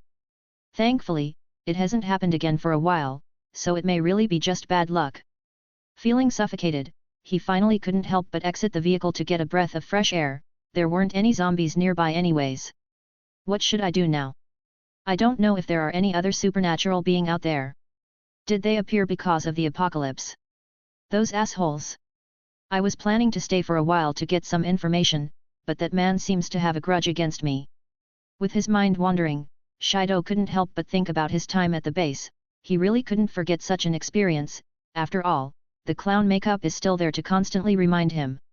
At the same time, just as he was in a daze, the scarlet energy that entangled him suddenly started getting consumed quickly, which is obviously something he can't see, otherwise, he would have been alert. Sadly though, there are no ifs in life, moreover, death has already come for him again. So, will it miss again this time? Or will it take its target? Chapter 97, A Clown's Death. Standing next to an old building, Shido placed his back against its wall, placing all of his weight on it. He drowned in his own thoughts, completely disconnecting from reality. I should notify the authorities about the presence of that base and supernatural power inside. They should be very interested in such a thing. Even those with supernatural power can't face the power of a nation. Dreaming about his revenge, Shido's mood visibly improved as a small wicked smile silently emerged on his face. But unbeknown to him, he may not have that chance. After all, great danger was drawing silently ever so near. Shrouding his body, the scarlet energy suddenly started burning quickly, a great amount of it getting consumed in a matter of seconds. As a consequence, improbable scenarios started playing out in reality. Crack! Crack! Just above him, A huge stone started sliding out from its position on the wall. It appears that this part of the building was damaged by an explosion that had recently occurred, assumably after the apocalypse began. That along with the building's old age and many other reasons caused it to miraculously give in the moment Shido stood under it. But luckily for him, this danger at least came with a warning, as the moment it started sliding out and was about to fall, small gravel-sized pieces of concrete fell down, hitting him right on his head. Ouch! This sudden burst of pain forced Shido to stop daydreaming as he then instinctively looked up. This. Fuck. With his pupils shrinking in shock and face filling with fright, Shido quickly jumped to the side trying to escape the danger, which he somewhat succeeded at, as just a moment later, that stone landed squarely where he previously stood at. Boom. A cloud of smoke instantly filled the air, causing the visibility to plummet. But things didn't end there, as with the fall of this stone, the building lost a lot of its structural integrity, which caused a chain reaction to occur. Swick. Boom. Boom. Stone after stone fell, completely covering the street and burying the Humvee containing the two students inside. Looking at this, Shido was terrified. He started shaking as his legs soon gave in, causing him to fall to the ground. Aye. Taking a deep breath, he tried calming down. He had just escaped death. If it weren't for him not stopping after just jumping to the side and deciding to run further away, he would have died miserably. What is happening? Is it you? Silver-haired bastard. By now, he had already figured out that something isn't right. It felt like death was following his footsteps, playing a vicious and nasty game with him. Is this fun to you? Screaming without care, Shido wanted to get answers. He had lost it by now. He doesn't even care about the zombies who were approaching because of the noise. He is now pushed into a corner, unable to do anything. Exhausted, with no way of transport, no food, surrounded by zombies, and death following his footsteps, as miserable as anyone could be. Roar! Roar! Alerted by the sound of zombies, Shido finally regained some of his calm as he tried to stand up again. Feeling a sudden burst of pain from his ankle, he fell down again to the floor, cold sweat appearing on his temples. It's sprained. Crack. But then suddenly, just as he was about to force himself to stand up as he wanted to make a run for it, the nearby street light pole suddenly swayed without a warning, instantly falling in his direction. This time, it didn't give him any time to react. Swish. Puff. Crack. Landing right on his legs, the sound of bones crunching sounded. Screaming in pain, Shido looked down at his legs, his face full of despair. Now, his last hope is gone, and all he could do now is just sit there and wait for death. Watching the zombies draw near him, he grabbed at the ground trying to pull himself out from under the pole, but to no avail. All that did is just get his fingers bloody. No. No. Leave me alone. Ah. Meanwhile, at the base, Lorien was still chatting with Psycho. He had no idea about what happened to Shido, and even if he knew, he would probably just praise him for being able to survive for nearly 24 hours. Follow me. All right. Making his way towards the villa with Psycho following him, Lorien could feel a headache approaching. This is going to be a bit of a pain in the ass. Step. Quickly reaching their destination, Lorien opened the front door and said, "Come in, don't be shy. Sorry for intruding." The moment they entered the house, Sagai, who was still sitting on the couch, turned her head toward them. Seeing Psycho, who was standing behind Lorien, her mouth twitched lightly as she glared at him and then turned her attention to Psycho. "Hello. My name is Sagai, you are?" "I am Psycho, I just joined the combat force." "Combat force?" Seeing her confusion, Lorien suddenly intervened to explain the situation. "It's a police-like department I just made. I'm also going to make a department that'll take care of managing the base." "Great. We won't need to do anything." "Yes, that's exactly what I was thinking." Realizing this, Sagai looked at Psycho. "So she must be very talented." "Yes, I am going to train her." "Train? You mean in Dream?" "I am planning on that." "Take me." "Hey. Did you forget? We just gained control of our source energy, we need some practice." "Totally forgot about that." "So. Yeah, sure, you can come." Meanwhile, Psycho looked at all of this in confusion. She knew all of the words they said, but when strung together, they made no sense. Dream. Energy? What are they talking about? Thankfully, Lorien started explaining it to her. I am going to train you in swordsmanship. I'll use my ability to create a place where we're going to train. There, the time isn't synchronized to reality, even if we practice for years, it'll only be a moment outside. What? Speechless, Psycho didn't know how to respond to this. All that happened since yesterday was incomprehensible to her, and now, such an absurd thing occurred again. Okay, just sit there, we are about to start. Chapter 98, Dream, Floating Island. Atop a mystical floating island covered in mist and surrounded by fluffy cotton-like clouds. Lorien could be seen standing in the middle of a forest, his left hand holding a bow that looked like it was made of multicolored flames, while his right hand had an arrow of similar traits. Putting the arrow to the string and pulling, Lorien tilted his head slightly, took a deep breath, and held it in, then, he started aiming. Swish! Freeing the arrow, it instantly pierced through the air like a shooting star, only leaving a trail of multicolored light behind it. But contrary to the norm, the arrow didn't fly in a straight line, as whenever it was faced with an obstacle, it instantly dodged it. This included trees, animals, stones, and wherever it is in between. This arrow flew for nearly 950 meters before it finally found its target, which was a small red-colored stone. Puff! The moment it hit its mark, both the arrow made of source energy and the stone, instantly disappeared from reality. One moment they were there, the next, they were not. Seeing this, Lorien released the breath he was holding as he then smiled lightly. Bullseye! This should do it for long-range attacks, not to mention that I can place any ability or setting I want to the arrow, so it's very versatile. As for medium range, I can use the sword chi I developed using energy manipulation. Great! Now, I have fixed most of my shortcomings when it comes to combat. Thinking of this, Lorien felt a burst of joy. Him suddenly gaining the ability to control the source energy inside of his body is really significant. It effectively pushed his strength to another level while also making his attack method much more comprehensive. He no longer has to only rely on using the air as a medium for long and medium range attacks. So even though he is now only able to somewhat control this energy and is still not able to masterfully use it, nor is he able to make advanced applications, he is very happy.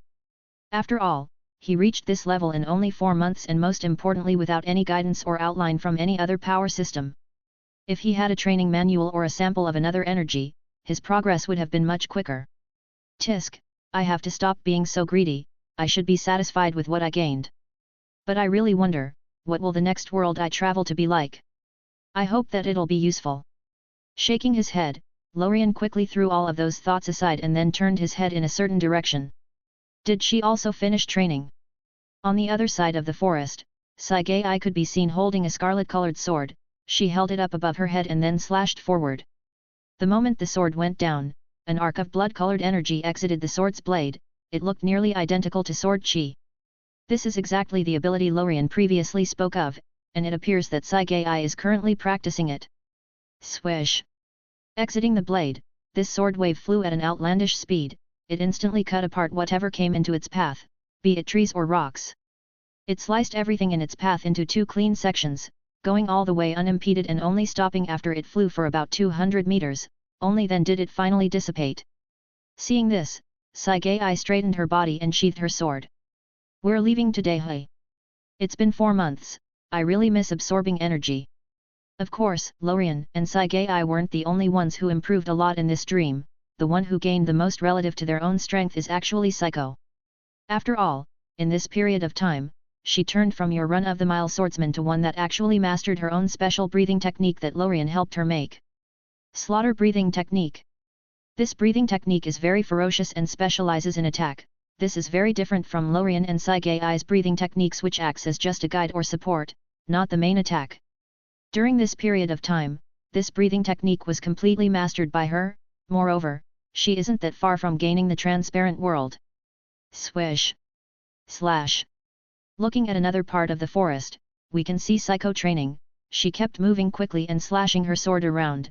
Her footsteps and movements were completely stable, and contrary to her slaughter breathing techniques, her movements weren't aggressive at all. Rather, they were completely balanced, neither focusing on defense nor offense. They can even be called mediocre. This is because Psycho isn't currently practicing the slaughter breathing technique. She is now practicing another breathing technique given to her by Lorien a while back.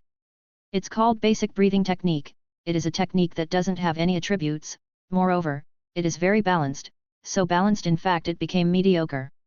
The reason Lorien made it so is because this breathing technique is destined for the other combat force members that'll join later on. Such a technique is much easier to learn compared to its counterparts, which greatly reduced the minimum requirement for talent. Moreover, with it being attributeless, it made it easier for those talented people to modify it and adapt it to their needs. This is effectively hitting two birds with one stone. As for Psycho's place in all of this, she'll be acting as a trainer. After all, you can't expect Lorien or Sagai to train them one by one. Swish! Swish! Swish! With sword trails appearing with each slash, Psycho's training session continued for a while, about 15 more minutes, and only after finishing her routine did she finally stop. I have completely mastered it, I am now able to teach it to others. But who else will join the combat force, I wonder? Lorien said that currently, there aren't any talents in the base, so we'll have to wait until new survivors are welcomed. Sheathing her sword, Psycho then stretched lazily. This small action completely showcased her perfect curves, but sadly, there was no one else there to witness it. Narrowing her eyes slightly, Psycho then looked in another direction, and more precisely it is the place where they lived for the previous 4 months. It should be time already, we'll be leaving today. I have already finished my training, and there is nothing else to do, so I better get moving. Thinking of this, Psycho didn't hang around there any longer as she then started walking towards the house, which is also the case for both Lorien and Sagai. 4 months. Hey! A lot has changed. Chapter 99, Launch Sites. In the living room, 2 young women could be seen lying down on a couch. Both of them were unconscious, and surrounding them, there stood a semi-transparent barrier. Its objective is to protect them. Those 2 are obvious Psycho and Sagai, who are currently practicing with Lorien in the dream world he constructed. Even though they've been there for around 4 months, only a couple of seconds passed in reality. In this short time period, if someone were to survey the bodies of the 2 girls, they'll notice that they have been improving at an incredible rate, especially Psycho, whose body had an earth-shattering transformation. If compared to her previous body, it's simply the difference between heaven and earth. She went from having the body strength of a normal athlete to that of a superhuman in a matter of seconds. It's truly appalling. Swish! Suddenly, in this quiet environment, a silver-haired young man silently appeared next to them. It is Lorien, who had just disappeared from the same position a couple of seconds ago. His appearance instantly caused a chain reaction as the barrier surrounding the 2 women quietly disappeared, which was followed by their slow awakening. This is... Feeling dazed, both women opened their eyes and started scanning their surroundings uncomfortably. Staying in a different place for 4 months and then suddenly returning to this villa felt very uncomfortable. Everything felt completely alien. This is also the case for Lorien, as even he himself, who created the place, felt somewhat unfamiliar with it. Shaking his head, Lorien threw all of those thoughts aside as it is time for him to go look for the nukes. He delay this any longer. Cough. Coughing lightly, Lorien succeeded in attracting the women's attention, but just as he was about to speak, he suddenly froze in place, his eyes going wide. This is because he suddenly felt a large amount of luck falling on him. It is actually the largest amount he received since entering this world. What? This world is very weird. Why do I keep getting rewarded for doing basically nothing? With a weird look on his face, Lorien tried to analyze the reason behind it. After all, there is no smoke without a fire, no consequence without a cause. But after thinking for a while and finding nothing, Lorien's eyes suddenly turned toward Psycho. Could it be? The only thing he did other than training in the dreamland is giving Psycho a breathing technique. Is it really because I taught her a breathing technique? Did the world deem this beneficial to its development, so it rewarded me? So giving a world's inhabitant a path to become stronger also gets me luck. Will this luck increase when she teaches breathing techniques to others, or is it just a one-time thing? This is really confusing. Meanwhile, just as Lorien was drowning in his own thoughts, his facial expressions changing from time to time, Psycho and Saiga kept looking at him weirdly. After all, he just called out to them and then suddenly fell silent. Lorien! Shouted Saiga after waiting for him to wake up for a while but to no avail. Ah! Hearing this sudden call, Lorien was abruptly thrown back to reality as he then quickly looked at the source of the noise. Seeing the women's worried looks, he paused for a moment as he then couldn't help but smile bitterly. Sorry, I was just thinking about something. Are you all right? Yeah, I am fine. Responding to Saiga, Lorien finally cleared as he decided to put this aside for now, as it is now time for work. Psycho, you should go and help Shizuka with distributing the food. If there is any misbehavior from the survivors, you can deal with it as you see fit. Pausing again, he then turned his head toward Sagai. I need to go deal with the nuclear weapons. Armageddon will start in 3 days. Before that, I have to destroy as many of them as possible. Armageddon. Let Psycho explain it to you. There is not much time left. I need to leave. Do you need any help? No thanks, I got it. Alright then. Chatting with Psycho and Sagai for a while and explaining some things, Lorien didn't linger as he quickly made his way out of the base. The moment he did, he found a secluded building and then started using his clairvoyance to quickly find the nuke launch and operation sites. The moment he started using this ability, Lorien's eyes started shining with a mysterious golden light as scene after scene of nukes going off started appearing in his vision. His objective now is to use those scenes to determine the location of the launch sites. But because of the future's infinite possibilities, if he were to look at them one by one, that'll take an indefinite amount of time. Thinking of this, he started filtering results by location. This way, each specific location will only appear once. As long as there is the possibility of a base launching a nuke in the future, Lorien will see it. This is true for both nuclear launch sites and even nuclear-loaded submarines that may actually be a harder target for him to find and destroy as they can move. Ugh! Holding his head, Lorien suddenly stopped using his ability. His head felt like it would explode at any moment, not to mention that his energy reserves were nearly bottoming out. Shit! Looking at that many futures and recording a lot of those details really takes a lot. I won't do this again in the future unless I really have to. But hey, on the bright side, I found most of the launch sites. It's just that I don't think that I'll be able to reach all of them in time. Sigh. Whatever, I'll do what I can. As for the result, that's not something I can control. But before that... Puff. Falling back into his arse, Lorien laid down on his back as he closed his eyes to relax a bit and restore some of his energy. He wasn't afraid of zombies as he could perceive that there were none close by, not to mention that he already had the vaccine. Moreover, the barrier made by the treasure orb is still around him, so there is nothing to worry about. Should I make an airplane and modify it? That would be the fastest way to travel. Maybe I can strap myself to a middle, that would also work. But where to get any of those? I need a sample to make a copy and modify it. Really, a pain in the ass. Chapter 100, Nukes. Ladder. Hidden from all radars and other detection systems, a submarine could be seen drifting silently deep underwater, and inside of it, a few men are currently chatting. Any news? Said one of the two people who seemed in charge. Not yet, but things aren't looking great. Tension is rising and there is a high risk of a first strike. The sudden destruction of many submarines and military bases isn't helping much, is it? If it weren't for those bases getting destroyed in all countries and not targeting a specific one, a first strike would have already been launched. I think it won't be long before that happens. The command may even be given at any second now. This is bad. Very bad. It's been 3 days since all of this began. Who is even in command now? I don't know. May God help us. But unbeknown to them, just as they were talking, their end has already drawn near as they had entered Lorien's line of sight. Here they are. I really hate looking for submarines. If they went any deeper under the sea, even I wouldn't have been able to find them. Shaking his head, Lorien couldn't help but complain a little bit, but even as he did that, he didn't waste any time and began using his power.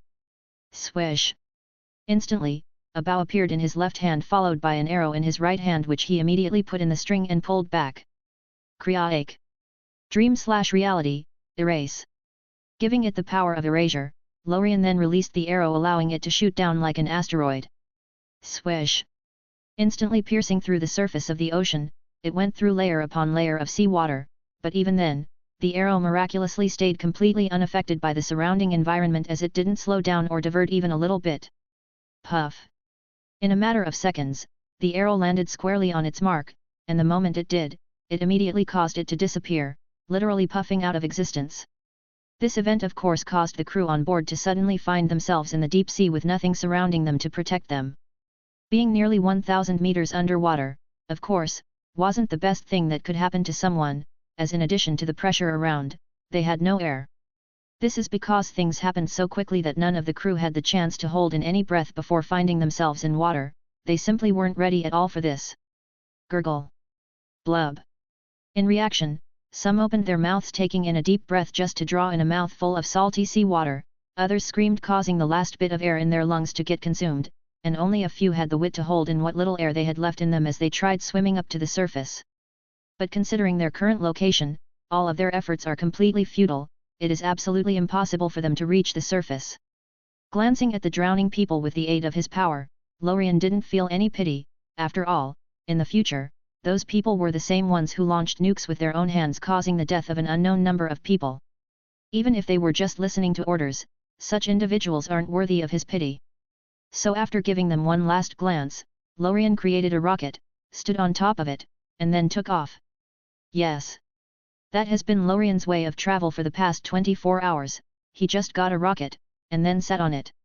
Quick, easy, and has the bonus of an explosive landing, it is simply the perfect method of transportation. Imagine landing at a party using a rocket. It's the best entrance one may wish for. It's just that you'll probably be the only one to remember it as everyone else will probably turn into a corpse. And about the way Lorien found this rocket, it's very simple, he just looked for nearby military bases, and there he found some ICBMs that he quickly analyzed, copied, and then modified using his power. Since then he used this modified missile to travel around, and thanks to his power shielding him, it is completely undetectable by any and all forms of detection systems.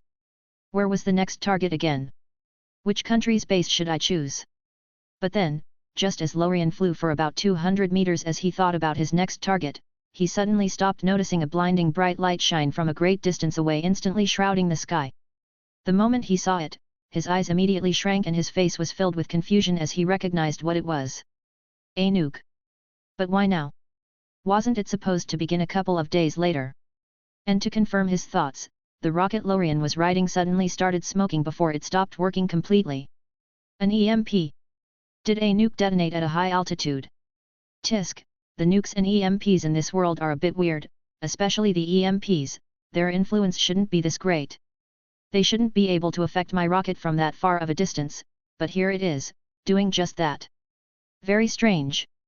Shaking his head, Lorien decided not to think much about it as he contributed this problem to the rules of this world, which is not something he can touch or understand for now. But one thing he can understand is the reason for nukes going off this early, as after thinking about it for a couple of moments, he already figured things out. It's because of me. Those countries felt a threat because I destroyed most of their strategic weapons, and because they couldn't find any information, they may have contributed it to some other country. It appears that there is no need for me to run around anymore. Whatever, there is not much of them left anyways, as I have already destroyed most of them. What is left is very far from causing a true Armageddon, so I don't have to worry. Moreover, I have already analyzed and copied some nukes as I was destroying them. Now, I can easily copy and modify them as my main objective has already been achieved. Thinking of this, Lorien waved his hand causing the rocket to get restored to normal, then, he flew away, but this time, in a different direction. Time to go back, there is no need to run around anymore. Note: the next chapter 101 is available for free on Patreon. Author patreon.com/author Husem. Support me there and get to read up to 15 advanced chapters or more. You can also find me now by simply typing Husem in the search function. Discord server, link in paragraph comment. Leave a review and vote with Power Stones. Thanks for listening.